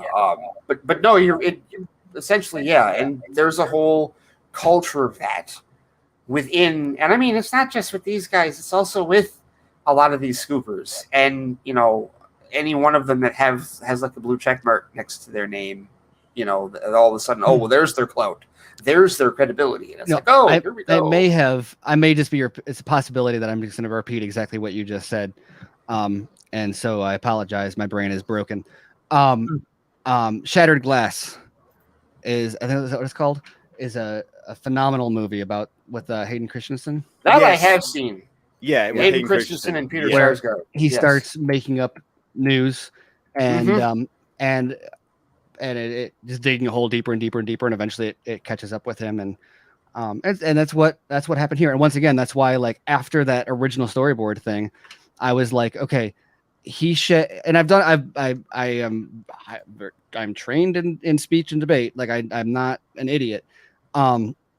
The second anything turns into like a he said, she said argument, it's a waste of time because it's literally just based on like who trusts me for reasons other than the topic at hand. And you see those pissing matches happen between the scoopers. That's where it's really like, what the hell? And there's never been anything to gain in that because like the only point of a scoop is, okay, it's on the record that you said that. Now we wait. Like what value are you going to have trying to prove to someone like unless like it's like a game of poker. It's like unless you're ready to put your hand down, keep your mouth shut. And so I guess that's what today I've been mostly just like watching, and now that I feel like we're in the last hand here, I'm like here's an hour of what I haven't been saying for the last year. Is this the turn, Steven? Yeah, maybe. Because it's not the flop or the river, like it's the turn, the flop, and the river. You know? Yeah, it might be the river. I don't know. Whatever's the closest to the game, just fucking being over. That would be ideal. But yeah, I mean, imagine sitting at a table and like a poker table and just being like, "No, I've got pocket aces. No, I've got pocket aces." Like, just let's go. Just there's a few more rounds to go. Like. No, I mean, like, you know, and it's funny too because, I mean, we all thought, oh, yeah, this sounds like a good idea, but a lot of us kind of kept quiet about it. I mean, it was kind of funny when all this kind of came about. It was an interesting week because it was like, you know, other people talked about it. I think on my live, you know, Film Junkee Live, I might have, you know, obviously people in the comments or in the chat would mention it. And I was like, oh, yeah. Sounds pretty cool, but I never dedicated anything to it because I knew I was like, I can't do it because I know who's leading it, you know. Even though like beforehand, I heard from people who were like voicing it, the voice talent, talked to people, and I was like, well, that sounds cool. And then all of a sudden, well, that's another part that I don't know. I don't want to. I guess I don't want to speak on behalf of everybody because I don't know what everybody wants to have out there publicly. But like, I think it's been said like the voice talent wasn't entirely aware of who was involved when they were brought on, and so people were signing up for something that wasn't what they thought it was.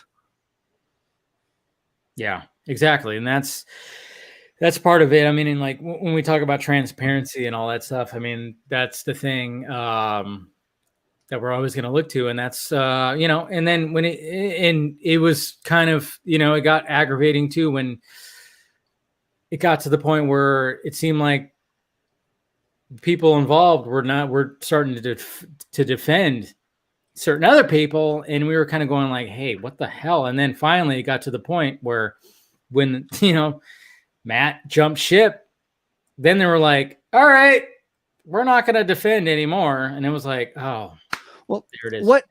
Imagine the ego to think you can just leave everyone else holding the bag and like, they're going to go down for you. Yeah. Like what kind of person is like, oh, I'm just going to throw my friends under the bus. They'll back up my lies. Like no, now it's got to the point where like those people that you build up relationships with over the past year will never trust you ever again and think you are like a horrible person. You put your name all over the project, director, producer, editor. It's all right there. Like if you're the director, it's your job. Doesn't matter. Like you are the manager on set. You're also a producer, you're also the editor. Like there are no excuses unless you're just going to admit like, oh, I was exaggerating because I wanted clout and I was just trying to look more talented and capable than I was. And so I put my name all over the credits, but really I don't know what I'm doing. And I was just lying about that. Or you were actually all those things and you need to own up to it. And instead you like, that's the crazy thing is like, despite my issues with the guy, based on history, a reasonable apology that actually owns up to like, you know what, I was really excited about this and I jumped the gun and I went too far and I didn't think it through and I regret my actions and I regret running this project, but I really still am passionate about delivering this kind of stuff. So we'll find a way to make this work and I'm going to keep on doing it. Like, that's like, yeah, sure. It would be a blight on your character and your reputation and everything, but like you wouldn't, be gone, but instead you nuke every, like if there's, you don't look more guilty than that. Like, and the other crazy thing is now he's, I know like at least for Jarbo, he filed a privacy complaint on his YouTube. I think I know some other people got that too. And then I don't know what you're talking about. Wait. And which is hilarious because like I don't know. There's a number of funny levels to it because like, okay, so you delete all your accounts and now you're mad that people are talking about it.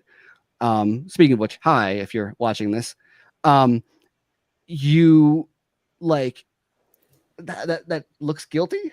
Like how are you like that's just terrible PR strategy overall. I mean, I'm glad that like I don't necessarily want people that are doing bad things to have good PR, but like a little bit of like intelligence in the PR sector could have like managed this whole thing and you'd still be out there like telling lies and getting interviews. Yeah, a simple apology. That's all it would have taken. But no, apparently it's the level of narcissism is so high that it is easier to nuke everything you've been building than say I was wrong. And that's that is a clinical diagnosis virtually of what narcissism is. So, oh yeah, it's a textbook. I mean, I almost wanted always going to end up there.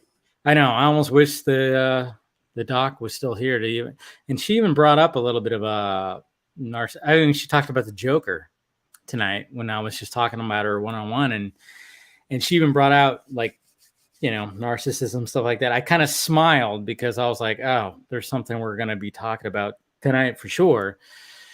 that has to do with somebody who was, who was, but at the same time, it wasn't on. I'm like, well, have you kept up with anything that has happened in this fandom? I mean, obviously I wasn't going to do that, but at the same time, I'm like, I wanted to be like, how could I want to like get her like opinion on, or like her take on like this whole situation, and like, just to kind of get like somebody who's actually in the field, and I'm pretty sure she would probably be like, yep, textbook, almost like what like Harley said when in Suicide Squad, like, oh, textbook. It's the most validating part for me about like when I question myself and my intentions and my sanity, and be like, am I doing this for the right reasons? Am I following ethical standards? Am I sticking to my principles? And then I look back at the last 3 years and the various characters we've come across, and be like, well, I'm still here, so I guess there's that. Like, I know. I mean, like you and me and guys. How many threats have there been? Scott, you just like, you stay out of it wisely, and so I know Scott's like the fact that like we've been involved in all this stuff, and like we're still here, and like we're not disgraced, we're not like, we haven't ruined our names, and like how many people have like come along that like had to delete their accounts or go private, or like get out of the public eye because they like screw up so badly that they like I don't know. I don't want to say I won, but like I'm feeling pretty good about like how things have shaped out. No, we fought the good fight, but yeah, Scott, you've done good. But just like staying in the shadows, you just kind of sip your beer like you're doing right now. I don't even stay in the shadows. I just sit on the front porch. There you go. There it is. Get off my lawn. Oh, yeah. Dude, I'm such a get off my lawn. That is definitely. Dude, I'm 40 next year. I am get off my lawn. No. I get it. And I respect that. I mean, that's the thing. I was like, what I like about our dynamic is we all have our, we all have our places in this whole thing, and I mean, I'm very active on my Twitter, or not Twitter. Well, Twitter, yes. And then of course my YouTube. I have a show that I do 3 days a week where I'm talking about news and students. And I can't just sit there and ignore certain things. I can't. So I have to comment about them, and when it comes to you guys, I mean, Steven, you obviously, you're working for Screen Rant, and it's not like you could just totally do that. And that's why I was like, all right, tonight I want Steven to just go. And that's why I'm so glad you did. I don't care how long it was or anything like that. I'm glad you went like you did. I wanted your perspective out there, because I got mine, Garza got his, Chris Wong got his, everybody talked about this situation in the way that as they should. And you needed your time. And I'm glad we finally got to that point. Scott, I mean, we don't expect, and I'm not, Scott, you're just looking above, you're the teacher. We love it. Yeah, exactly. Sipping the beer, but it's just the way it is when it comes to the situation. At the same time, it's just like we all kind of, a lot of us saw this coming. We kind of saw this coming, where it was like, and it's kind of funny. And that's why I was comfortable staying out of. Like when it came to this whole thing, we just we were quiet about it. All of us were quiet about it. We weren't promoting it. We weren't doing anything. And it was funny too, because I didn't really talk about it until, it went to shit. Now I got to talk about it. When you are putting a lot of effort into bringing attention to yourself while you are doing shady things, I don't need to do anything. I still got a couple of years, Will. I hear you. So like, I think on both of our parts, there was a big element of like, why does it need to be like, Garza is going to Garza because, that's what he does. Which I mean, and to his credit, I think that like, because Garza made that whole feud such a big thing, it's kind of hard for people to kind of claim ignorance on this. Like, you were told, like, it's not exactly like nobody ever said this dude is lying. Yeah. Right. Like, it was a very prominent thing. And so it's upsetting, or a little bit sad that like it went as far as it did and people shielded it as long as they did. But it was always going to end up here because you can't say Steppenwolf is in the Ayer cut and the Ayer cut is coming in 9 months or whatever, or the Batfleck series is happening, or a Cyborg series is happening, or there's a whole list. I don't have it in front of me, but of like things that you say where on a long enough timeline, like eventually you can no longer claim like, oh, it just hasn't happened yet, or like, no, eventually there's enough of a timeline to say like, well, you said all these things and none of them happened, or like the ones that did happen were easy guesses, or the ones that did happen were like, I remember on Chris Wong's show when they were all dancing around about reporting that Ray Fisher was going to be in the Flash movie, which was hilarious because it had been reported 3 weeks earlier. and obviously he's not in it, but that, an example of things changing. That's why nobody else reported on it, even though it had been on casting grids for 6 months prior to that, which I think both of you guys even saw those, that like it was known. Also, Jeffrey Dean Morgan was on those casting grids. Notice nobody ran that scoop, which is funny because they would always say like, oh, people are just rushing things out for clout. It's like, well, no, like that's a great example of like, there was a casting grid, an official piece of documentation that said Jeffrey Dean Morgan in the Flash and Ray Fisher in the Flash and whatever, that people were like, okay, well, this is a we don't know which version of the script isn't done yet. And so like, I don't know how many people saw it, but it was out there and nobody reported on it. I think I finally deleted it off my phone a few days ago. You wouldn't believe what's on my phone, but I literally scrolled through my pictures the other day and I was like, there's a bunch of stuff, memes and stuff. I was like, I'm not going to delete that because that fits into my, that's like informative of where I was in my life at the time. Yeah, I just decided to have a giant clean out of my phone. I was just like, no, I'm holding on to that. No, I'm holding on to that. Yeah. Here was a gorgeous. Here's a walk down memory lane. Still have this on my phone. Oh, yes. Look at that! Yeah, that was a fun day. That was a fun day. Yeah, I still remember. And there's stuff on my phone that's like, I would love to show this, but no, I really can't. But it's like, it's like if we ever one day decided to like collectively like tell a story from our perspective, I just look at my phone sometimes and be like, this would be fun. Yeah. Like, no, I've got this. It's timestamped. I know exactly when this happened. Like, I remember when I heard about this. Yeah. I remember when so-and-so shared, it's like, I want to have the day where I can finally go, I had these conversations with these people on this date. I was in the room when it happened. And that's pretty much all I've got. That's. Yeah. Well, no, we all have our DMs and stuff like that. I mean, I have a DM from 2 years ago from, some initials of TCN who were trying to convince me they had a script of the Justice League, and it was this, and I was like, it was kind of funny because I went back to it. I went, oh my God, that's right. What's his name to also try to hit me up, who said he had a script and told me that there was this, that, and this. And I still wonder if I'm a delete. Welcome back, Ray. Hey, Ray. Hi. I have no idea what happened.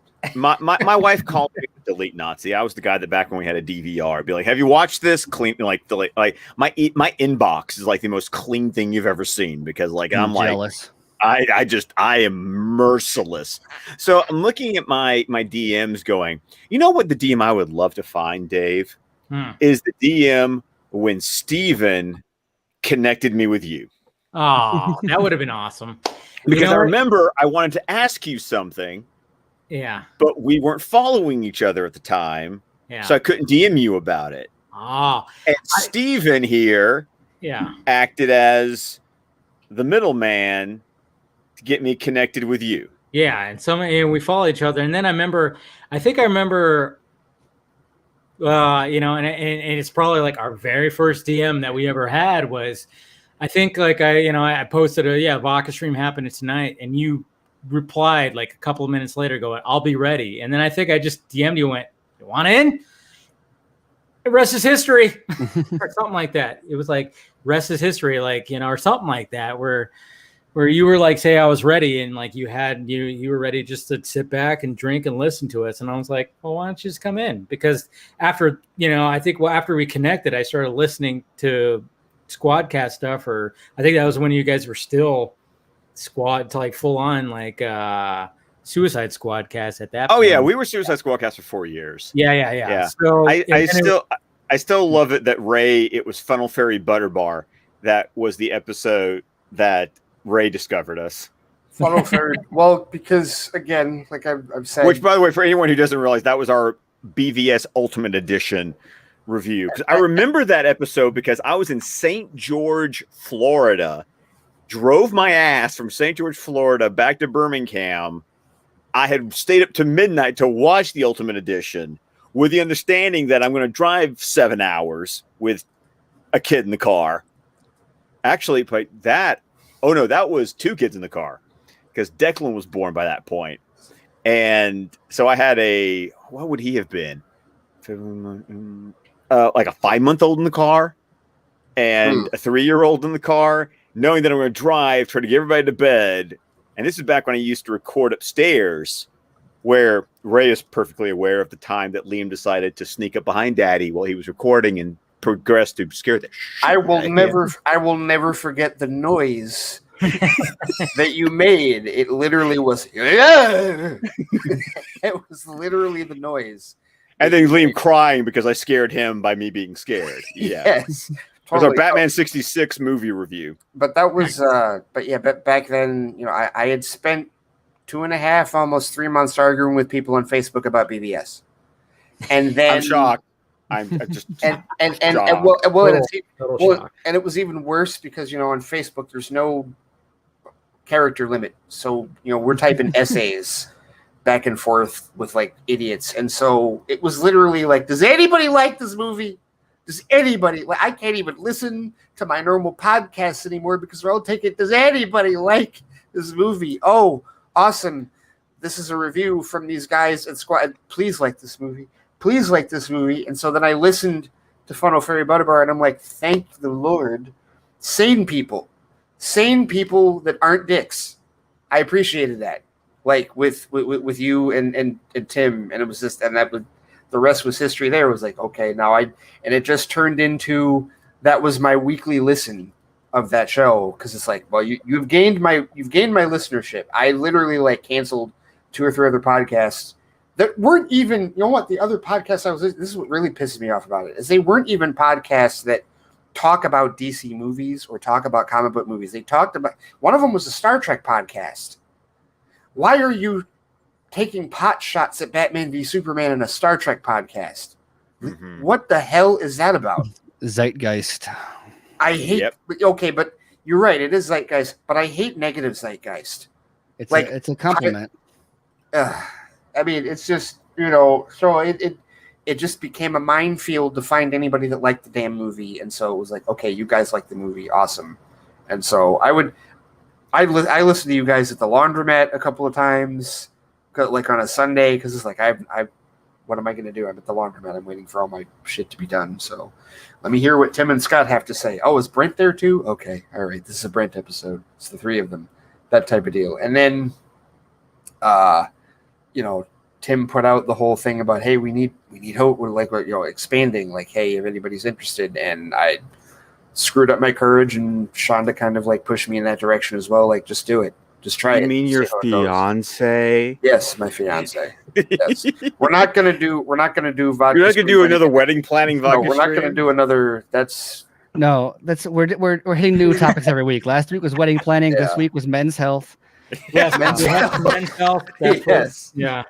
No, but like, okay. So when I cut out, did you guys do any Superman talk at all? No, I just talked for another 45 minutes.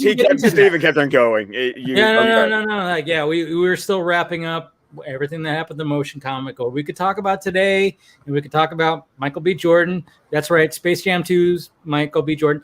I'm sorry, I love that cameo, dude. That's why I said that was like probably the best thing about it. That made me laugh my ass What off. But you know what's funny? Like when that whole reveal was about to happen, I'm like, it's gonna be my. I was like, I guessed it, but then I was so satisfied by the fact that it was him. Like I wasn't disappointed at all, and the way that he, you know, that whole scene, best scene in the movie. So And the funny thing is that my wife, my 2 kids, that's one of those times when Daddy's laughing his ass off, and the family's like, "Daddy, why is that funny?" Yeah, you'll understand later.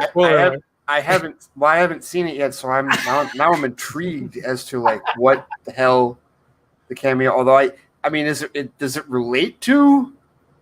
Does it have anything to do with the news? It's just no, it has nothing to do. No. Sorry that we kind of spoiled that, but I think that was already online a lot or something. Well, okay, it's Space Jam, so they're like, are we really that worried about spoilers for? Yeah, I mean, is it that kind of a movie? I don't know about that. Don't even worry about it. But no, we can talk about that because I did a video about it earlier because I felt like I was like, all right, so I mean, we could look at it in a couple of ways because first off, we heard about the JJ one and what's his name writing it, and then it was like, oh no, yeah, and it's supposed to be like oh no, they're gonna do Clark Kent, but they're gonna change his race, and it was kind of like, okay, but you have at your disposal at least two black supermen that you can actually use and introduce to the public that they don't know about. So that was always the concern. It was like, I don't think anybody really wants this, but they probably want actual characters that were created that are black. And it's like, can we do that instead? And it seems like Michael B. Jordan always was like, yeah, we can. And then now today, it seems like, obviously you could take it with a grain of salt. Who knows if it's actually going to fully come to fruition. But when I heard the news, I was like, there you go. And then when I heard it was going to be a limited series, I went, even better. Hey, there's Amanda. Hello. So So Dave, like the crazy thing about this, yes, you did. I clocked him, Amanda. I clocked him. Yeah. Scott can't hold his liquor, a regular vodka stream. Ray is nice and letting us make fun of everyone and just like politely nodding, a regular vodka stream. And Dave's letting everyone tell the jokes. Exactly. For it, regular vodka stream. Over the years, Dave, my whole perspective on this particular subject has changed. Like I've gone I was on one end of the spectrum and then I understood the other end, and now I'm like kind of in the middle when it comes to the whole term of race bending. Yeah. Which personally I hate that term. And the reason I hate that term is because it's co-opted for a lot of idiotic arguments one way or the other with respect to it. And it's almost like an easy button term, and people just use it. Like I had a guy, like this is before today, but like when everybody was arguing about, the fact that, Batgirl's hair, Barbara Gordon's hair, like that was like a massive thing before this all happened. She's got to have red hair. And I was like, there's nothing about her character that makes it critical for her to have red hair. And a guy literally was like, okay, fine, then just make Barry Allen black. And I was like, but at the same time, we haven't had a blonde Barry Allen for 3 live action Barry Allen. We have never had a blonde Barry Allen in live action ever. It doesn't bother me that Barry hasn't been blonde. I didn't think about it in such literally ever. Why? Can someone explain to me what is the cultural significance? I understand if you tell me this character is Cherokee, then I have some context for culture and history and social norms and what is and isn't expected in this person's world, right? How is being a redhead Like, it doesn't give me Well, that's what I guess I'm saying. There is is like, what are there you is a fighting little for? bit of a trend. I mean, I don't know. There is. I don't know how much I want to be like devil's advocate here, but like there is it's not the people who typically get race bend is more frequently redheads than like blondes. For example, like Probably because of the whitest are humans. known for being redheads. Can I frequently ask what's the percentage of people in like the real world that are redheads? Okay, that's actually something that I have because it is well. I think that if we look at if honestly, comic book red hair, one, great for a lot of different color schemes. Two, very dynamic. Like it's a good character building element, right? You made Dice mad. Yeah. Okay. I see. Okay, Amanda, to answer your question, if you consider the world population in total, redheads are 2% of the population of the world. Yes, of the world. So of the world. Don't you seem like that's more than 2% of all characters are redheads? Am I wrong in that? Like, am I wrong? I would be interested in knowing. Okay, I read a book that I remember I picked up from. You read a book? I did read a book. You bought a book and then you actually read it? No, I didn't even buy it. This is back at Barnes and Noble, where what you could do was, if it was a hardcover, as an employee, you took the dust jacket off. You gave them the dust jacket as like you're checking it out, and you could read a hardcover, and they held on to the dust jacket. That was kind of a benefit of being an employee. Side perks. And yes, and there was a sociology book that examined this exact. Are you kidding? No, I will find the book for you, Amanda. Give me 1 second. Here's the reason why I asked that. I'm not opposed to calling out performative race apologetics. Okay, like if you are turning every character into a character of color for the sake of like winning woke points, yeah, we should call Which that sometimes, but I've always been the person that said like make it make sense. Yeah, you know, like Jason Momoa, it makes sense. Will Smith, Deadshot makes sense. Assuming the change, there's a need for it to make sense. I think if it doesn't make sense for them to be white, then why does it need to make sense for them to not be white anymore? Right? Yes, and that okay. So the real massive point with this is that it's not like you can't hit the easy button on this. Like it's not a one size fits all reason one way or the other. Now, minorities. I mean, representation is important. Of course, there's the book. Wait, I've seen this book before. I love that this exists. Huh. I have absolutely. Now you understand why I read this book. I've seen this book before. Okay. Interesting. But no, it's like started to fall in love with dice. So here's the deal. It's like, okay, on the one hand, you know, do I fall on the more often than not, I fall on the line of, listen, representation matters, especially nowadays, you know, and it's like, so when you decide that you're going to make Barbara Gordon Latinx, awesome, great. I don't have any issues with it. My logistical reason for why she's probably not going to have red hair or even a wig is because they didn't give Sasha Calle blonde hair, or at least they're clearly not giving her blonde hair as Supergirl. Of course, we don't know which Supergirl she is. Yeah. So we can't really, she may not be Kara Zor-El. We're not certain. So who knows? And there's already comic evidence of whatever model they're using for her with that. But I don't know that they're going to, I mean, they could give, what was her name again? Leslie, what's Grace. Leslie Grace. Yeah. I have not seen In the Heights. So I don't. Neither have I. Yeah. But at the same time, her am I the only one here who has seen In the Heights? Yeah, I think you are. Probably. No, but like Scott, I mean, like when you look at her hair, though, it can pass as. I mean, there's many shots of her where it's like her hair is. The traditional Barbara Gordon red hair, I don't think will look good on her. Even as a wig, I don't think it will look good on her. Here's my question. Why does Barbara Gordon have red hair? Someone tell me why Barbara Gordon has red hair. Because she was drawn like Gordon has red hair. Okay, Actually, yeah, because Jim Gordon has red hair. Okay, so why does Jim Gordon have red hair? Because historically he has red hair. Okay, that is not what an artist says when they choose a fucking color for a character. He's an immigrant in an earlier version, right? An immigrant, or his family what is. do immigrants share? Okay, hold on. Hold on.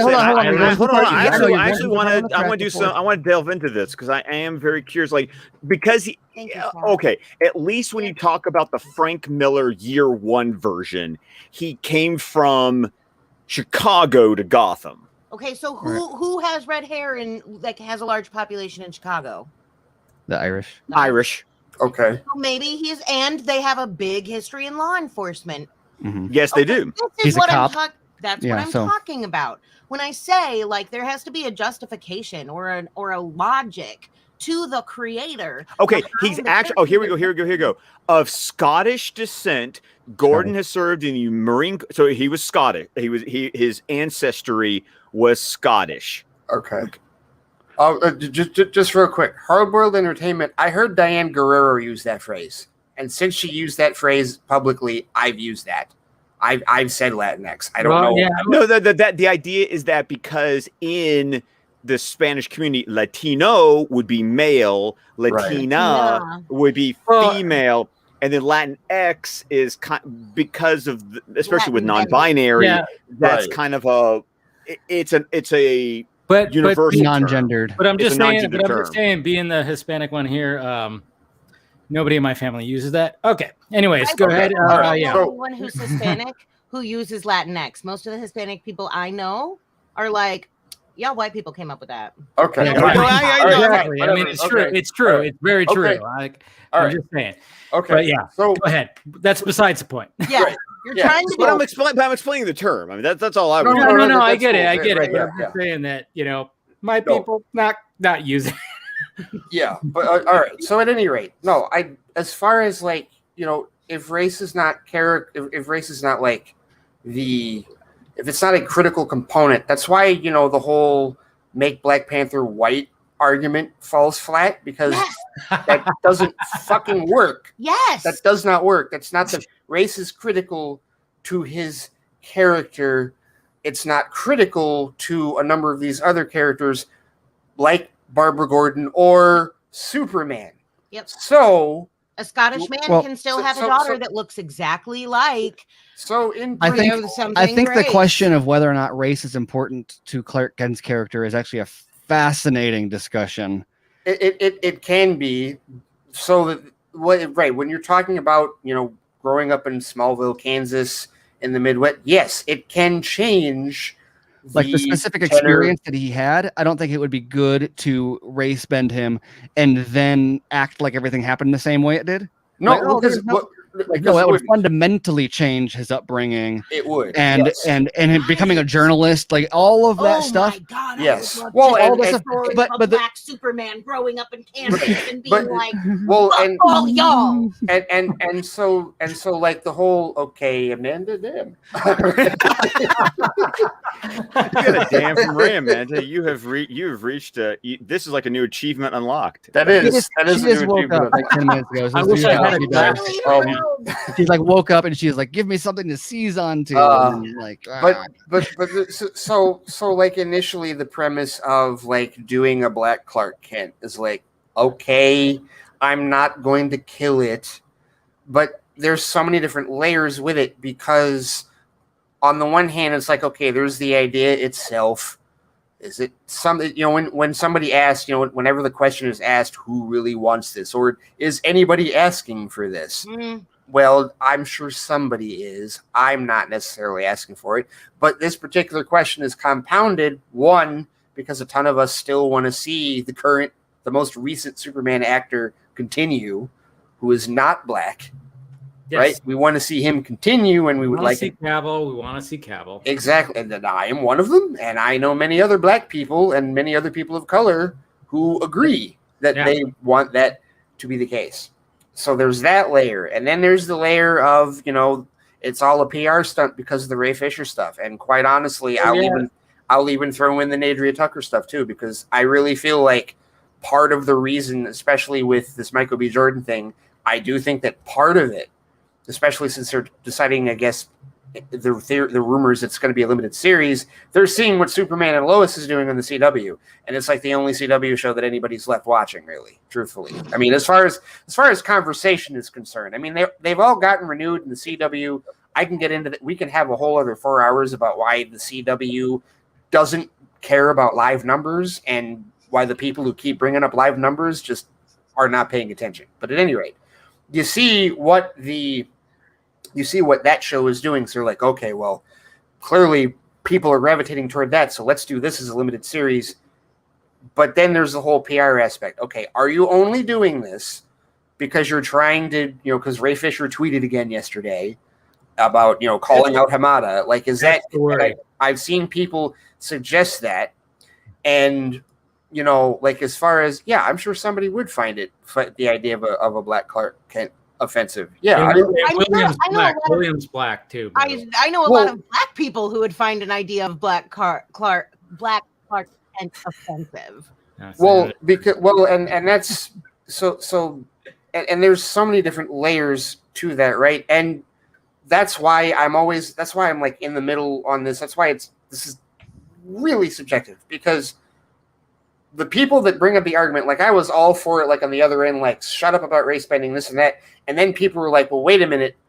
What about the people who, I'm a Black person that wants Cavill too.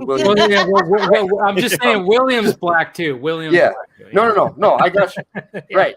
But like, there is just this whole aspect of like, are you only doing this for PR, or is this an actual idea that you want to do? And so like the people that come back and said, wait a minute, there are other Black characters that we would like them to focus on that actually exist instead of having to change the race of somebody else. Okay, I get that argument. I do. I totally get that argument. And that's a valid argument. And it just makes this whole thing complicated. So in a nutshell, when I look at the Michael B. Jordan thing today, I go, okay, well, this one I could actually see happening. And here, and I said a few people, I told this to a few people earlier today. I mean, you got to take all the Warner Brothers shit with a grain of salt, because they've given us entire slates and done nothing with them. Black Superman specifically has been their get out of jail free card for like 7 years now. Every time something like mildly bad PR happens, they're like, we got a Black Superman coming. Pull that one out. Has it been longer than just this? Literally, it's been long. I was at another job that I've been hearing about Black Superman. But at the same time, when you hear like Michael B. Jordan's like, nah, I'm gonna do my own, and he's even talked about it too. I'm like, didn't he talk about it on like Oprah? He did on Oprah. His comments on it were great too, I think, which is very much what we're talking about how like he thinks it's important that like if there are Black characters out there, why would you present people a Black version of a white character instead of building the IP of one of the existing Black characters and helping people discover them and go find their comics and find instead of trying to force the meaning of a square peg to fit into the canon of a round hole. Right. Why don't you just interesting analogy, but make it make sense together? But like I said before, though, and I think the story would have to be about this, but the things about Clark Kent's story that change when you change his skin color is a fascinating like examination or like deconstruction, or it'd be an elsewhere which I guarantee they don't really. I mean, I'm not saying Coates WB does not want to tell that story. No, right. Well, I'm not. Coates could write a story like that. That's not what he would be hired to write. But here's my whole thing about this. Watch this Michael B. Jordan thing slowly but surely move out the other one, right? And that's what we're hoping. Well, I've heard, I've heard people tell me, well, it's JJ. JJ's going to get it done, and I'm like, okay. First of all, JJ's got Justice League Dark and all the other stuff like on his plate. That's fine. So to me, it's like looking at this idea. It's like, what would if Michael B. Jordan's Outlier Society? If he's saying, okay, I want to do Val-Zod and this, let's do it for HBO Max. I think that, what you're going to start seeing is, even though Coates' script was due in December, they're just going to let that fade off into the distance and let this one take precedence. And part of the thing that helps that is HBO Max. And this also, because again, what else were they telling me today, Dave? Or what else were they saying today? Why are they keep putting all the people of color films on HBO Max. Why are they delegating them? But at the same time, when I did my video, I said, this is where this should go, because you can flesh out, you can actually tell a story with this character that nobody knows about. He's only been around since 2014. Val Zod was a new time, and you can't. He was a new 52. You're not going to compress them into 2 hours. You're going to let them. You're going to have like a 6 or 7 hour fucking thing where they could tell his story. Not only that, but when you look at Blue Beetle, Static Shock, Batgirl, and a Val Zod Superman project, all 4 of those probably are only going to get greenlit because HBO Max exists. Period. There it is. Without HBO Max, do any of these 4 projects even remotely exist? Probably not. Probably not. Look at what's happening on Disney Plus right now. WandaVision, Falcon and Winter Soldier. You think Loki. Disney's going to do what we just saw with Falcon and Winter Soldier? You think Disney's putting that in a 2.5-hour movie in the theater? No. Fuck no. No, they're not. Okay, so by the way, I just got one of those Warner Brothers A-list community surveys that I get like once a week. I filled one of them out today while I was cooking dinner. Guess what the entire survey was about? It was about, okay, what superhero movies and TV shows are you aware of that are coming out? Then it's like, which one of these have you heard about? Oh, when do you know what the release date is for these things? When do you think the release date is for these things? What do you think about the idea of the multiverse? What does the multiverse mean to me? And then there were all these questions about, like, do you like your shows being connected? Do you like their shows introducing this and that? And it was like, do you agree? I'm sitting here going, I don't know if anyone's going to listen to me, but like, this is the survey for someone like me. When they said multiverse, what they meant was multiple opinions universe. We'll just poll the audience. We have no fucking vision, no independent thought for how we should do this. We're just going to we're going to do a market poll.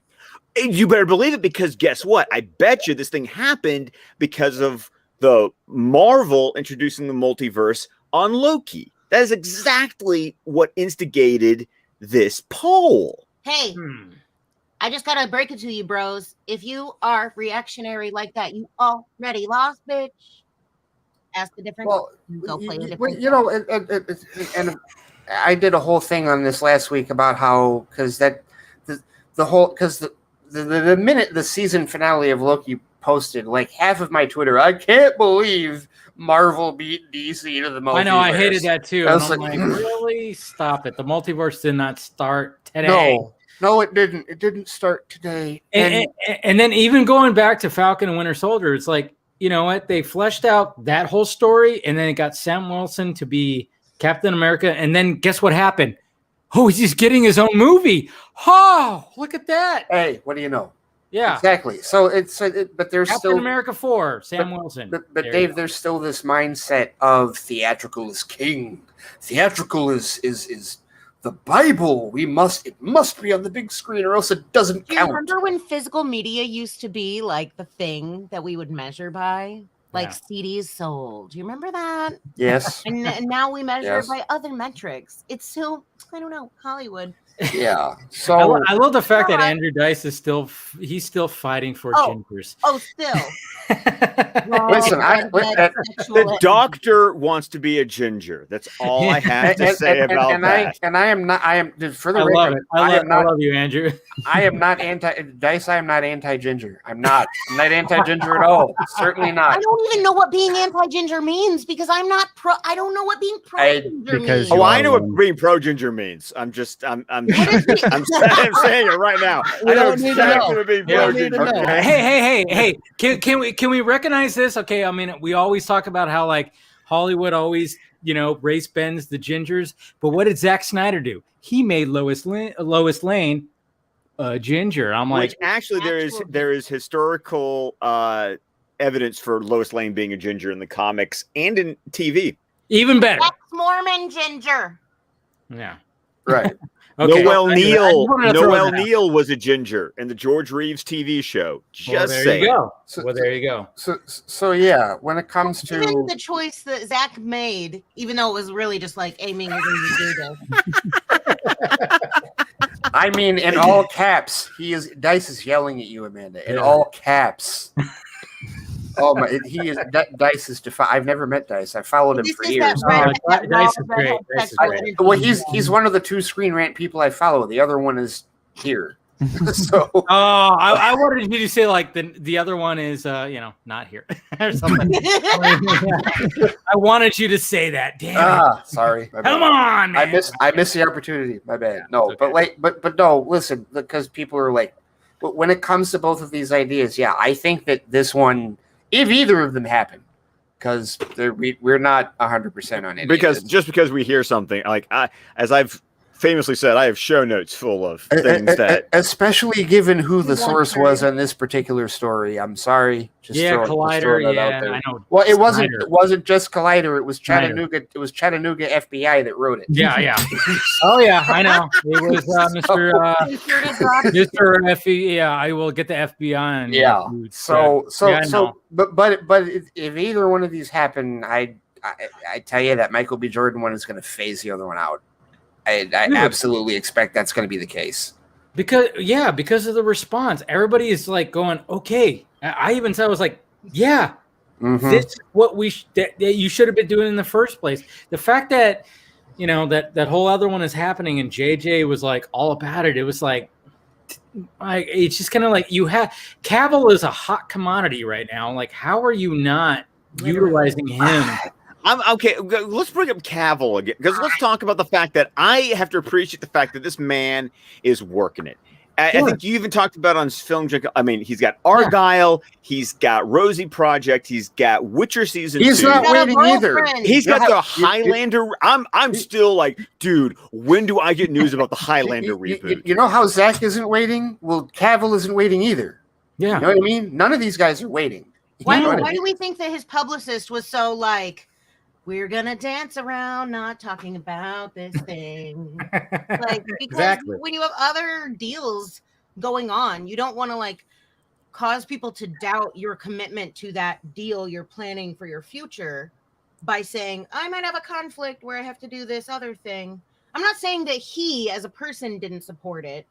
Right. And eventually he did come out and like tweet. Yeah, and then we have this rumor that he was talking to Marvel, and it's like, was that planted out there? I don't know. I mean, like, there's this whole thing where it's I could see Danny planting that story very easily. So I can totally. But at the same time, I mean, I always refer back to Ryan Reynolds. It's like, utilize that to be like, hey, guess what? I'm talking to the other guys. Are you going to give me my fucking shit or not? And when that whole Green Lantern thing happened, which was verified by Zack Snyder, like that, you're like, oh yeah, I was like, if I had a Green Lantern, it would have to be. So that whole, I mean, it wasn't like any deals were happening or anything like that. But the fact of the matter is like Ryan Reynolds was like, he decided during like what CCXP or whatever the hell, in Brazil, he brought up the Snyder Cut, and then he's brought up the Snyder Cut many times on his Twitter. Dwayne Johnson responded by also doing that, and then all of a sudden Zack Snyder goes, "Yeah, well, I mean, yeah, if I had a Green Lantern, it would probably Jordan. It would have to be Ryan Reynolds." And then it's almost like he was like, "Oh yeah, I'm gonna press Feige and Disney to give me my Deadpool movie because I want it." And they're kind of hesitant because, oh my God, I'm dirty, R-rated. Oh my God, it's naughty. It's like. But then he was like, hey, I'm going to utilize this. And all of a sudden they're like, hey, guess what? We'll be cool. We'll give him his Deadpool movie, Deadpool 3. We're good. And so I'm kind of like, Cavill, press them too at the same time. It's like, oh, I'm going to do this. And hey, guess what? I've been talking to Marvel. They might want me for Captain Britain. Or Wolverine. Or I don't know. Well, I can see it, but yeah. Ask your boss for a raise. The absolute best leverage you can have is a counter offer from someone who wants to get you away for more. Yeah, and and I will also say, if you're trying to leave if you're already to the point where you're interviewing and considering offers from other places, you should still leave, even if they counter you more, because you did not have a problem because of the lack of pay. Yeah. Or other things. Anyway, I'm gonna stop. And I mean, it's just like you have to look at these guys and going, they're playing the game because it is literally their livelihood. Exactly. Right. Exactly. It's part of the gig, and Cavill is such a hot commodity. I mean, when he got God bless the man. I am Yes. so glad that suddenly, like, everyone's like, oh, and we forgot about Enola Holmes too, because Ray and I reviewed that because I'm like, dude, Which I'm is a getting Sherlock a sequel. I know. Yeah, it's getting he's going to be part of that too. And it's like when he was when I said this when he was part of Fallout. I went there. The fact that he's part of the Mission Impossible franchise now, I'm like, this man is a hot commodity. Warner Brothers, Warner Media, you need to get that new Superman movie. He is a hot commodity. People are going to be like, I want Cavill. I want Cavill. I want Cavill. And what's happening right now? Everybody wants Cavill right now. I mean, because he followed up Fallout with Witcher season 1. Yes. And that went gangbusters. Yeah. Oh. Right. And then Enola Holmes also won people over too. And I don't know how many people were like, oh, Cavill was great as fucking, he was Sherlock Holmes for shit's sake. And he's only in the movie for like, he's specifically, a cameo in the movie for frick's sake. He's in the movie for like 5 to 10 minutes, but it was an awesome 5 to 10 minutes. I really like how he played the character. I'm not kidding. Yeah. Like he was, especially well, I don't want to give away the movie for people that haven't seen it. But how did they market it? How did they market it? Oh, They yeah. had a lot of Cavill in it, right? Yes. They had a lot of Cavill. Yeah, well, and he's not even the lead. I mean, it's Millie Bobby Brown. Exactly. But that, and of course, where is that movie? Netflix. Exactly. Where's the Witcher? By the way, that Warner Brothers sold to Netflix. Yes. Get rid of it. Yes. Yes. God damn it. That's right. Oh exactly. my God. So it's just, but so yeah, obviously, and that's another reason why the Val-Zod idea is better because the idea of you could even, listen, we don't know what the continuity is going to be with all this HBO Max stuff. We hope it's DCEU, or at least I hope it's DCEU. But our only hope of any connection lies with the creators and Christina Hodson, essentially.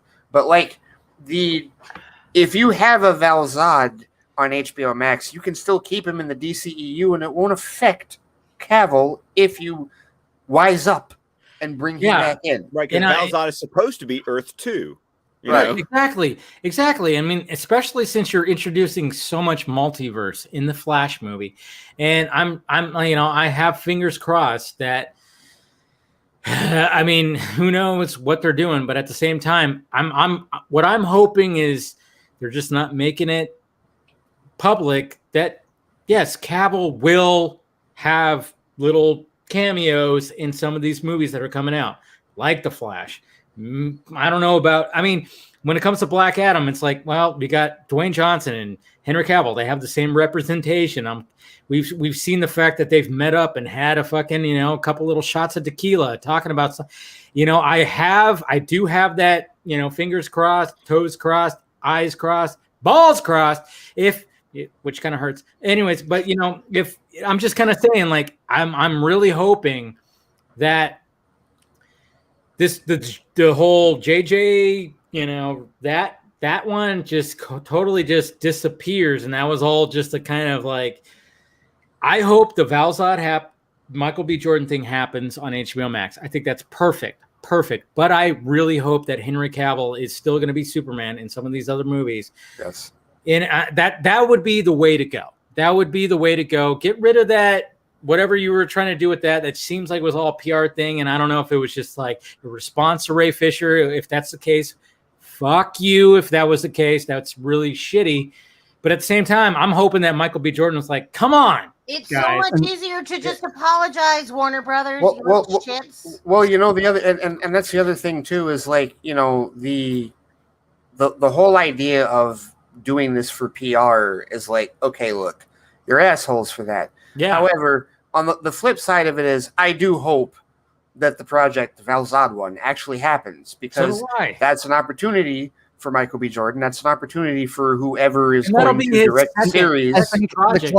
The Clark Kent one, I'm like apprehensive about, because like there's, like we said, there was a fascinating story in there that they could tell. But they're not going to. No, they're not going to. But the Val-Zod one, with it being Michael B. Jordan and being Val-Zod, is going to be like interesting. It's not going to be just like derivative.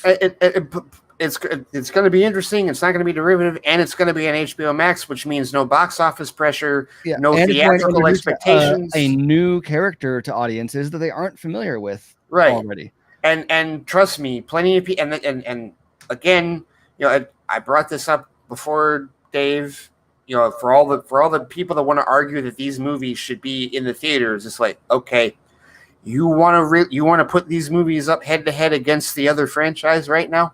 No. You think that's going to work? Yeah, I know. That's one of the things that we've talked. I mean, I think that was the first time that you came on, Ray, was the fact that it's it goes back to Blue Beetle and having, Jaime Reyes, the character who is Latino, and, just would you want him to go against all that, or would you want him to be fleshed out in a series on HBO Max where people can be like, wow, fascinating. This character I've never heard of. This is cool. I watched 6 episodes. Holy shit. And not just fleshed out, whether, even if it is a movie, which I think Blue Beetle's still going to be a movie on HBO Max. But the point is, instead of putting the general audience in a position where they have to go to the theater and decide which movie I'm going to spend ticket money on, they can go to the movie theater and see whatever they're going to see, MCU-wise, and then when they come home, throw Blue Beetle up on the television on HBO Max. It's kind of appropriate because I've never wanted to see a Marvel movie more than once, so they should be in theaters. Wow. I mean, not all Marvel movies, just 90%. Shot fired. Yeah. It's not. I don't dislike Marvel as an entity. No. There's a lot of cool stuff. I'm just Marvel is the antithesis of what I like about movies, the Marvel movies, and that's fine if you like that. I just don't like it. No. I want to ask if anyone else has a headcanon about the Warner Brothers. In my mind, Warner Brothers are the real life version of the Muppets who fight with each other, the twin Muppets. And they were brothers. I'm aware, but in my headcanon, it's a current modern day, I'm going to burn down dad's house so you can't get the inheritance. It's just infighting brothers who are just cutting off their noses to spite their faces. My problem is that whenever you say that, I just think of Yakko, Wacko, and their sister Dot. I mean, that's, that's... Okay, so see, you have a reference to the headcanon. Nurse. This would sell, Warner. This would sell. Ren and Stimpy. Your brother, Warner. Ren and Stimpy. Ren and Stimpy! Yes! Cat Dog! Yeah. Oh, Cat Dog was a little past my time, but yes. You know how you get to a point where I am a young lady. You grew up with Nicktoons, and for me, the cutoff was Hey Arnold. Anything after Hey Arnold, I didn't really watch. But everything before Hey Arnold, okay. So Doug, Rugrats. I'm not kidding you. I am trying with everything in my power to get one of my students to do a Hey Arnold script. Oh. Where one of them plays Hey Arnold and the other one plays every other character in the show. And see, for me, I'm thinking about Fox Kids, Warner Brothers cartoons. So for me, it's I go Tiny Toons, I go Batman the Animated Series, I get to Animaniacs. Yeah. And then I mean, and that was more my jam too. I know, it's and of course in my head now, all of a sudden I'm just going United States, Canada, Mexico, Panama, Haiti, Jamaica, Peru, Republic, Dominican, Cuba, Caribbean, Grenada, so the two, Puerto Rico, Colombia, Venezuela, and Dos Guyana, and still Guatemala, Bolivia, then Argentina, and Ecuador, Chile, Brazil. I love that she created a little dance. People who like musicals on your show. Oh shoot! I've been watching Smigadoon on Apple TV Plus and loving the shit out of it. Did you know about that before I said excuse me? I had heard about it, but you pushed it back into my conscience, going, "This thing is coming out on Apple TV Plus, and Scott should watch it." Yeah, I was they made it for you. They did make it for me. Oh my god! Was it Peel? Who? No, it's not Peel. It's It's George. Which one? What are you talking about? It's Keegan. It's Keenan. Keegan Michael Key. Yes, he's one of the co-stars of the show. Okay, yeah. But it's also got Alan Cumming and Kristen Chenoweth. What I should have said was Luther, the actual Obama anger translator. Because Yes. he was Obama. He was Luther. Yes. Okay, yeah. Okay. He's the co-star in this Apple TV Plus show, and damn, am I not entertained? Because Apple TV does the weekly release model, so I'm like, and they're only 30 minutes long, and I'm just like, we need the next episode. Yeah, Kristen Chenoweth is like a treasure of humanity, and she should be protected at nearly all costs. Even though she plays the book burning, like she's the mayor's wife from The Music Man. And that's the thing about the show that gets me is that I'm sitting here going, that's Music Man. That's Seven Brides for Seven Brothers. They just sang a reference. Oh my God, they just sang a song this week that's like, that's a play on Soliloquy from Carousel. And only the nerd like me is the one sitting there going, I know all of this. Is Dice still on this? Really? Yeah. I love how Dice he's dying on the hill of like the gingers. There are so many questions here, Andrew. First of all, under what stylist is bleaching a baby's hair? Because I think that their cosmetology certifications might need to be revoked. Second of all, I mean, why would you resort to bleach if you were Superman? Why wouldn't you just like boop? And you know what's funny? I was a blonde hair kid. Do you think I was Superman also had hair color blonde. changing powers? I mean, why the fuck not? I mean, you just described a new power for Superman by saying boop. Is that a Richard Lester power? Hey, the Silver Age, Superman had a different power every week. What if he just calls like Green Lantern? Then instead of doing it himself, he's hey, we want this one blonde. Can you come over? What, and Green Lantern? And then they show up and it's like a sip and see, except Green Lantern at some point goes boop, and then the baby turns blonde. I don't know. There are a million ways you could do it. And you've listed two ways that are not part of the character's powers. Also, I'm done with you. Also, you're married to him. I don't think you get to be done with him. I'm sorry, Amanda. That's not how that works. Well, for the minute, yeah. I literally I say done with him, and then I like lean on. Yeah, I know. I was about to say, I was like, you can leave whatever you want. She's like, okay. And then she was. Amanda, you can leave whenever you want. Yeah. No, but it is funny. It is funny because me and my brother, we were blonde kids when we were little. Like we have like. Yes. I don't know if Mama Film Junkie's still here, but yeah, we have pictures where my nickname was Shirley Temple because I had blonde curly hair. Bright blonde curly hair. Isn't that weird how hair changes like that? Eye color does too, bro. Yeah. That is all like so many white babies start out looking blue up and they are just not blue eyed at all. Yeah. What, you weren't blonde as a kid, Ray? What are you talking about? What? No, but I was a lighter shade. I've gotten dark. I have gotten darker over the years, yes. That is when I was a kid, I mean, listen, black people need sunscreen. That's a thing. That's not a thing. Let this be a PSA. It's like I've heard, like you hear dumbasses talk about how, like we don't burn when we're out. Like, yes, fuck, we burn. Yes, I don't. Dude, same thing is said about Mexicans too. Don't worry. Right. It's like so, but it was worse when I was a kid because I did have we were just when we were younger, and I don't know what it was, but. There probably is a certain shade that maybe doesn't need it, but hey, we're not all the same shade. Right. Well, just because it's not pink doesn't mean it doesn't hurt. Exactly.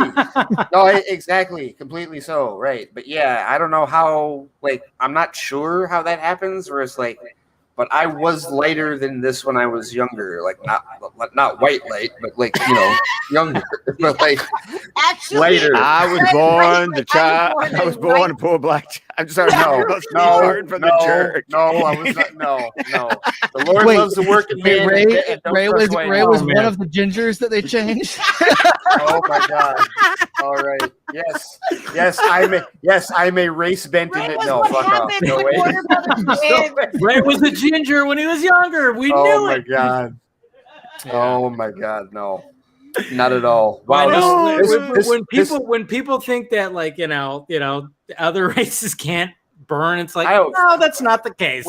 I don't know how that started or what fucking book of almanac that came from. That's. It sounds like a racist white person thing. It totally is. Absolutely, it does. No, they're special. They're different. They don't burn in the sun. Right. Like, no, that's not the That's- case. It's that's- like yeah. okay, we you were might taking not it burn further. as easily, sure, but still burn. Come on. Right. Yeah. I mean, It's Because called it's like radiation. there is not Yes, a- it's literally like If There's you can yes. see that your skin is literally turning color because it is being cooked, yes because of the pigment in your like the melanin in your skin conceals that, then Yeah. like that's a big fucking problem. That can Yeah. go Yeah. badly. I mean, yes. I'm translucent, so I literally like it's like Oh no, 10 no, minutes in Amanda, sun you'd and I lobster. you'd appreciate this because when Liam was at swim meet, it's so funny. I see him in the house, and of course they're boys. Boys don't wear pants. It's just Right. it's a thing I have We to know. deal with. I know. I'm surprised I'm wearing pants right now. I know, Dave. You Yeah. especially. I actually I'm not wearing pants. But. But it's like when he's not wearing, I go, wow, Liam has a tan. Then you put because my wife, Heather is like white as a sheet, and then you put and I'm like, oh, Liam has a tan, and then I put him next to like the rest of his swim team, and I'm like, he's still fucking white as a sheet. I have now. Look, I have friends. I have plenty of friends where it's like, they're same complexion and they take Facebook pictures enjoying the sun. I'm like, you better fucking get in the house, seriously. and then, sure enough, hours later, they will post a picture. Their head, one of my buddies' bald head, and after like an hour or so, his head looked like a fucking stop sign. It's like you should have gone in the fucking house. You can't sit. Oh, I in the know. Yeah, I sunlight. know. It's What the hell? you know what? My wife calls it. She's either original recipe or extra crispy. Yeah. No, like last week I had a family barbecue, I was out in the pool, my cousin's house, and I was out for like an hour. I had no sunblock, and remember. You looked. Oh, we had the Phantom stream right after that. And I literally went boop, and I'm starting to peel right now. I'm starting to peel. You are not you have like some actual ability to tan. I do because that's the Mexican part of me. Well, luckily. And for me, my wife, I remember on the Grammar Girl podcast, I once called in because she likes to do family stories, like words your family made up that like only has meaning because your family uses it. And they're called Familex because it's your lexicon. It's your family lexicon. Yeah. And so my wife, for many years, the Familex in our family is Scott, you're the day walker. Because she loves Blade. And she looks at me and she kept going, Scott, I hope our children are day walkers like you. And right now we've got, out of 3, we got 1 ghost. We got 1 day walker. We're waiting to see what the 3rd one ends up being. Because I can tan. Why am I this melatonin amused? for that? Why am I this amused that you call one of your children a ghost? Because my he God. is white as Oh my white God. can be. Oh, Because that it's my is- wife, my Heather. Dear God, I love her, but See, just I feel sorry for Dice. Dice is like, yeah. He can't see the sun. If he goes outside, he's like, he's a vampire. He's like, That's what's happening. It's with a Dice. Canadian sun. It does Yeah. it to you every time, Dice. Exactly. This is- We're sorry, Dice. We're sorry that we can actually go out in the sun for a little bit. But again, for a little bit, and for a lot of my buddies, it's like, wear a hat. Seriously, wear a fucking hat. What are you doing? Like, what's? I wear a hat. I'm sorry. I wear a hat. Yeah, Scott. Yeah. I love how I do love how Black Superman got us on this topic. I do. Love I that. know, right? I very much enjoy the fact. Well, because that we were he's able. overpowered too, right? Like this is a thing you need to be concerned with. Oh my God! Here's Ray. This Like, is- you this got to is get where out it of the all sun, goes. and he's What like, happened? I'm charging. Oh my God! See, Not too far. It's Wow. true. It's true. This is Wear your sunscreen. that's gonna be in the script. They're gonna put that line in the script, right? There's gonna be, especially on HBO Max, he'll put that in there. There'll be some type of Oh yeah, you know what's gonna happen? You know what's gonna happen? That YouTube channel goes how something should have ended. They're gonna be like Zack Snyder's Justice League should have ended when Superman went out and he was like, you know, he did his whole Christ thing, and then all of a sudden, like he's looking at the sun and he goes, ow, shit, ow, that's hurting my face. I gotta shit. I'm sorry. The funniest one of those to me to this day is still how Frozen should have ended. And it was them delivering her to Xavier's Institute for Gifted Students. And then there was a musical number between Elsa and Hugh Jackman's Wolverine. I didn't see that one, man. My favorite was always the Willy Wonka one. Where he's like, he's like, I said we should have it, but no, it had to be a scary tunnel. It's like, that's right. What a great idea that was. Yes. Oh man. I'm sorry. If you're reading Roald Dahl and you aren't a little terrified, you're not reading Roald Dahl right. Oh god. I read The Witches last year in preparation for the Anne Hathaway movie on HBO Max because it was Anne Hathaway. Of course I was going to watch it. Like I'm predictable like this. I'm sorry. A little terrified? Yeah, I know. A little, yeah. Yeah. The Roald Dahl is children's horror. Oh, dude, I read Charlie and the Chocolate Factory. Yes. It was not kid friendly. Well, like Invasion of the Body Snatchers. And then James and the and then on top of that, so though, on top of that, the original movie like reeks of like acid fried like brains. Like, like the color palette and everything. Yes. Oh my god! I have no sensation anymore. But it's after, it's like what happens after Alice in Wonderland when they're just like, I have no feeling. Not a speck of light is showing, so the danger must be growing. By the fires of hell are flowing. Is the grisly reaper mowing? Yeah. Yes. The danger must be growing. The rowers keep on rowing, and they're certainly not showing any signs that it's his superpower. That they are, dude. So how great, how fucking awesome was Gene Wilder in that fucking? Oh yeah. Well, and then in the how it should have ended, he's like, any signs that they are slowing.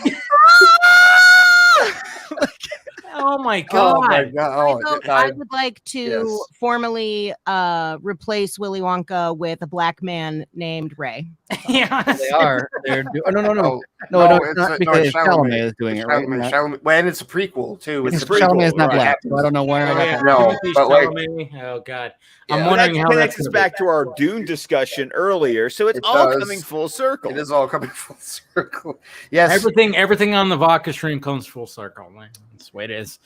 Yes. No, but like, I mean, yeah, you watch that. I mean, you watch. You hear that, Matthew? I mean, that could be really frightening too. That whole scene right there, when you see like all the fucking images they see. I mean, you see like you see snakes and shit like that. Oh yeah! Oh my god! It's freaky. It's messed up. It's very messed up. Like the whole. Very messed up. Well, it's like the opening sequence of True Blood. Like. Yes. Yeah. No. Damn it, Scott. Now I'm just thinking of an Oompa Loompa going, he who controls the spice controls the universe. No, the Oompa Loompa would be Baron Harkonnen. Oh, God. Yeah. Oh, my God. Oh, man. You just need an Oompa Loompa who's floating in the middle of the air. Our callback. Kill them all. Oh.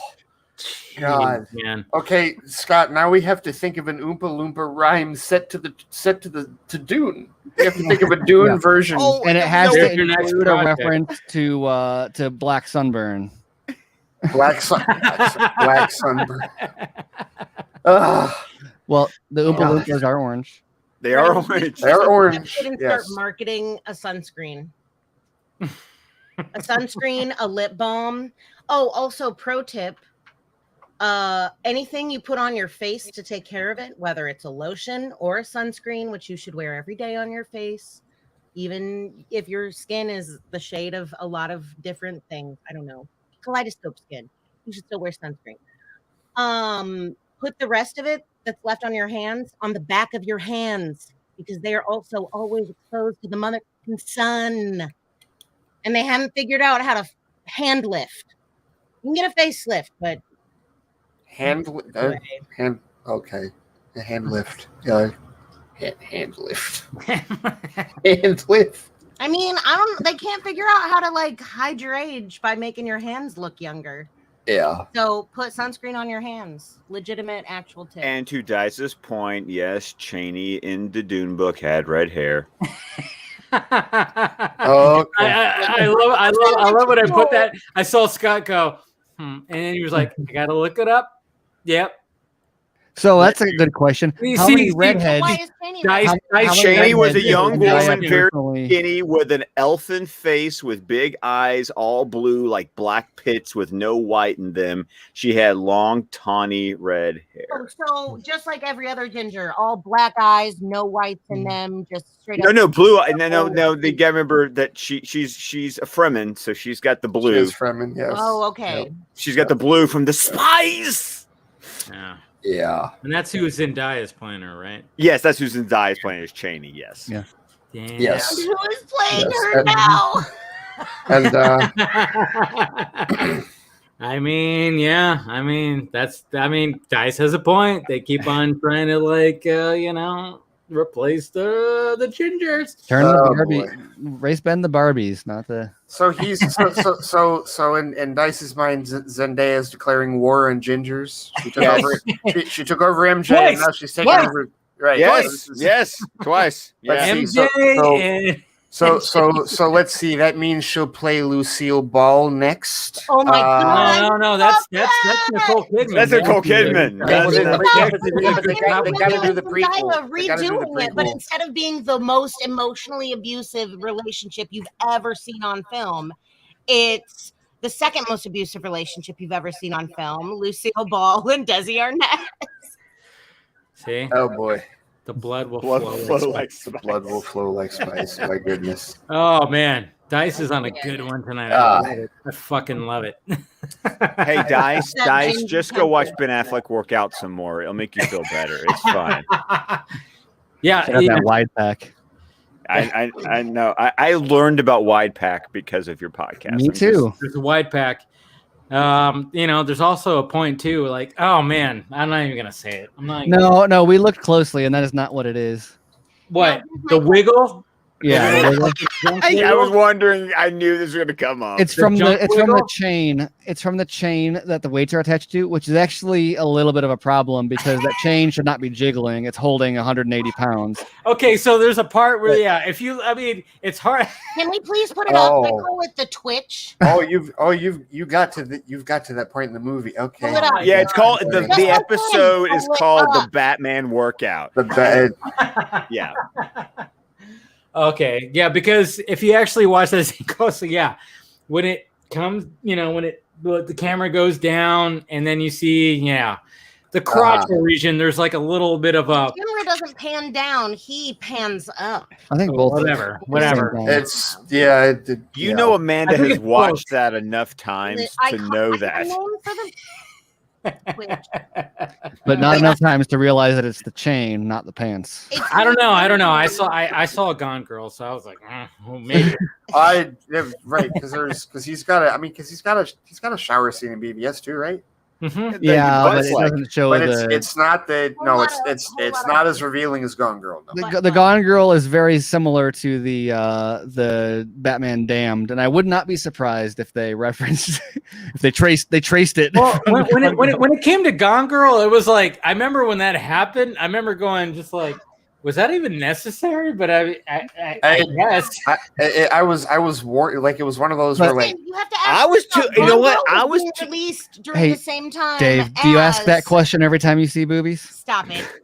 Gone Girl was being Yes. released during the same time No. as what trilogy did you see in theaters, Scott McClellan? I did not see it in theaters. what No, theater? he's What saying film? Twilight. No, not Twilight. Is Not John Twilight. 50 Shades of Grey. 50 Shades of Grey Oh. is what I'm referring to. Okay. I did not pay money. Okay. to see that in You theaters. know what? You know what? Grey, you put in a Ben Butt.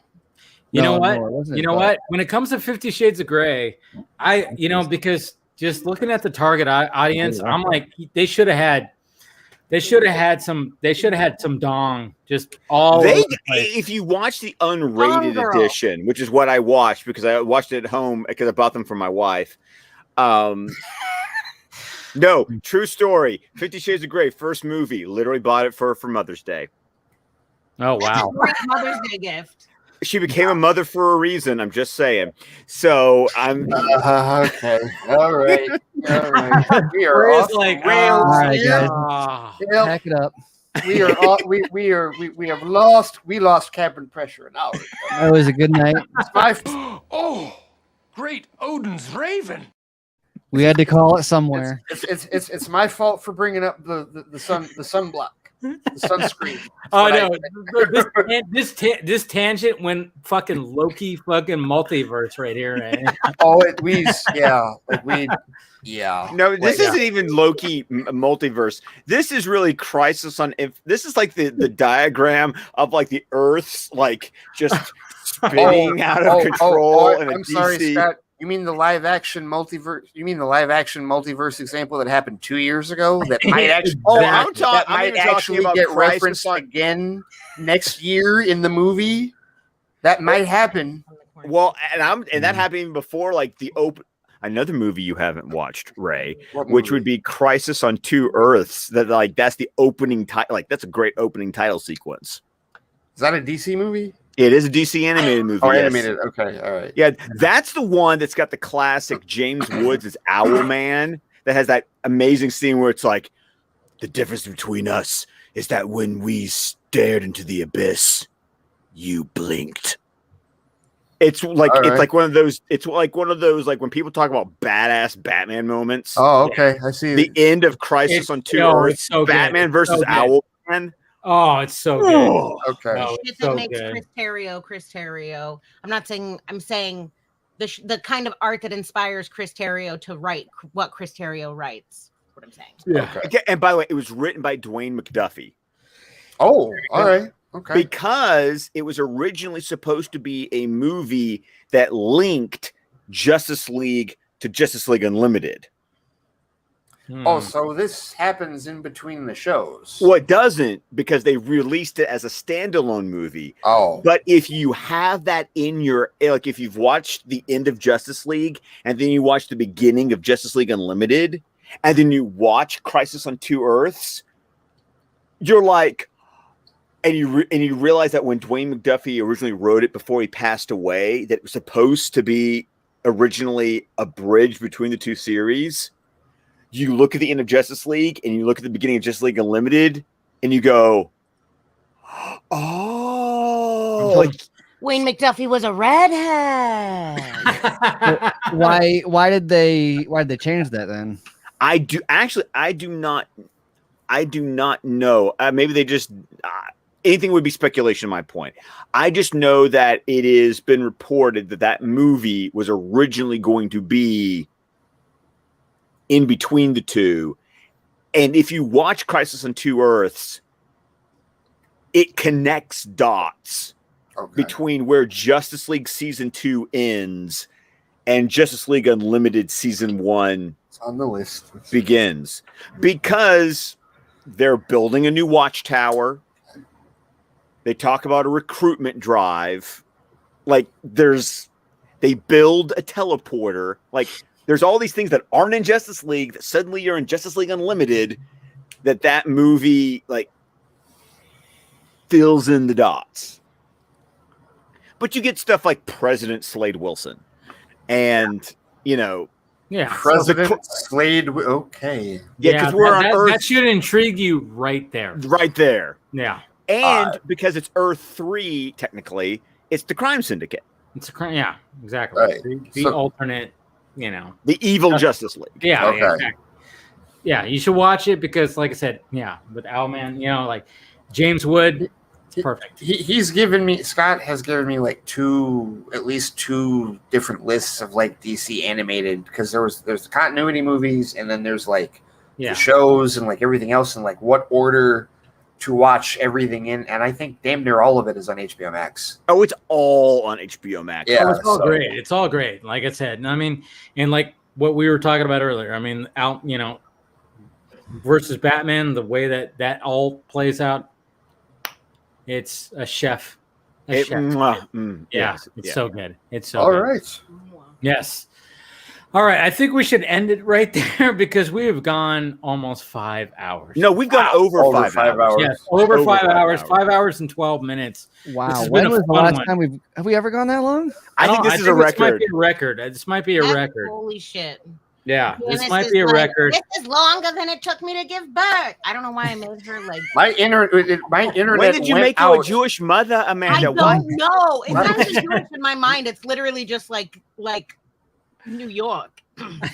My internet randomly went out like an hour and a half ago, and I came back. Yeah. What? Yeah. Ray was still talking. talking. Like 10 minutes. Yeah. Right. And also we had, obviously we want to thank Miss Dr. Drea. She's a doctor. She's a doctor. The doctor, Dr. Drea. Yeah, no, we want to thank her for showing up at the beginning of this thing and talking to us, of course, and just giving her input about all this stuff. And of course, talking Batman, the psychology of Batman, and psychology of like a lot of things too. And that was a good discussion. Yeah, it was a very fun I have discussion. so many questions about real people. Yeah, I know. I hope to get her back because, like I said, Amanda, you need to listen to the Arkham sessions from the beginning. You will get information about real people listening to that podcast. It is incredible. Scott got me onto the podcast, and 100%. when he was talking about it, and then when I was getting connected with her, and then we scheduled something, I was like, all right, I'm going to start just listening, and yeah, it's really good stuff. Really great Batman stuff. totally has CPTSD, which is recognized in Europe, but not in America's DSM-5. All right. There it is right there. But man, Alrighty. I tell you what, again, another guest that I'm like, I want to have back later on. And then we can, She posted a picture of her display behind her, by the way, after, while we were talking. Yeah. Like that glorious, yeah. Wait, does she have like a Meg-like Funko Pop collection? But she's got Mondo she even statues. Dude, as soon as she said that at the beginning, she's like, I just put up my Mondo Batman animated series collection up. I immediately was like, Scott. I'm like, yeah, Mondo. I'm like, I wonder what that looks like, man. Because obviously, yes, he has, of course, the book of the Mondo posters for Batman the Animated Series. Yes. So good. That iconography is so good. Look at how his mouth disappears. It's so good. Exactly. Some good shit. All right. I'm sorry. Still, best Batman movie ever. I will die on that hill. I really will. There you go, right there, man. All right, well, let's go around the hole. Around the hole. Wow. Wow. Around the horn. This is good. Why do you say hole? I'm curious. Look I've had this much, and then I've had a couple of these seltzers too. So yeah. Oh, all right. There we go. There it is. So, anyways, around the horn. Jeez, around the hole, man. This is turned into a whole different. A hole? Stream. A hole? Really? A hole? Yes, exactly. I'm just gonna say hole. So many different. Yeah, geez, man. Oh man, this thing's gonna get restricted for sure. But of course, Scott, you're last. Let's go, Ray. What do you got? On Twitter at the Flightcast, my show, the Flightcast, and my blog is at theflightcast.com, and on Apple Podcasts, Google Podcasts, Stitcher, wherever you can find podcasts. I'm also co-host of Fans Without Borders on Squadcast Media, and every once in a while, Scott and I will do Fans Without Borders Plus for our patrons, and we will also review Squadcast movies. Which The Shadow is the next recording. I am scared shitless. Shadow. Going into that, because Scott He's never seen it. I've never it's seen so it. good. Scott has been on me for Scott has been anticipating this, and I just know I am terrified because I know this is probably going to break my brain, and it's going to be an interesting discussion. You're in for a treat, man. We're going to see how that goes, but yeah, that's where you can find me. Wow. Oh man, I love The Shadow. Oh my god, it's so good. All right, Colbert's. Yeah, you can. I'm Stephen Colbert. You can find me on Twitter and most places at SM Colbert.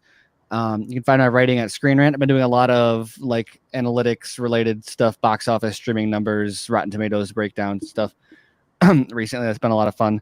So look for all that.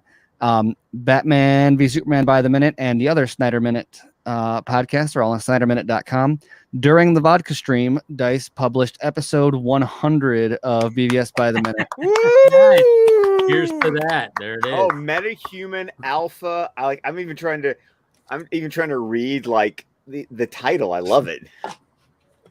There it is. All right, Amanda. Hi. You can find me on Twitter at PieSugarPie. Or like in really any of these people's mentions. If you can't figure out how to spell that. And you can also find me on League of Mayhem, except for last week's episode I missed because I was stuck on a work call.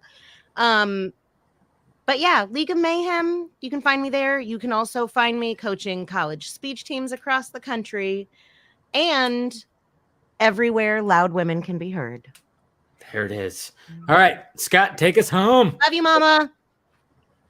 But of course, you can find me on Twitter, ScottDC27. You can find my podcast, the DC Film Squadcast, wherever podcasts can be found. We're also on Vero, Facebook, YouTube. You can find the entire network of shows at squadcastmedia.com. You can find me every Saturday with this guy talking about Batman the Animated Series, which tomorrow night will feature a discussion of the new M. Night Shyamalan movie, Old, and of course, the pinnacle of Batman episodes, Heart of Ice. You can also catch me, probably coming this week, because we talked about it, talking about the next 4 chapters of Dune over on Wonder Meg's YouTube channel. Yeah. And yeah, in fact, Dice heard it. You heard it from Lightcast. Anyways, all right. Thank you, Dice. All right. And you guys know what to do. Hit that like, thumbs up button before you leave. Hit that subscribe, notification bell. If you want to join Film Junkee, hit the join button. And then, of course, they got the Patreon, too, if you want to help out the pirate ship right there. And then, of course, we got the Film Junkee closet down below. All right, guys. It's been a lot of fun tonight for sure. And thank you to Miss Drea for Dr. Drea for joining in and then talking to me for a little bit and talking to Scott, and just a lot of fun. Hopefully we'll talk to her soon. We love you guys. We'll talk to you later.